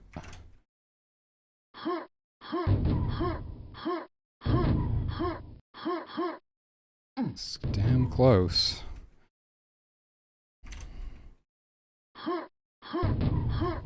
With a good ramp jump, I'm pretty sure you'll hit your head on there. Which is kind of unavoidable, I guess. Oh.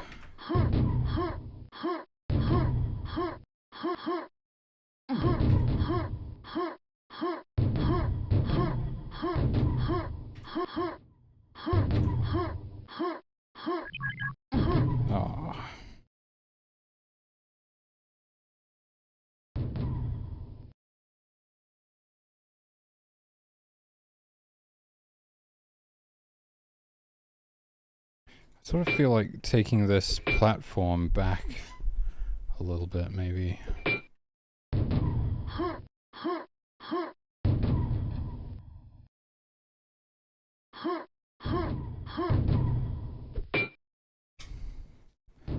Maybe just like 64 units.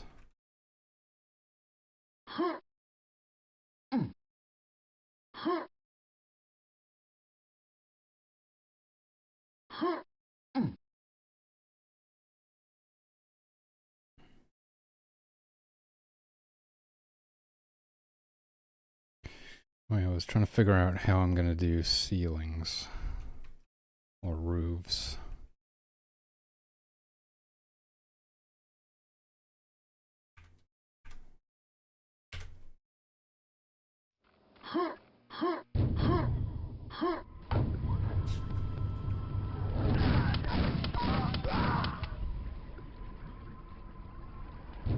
Yeah, this one is just like whatever. They just extend the texture an extra 16 units.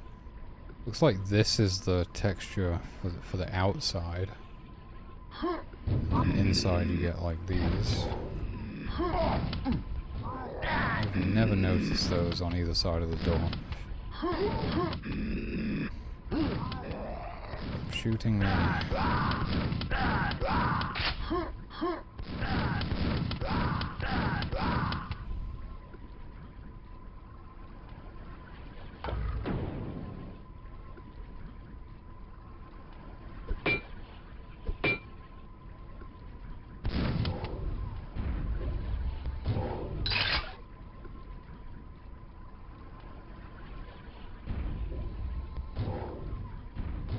I guess the skybox will be blue as well because I changed the world spawn to base instead of medieval.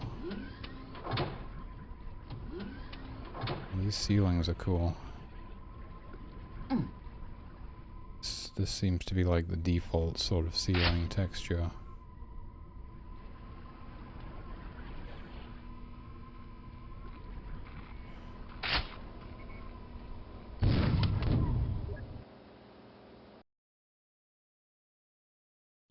So I'll use that for the time being. And yeah, I guess I'll just extend these 16 units.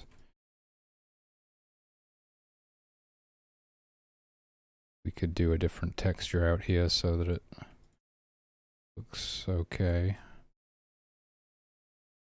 Ooh.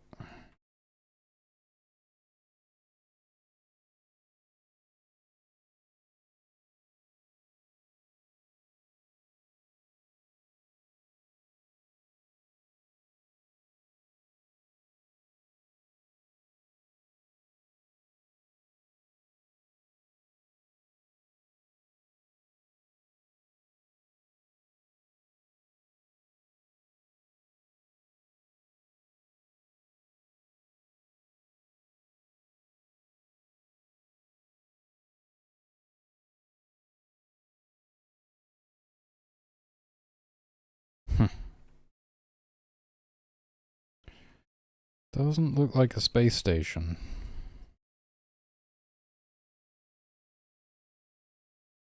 Looks very stripy.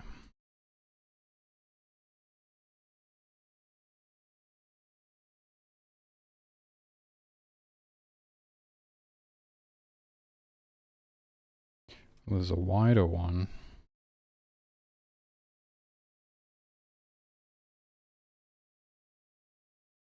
It does help. I mean, this definitely looks better. I think I like the wider one.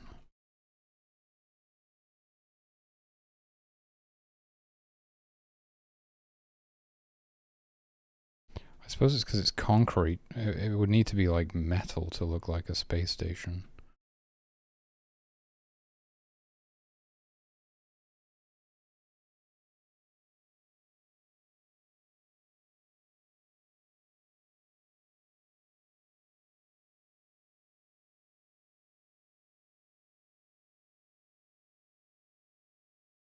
The hell is this?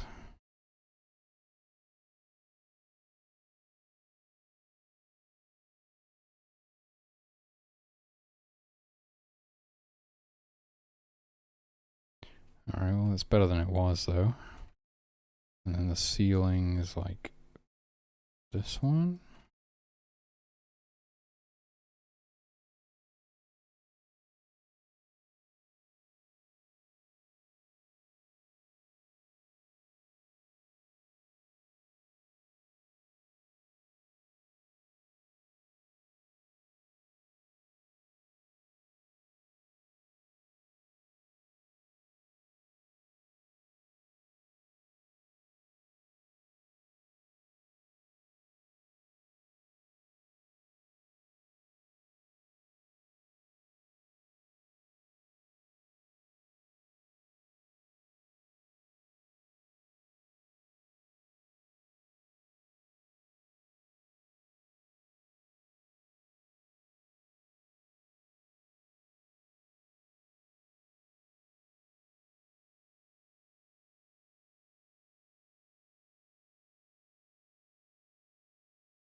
Maybe it should look different from the outside, but I'll just do that for now.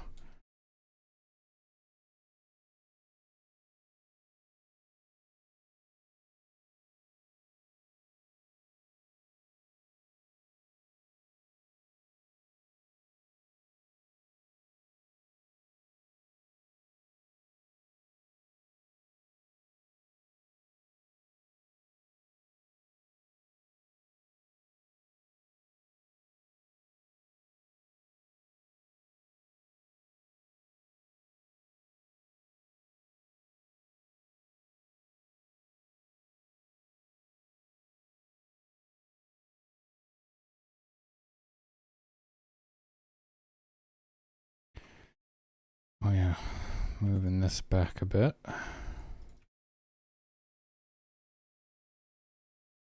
That's nice.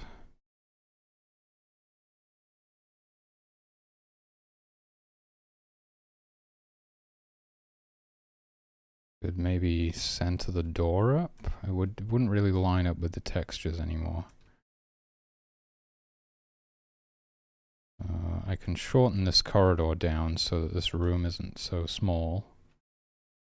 Could even take this back even further.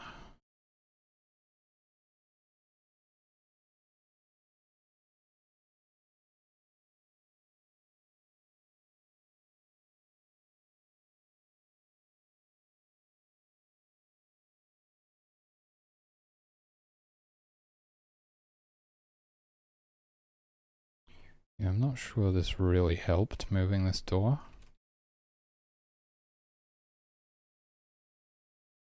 Kind of strange. That seems a little bit too far. I think it needs to be like that.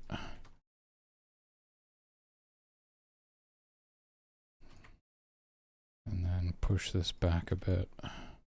Because I like the size of the room. There we go, and it's going to make this drop down to this door easier as well.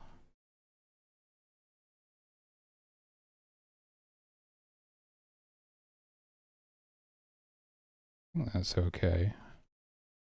The door is kind of centered to the ceiling and this thing, between those two. We'll run with it for now.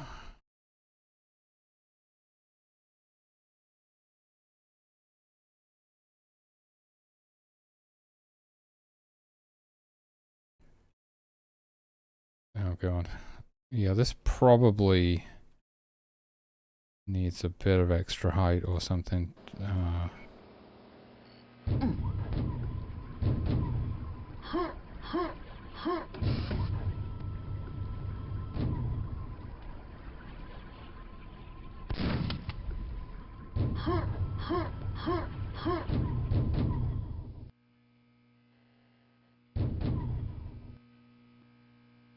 Looks like about an extra 64 units or something above the door. We can do that.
Okay, interesting.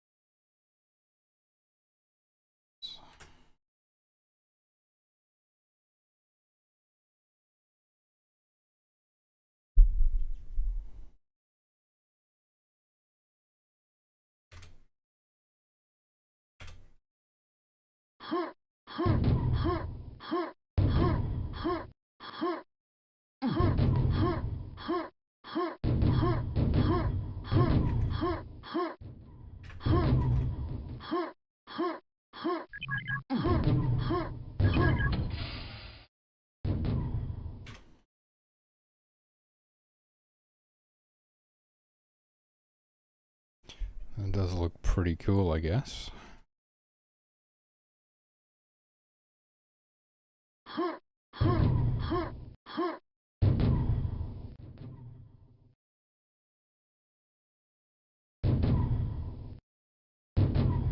Looks a bit better when the texture alignment isn't janked up.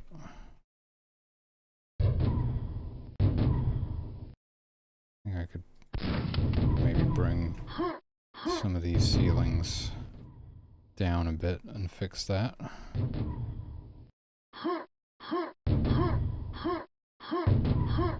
But there's some places where it has to be like that, I think.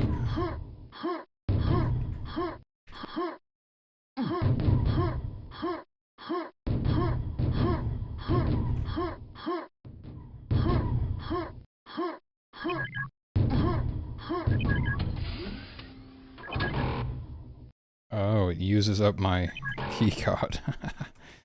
So we can't do that.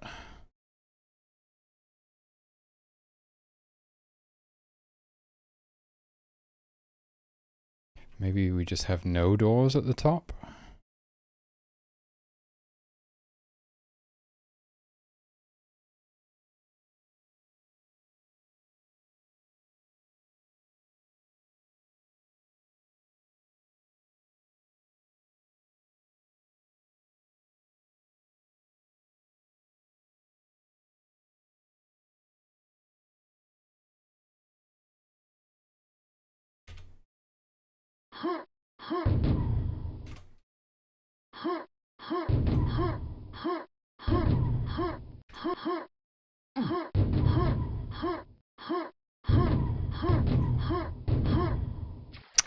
Man, that corner. I feel like it got worse since I moved that door.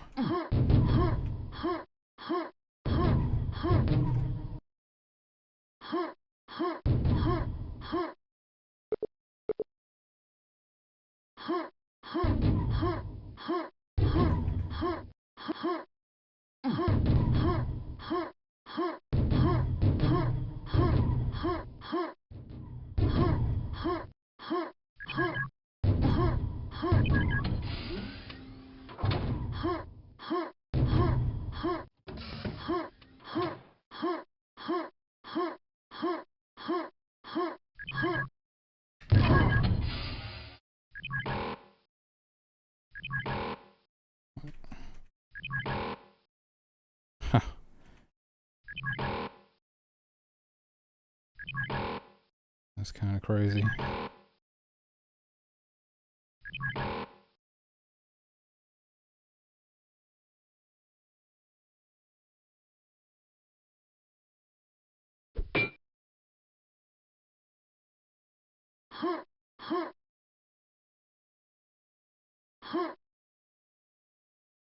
Oh.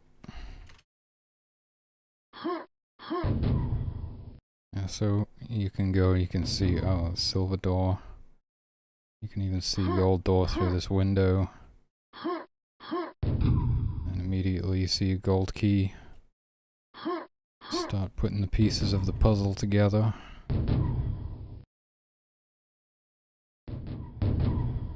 I suppose it's very linear.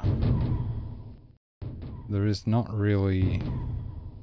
You can't go the wrong way. There isn't any other way you can go. So maybe we should play around with some extra areas or connections. I'm still kind of got this idea of putting the one there.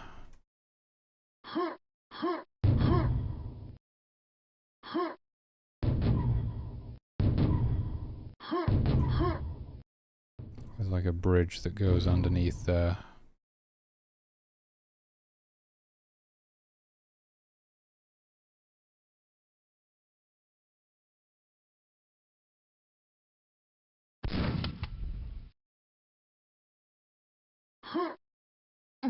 There's no way to ramp jump up to that. I made sure.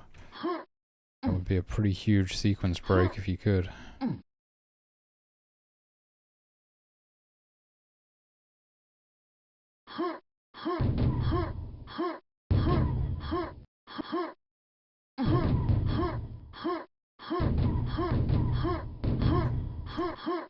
Oh, it might just be possible. That would be insane. You need like perfect bunnies.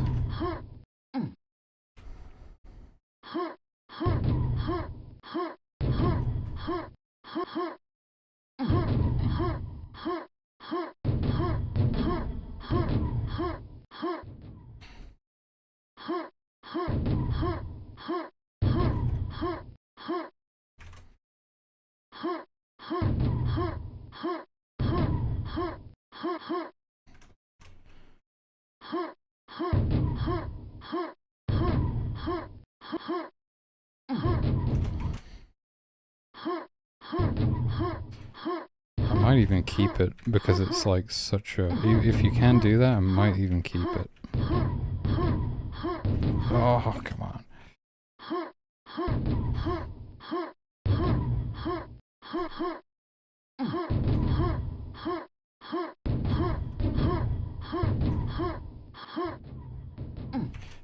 Seriously, you need so much speed.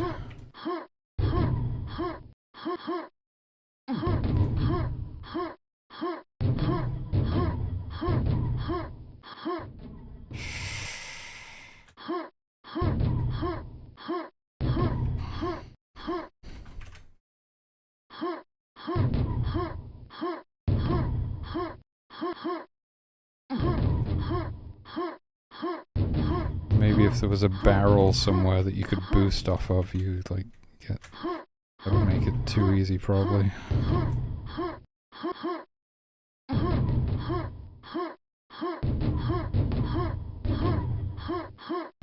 Ugh. Yeah, you need like the perfect ramp jump.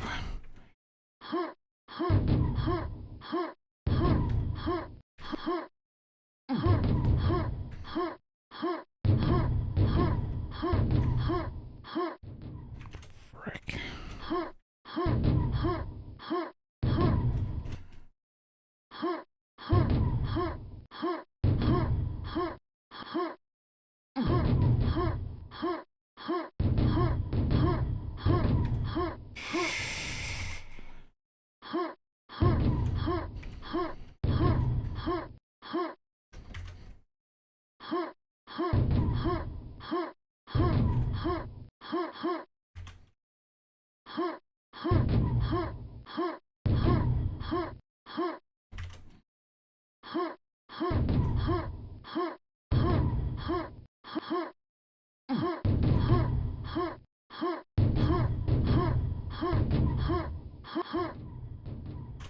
Oh my god. It seems like possible, you know, it seems possible.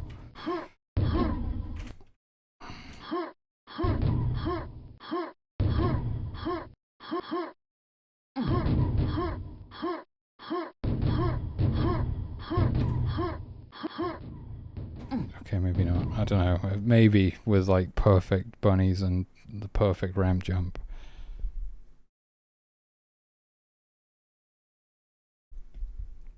It's so tantalizingly close. I feel like leaving that in there just to drive some speedrunners crazy.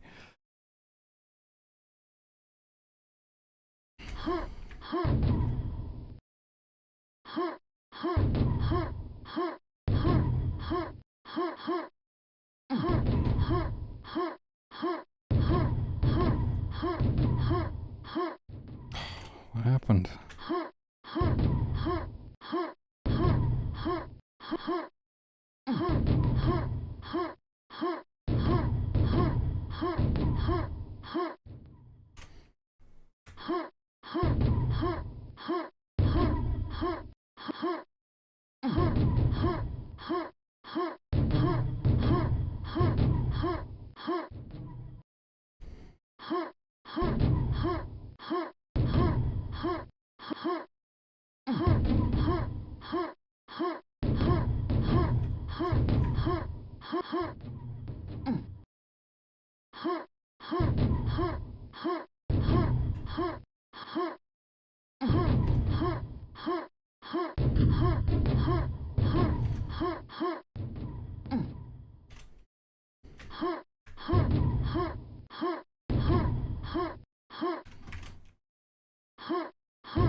Oh my god.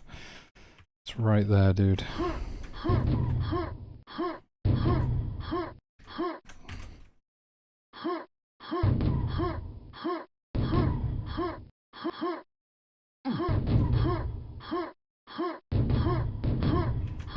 Oh, I had such good speed.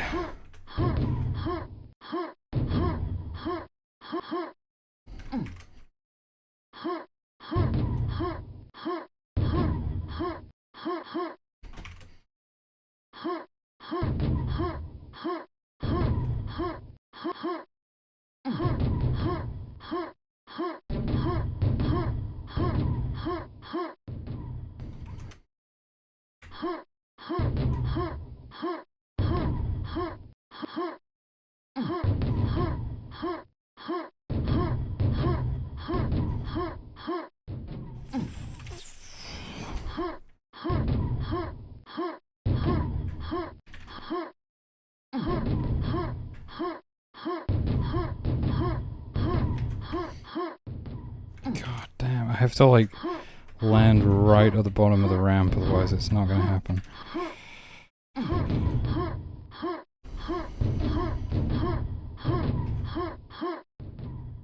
I don't know how to do that consistently.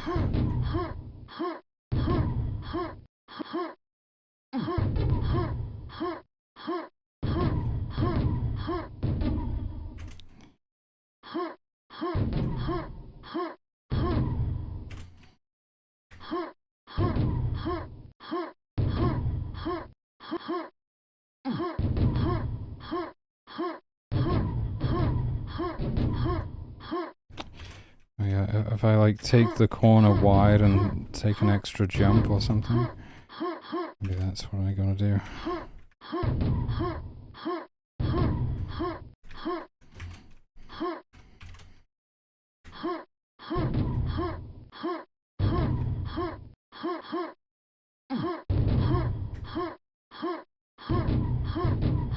No.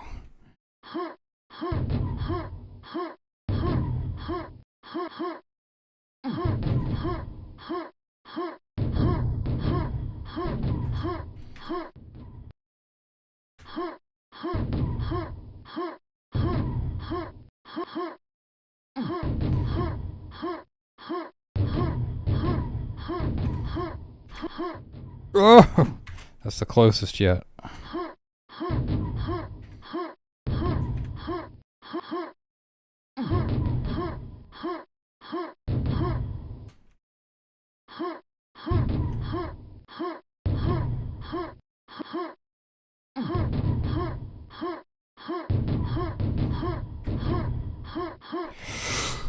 Oh, I thought I had it. I almost flipped out, dude. Holy shit.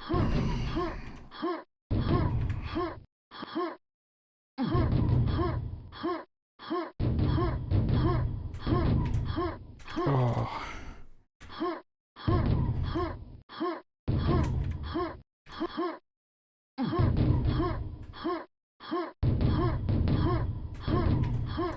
No, can't do it like that.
Ooh, that actually looks promising. If I go the other way, it lines up.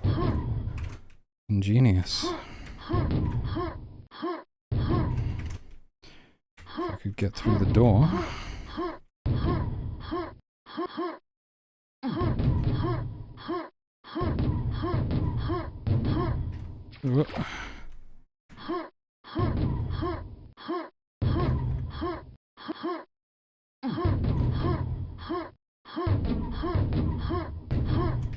Come on.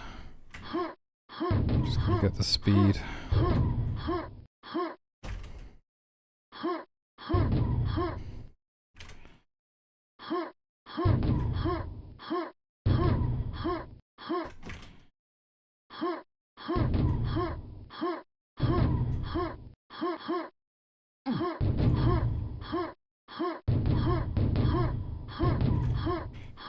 What's happening? What's happening? I'm sure it was lining up before.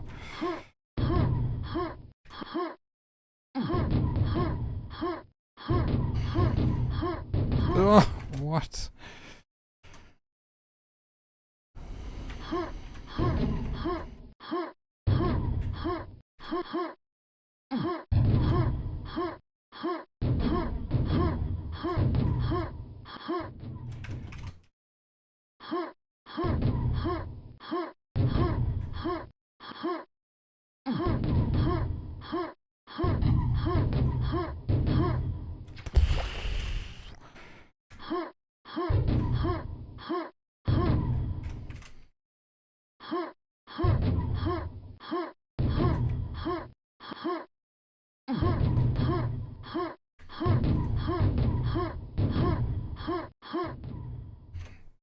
What's happening? What happened before? Why was it so good?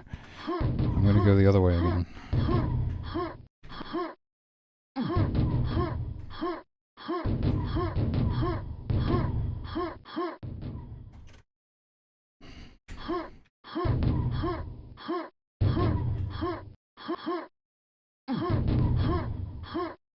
Maybe I should like cut that corner a bit or something.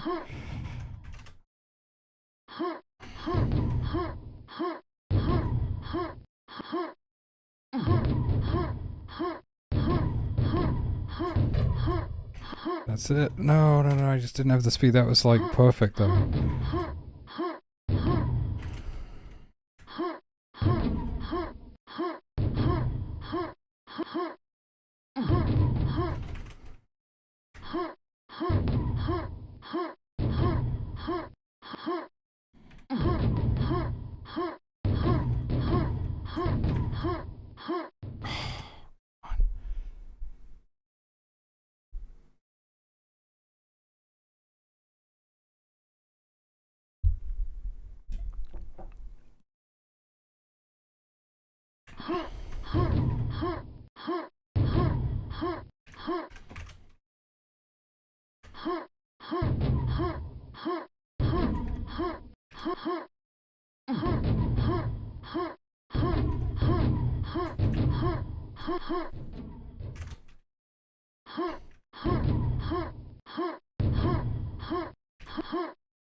No. Oh,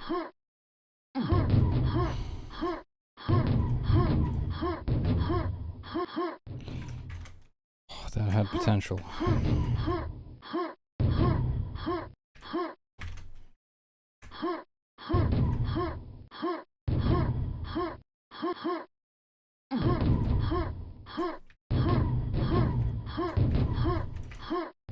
Come on.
Why does it feel like it's getting further away?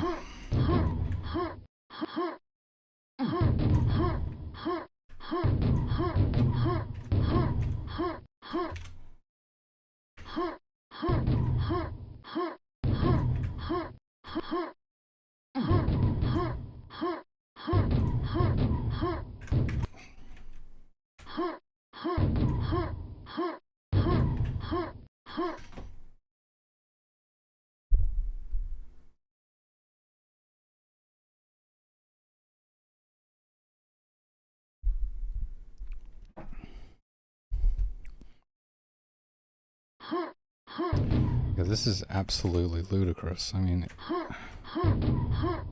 it would be kind of insane to have a trick this difficult in the run. Then again, maybe someone with better bunny hops than me could do it somewhat consistently. We still don't even know if it's possible. I haven't actually done it yet.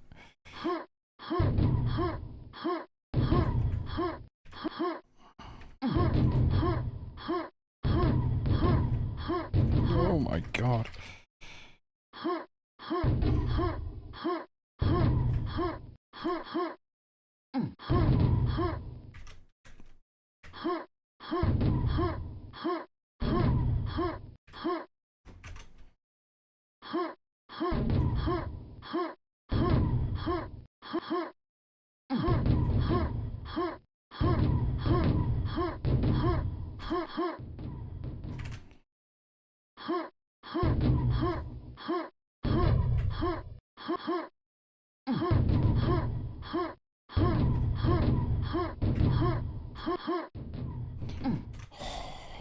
I mean, it's unbelievable how precise you have to be if it's possible.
I'm almost certain it's possible.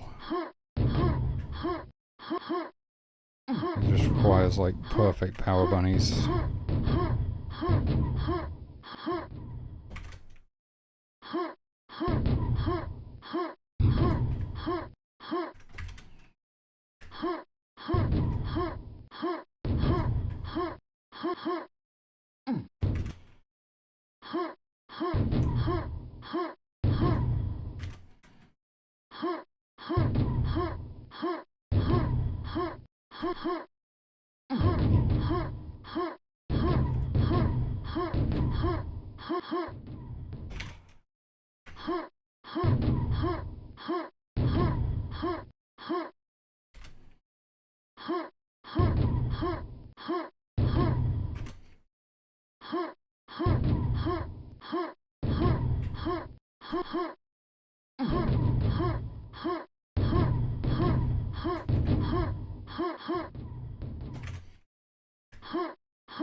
I should try and go for the extra jump in that room, I think.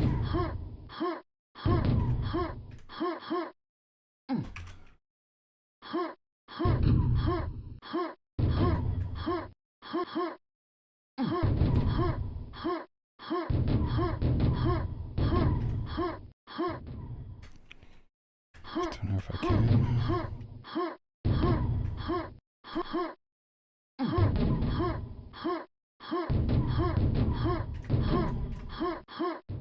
Holy smokes.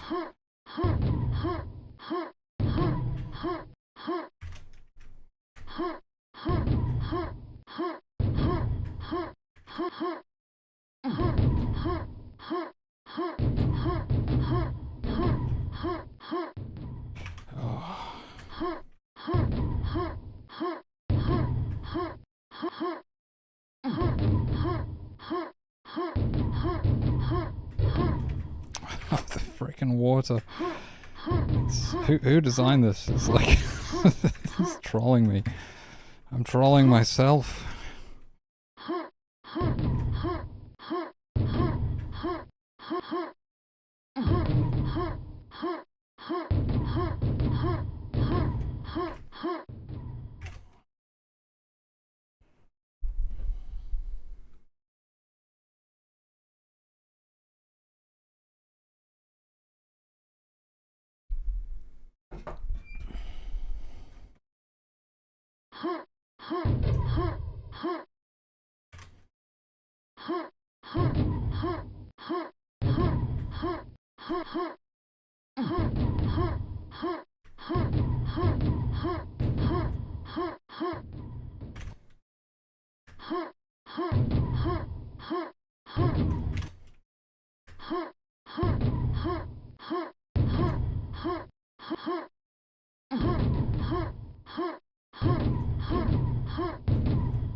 What?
Holy.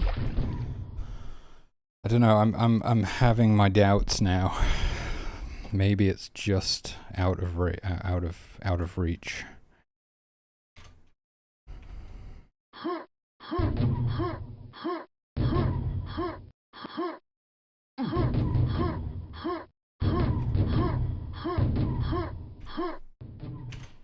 I mean, with enough speed, it's got to be possible, right? But it's like, can we actually get enough speed?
That was gonna be it. That, I swear.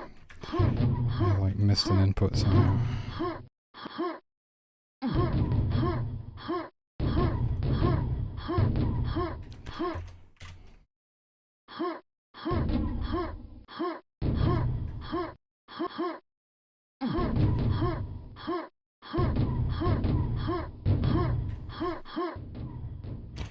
Come on, it's clearly possible. That was insane.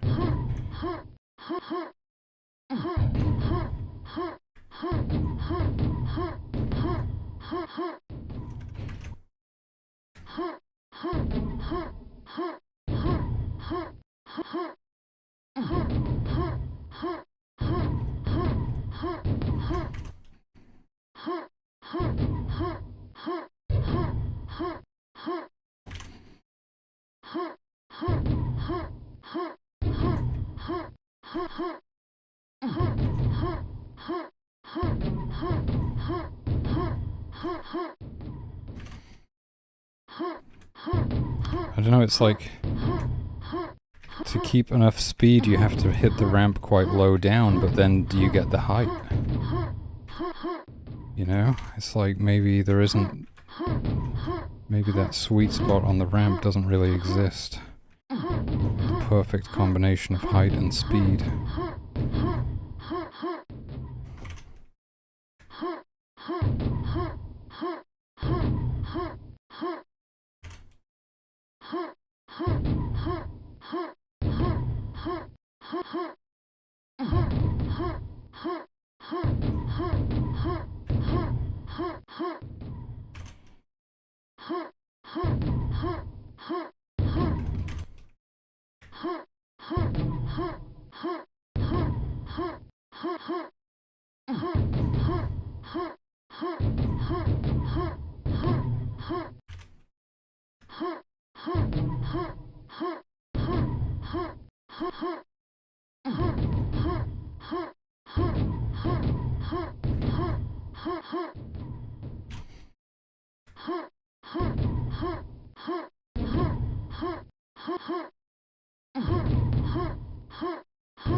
We have to like put a bounty on this or something.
Oh, power bunnies have gone to shit.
So outrageously close. Maybe it is possible.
I don't know, man. I don't know.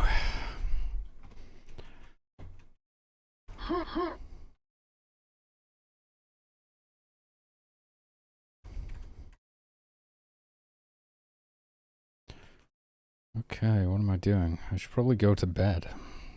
To be honest with you.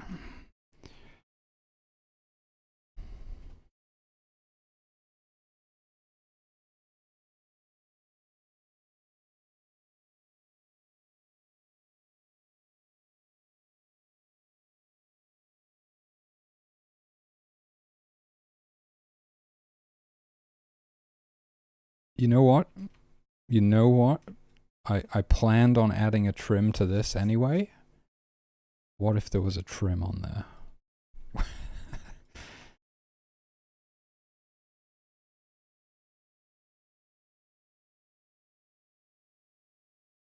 An extra 16 units. I mean, does that even help? Because I'm not getting the height. Really, it's that I'm not getting the height.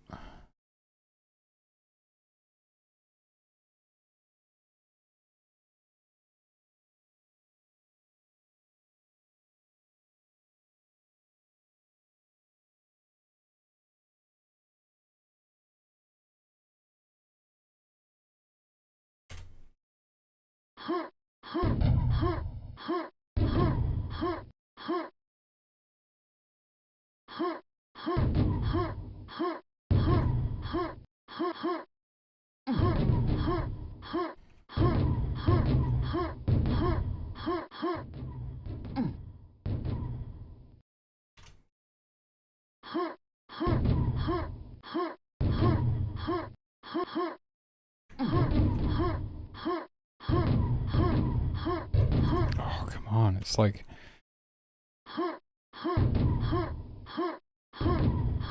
If I've got the speed that I need, then getting through the door becomes challenging.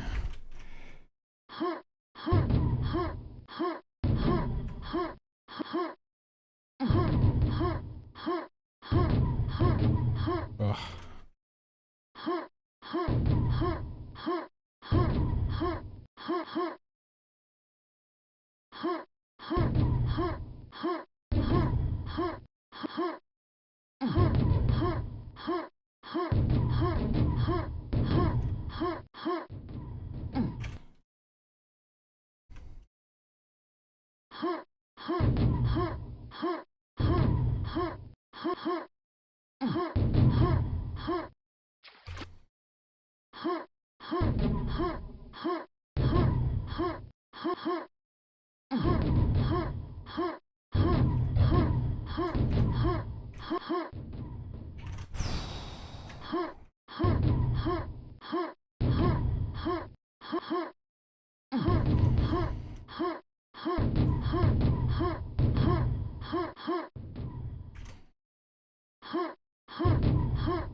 Oh my god.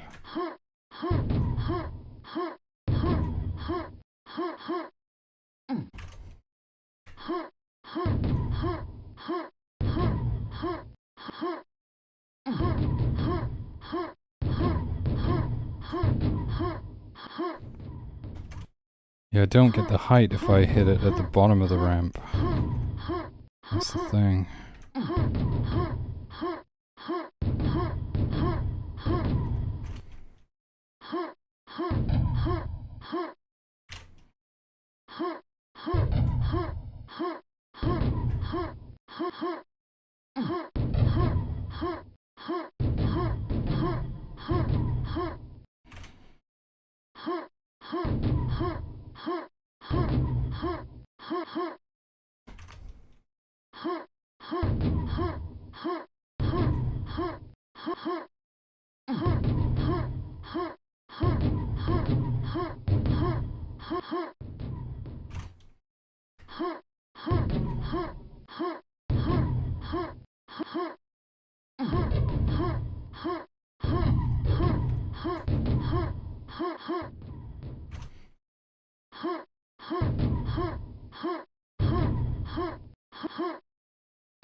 Come on.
Oh my god. Okay, I mean, if that didn't get it, that was almost perfect Power Bunnies.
Alright, well, I'm not getting it.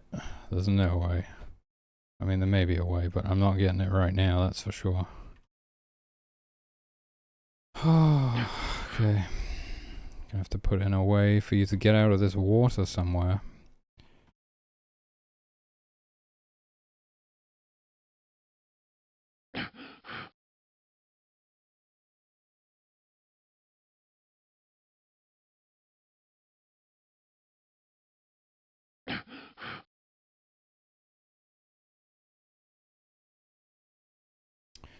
Alright, well, I'm pretty sure I'm done for today. We can design, we can have some fun designing the encounters for this map sometime soon. Should be fun.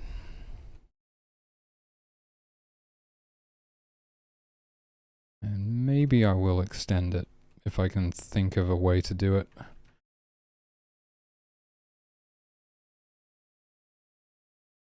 But right now it is what it is.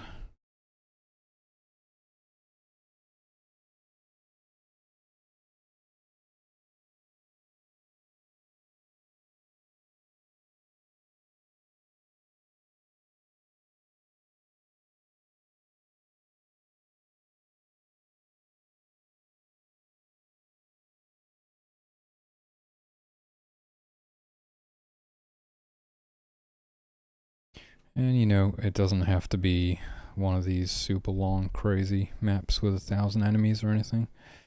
Just trying to kind of make a classic sort of id style map with, I guess, a little bit of my own spin on it.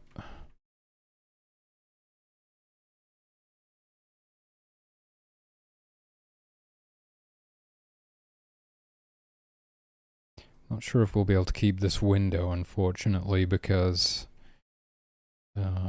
if we put monsters in this room, they'll be able to see you from inside.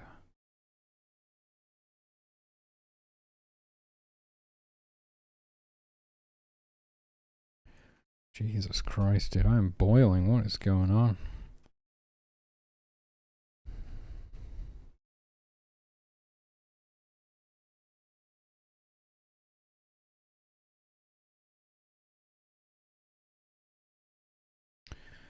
Yeah, I'm pretty happy with it, though.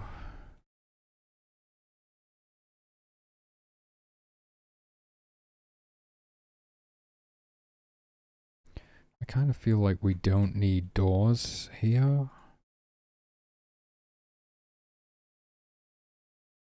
I don't know, does anyone else feel that way? So there's a lot of doors. We've got a lot of doors.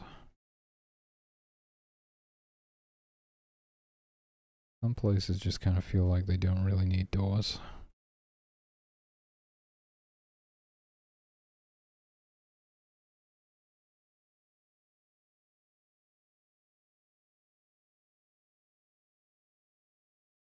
You could even get rid of these doors.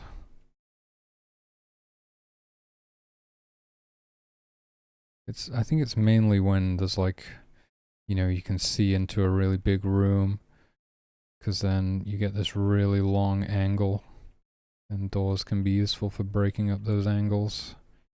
But something like this, where there's like a bend in the corridor, you don't really need them. I mean, this is a really long angle actually across there.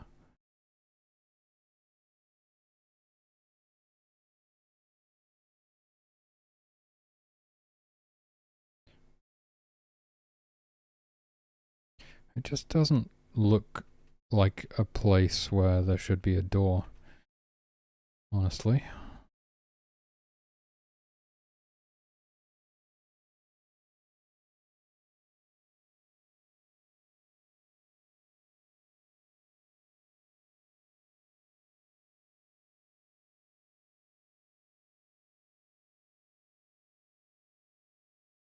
Maybe keep that one.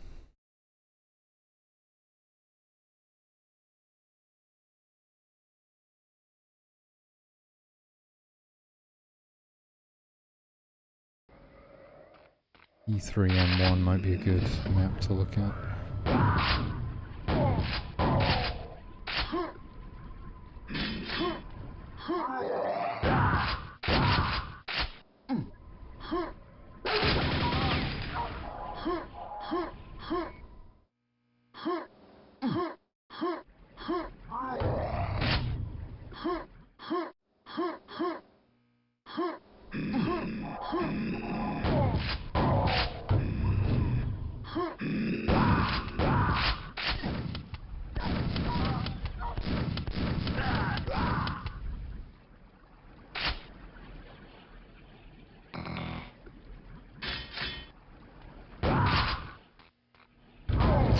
There's like no doors anywhere in this map.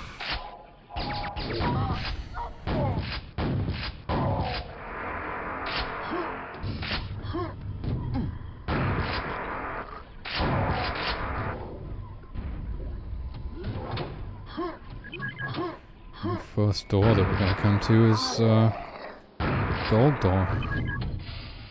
That's it.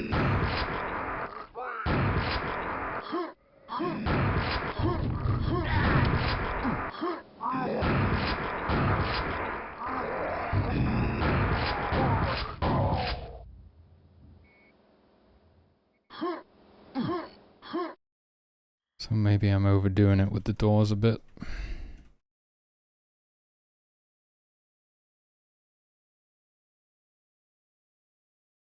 And this room is good because the central pillar is like blocking line of sight from one door to the other.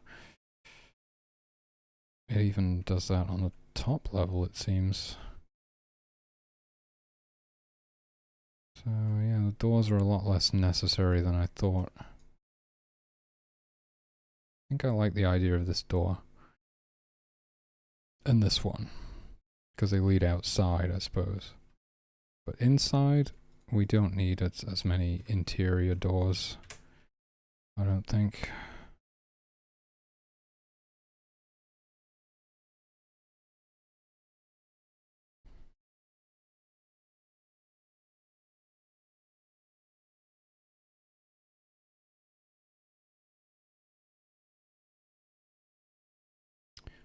Okay, well, I'm gonna use barrels in this map, of course.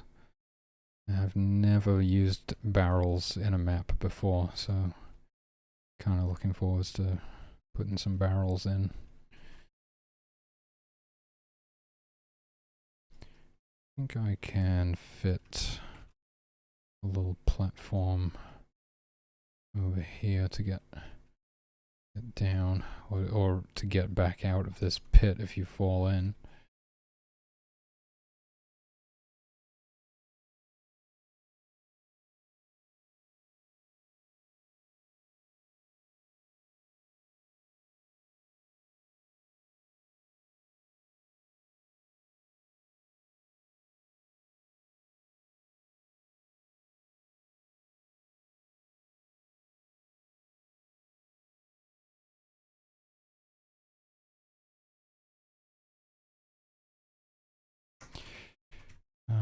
Yeah, we could do that, or we could have like a little elevator.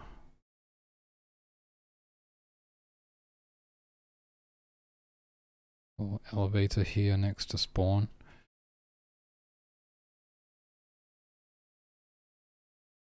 That might be better, to be honest. This looks a bit weird. It's too cramped. Yeah, this pit might be better with an elevator in it.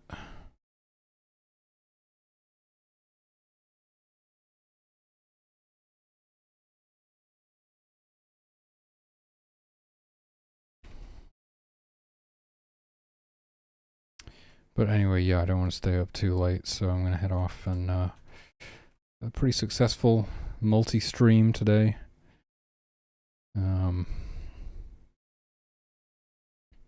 First time doing streaming to YouTube.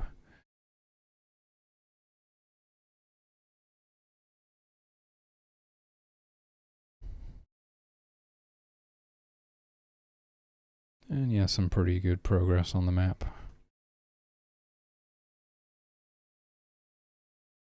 I look forwards to putting the monsters in and stuff. Alright, well, thanks for watching. Take it easy. But take it. And I will catch you in the next one. Peace out.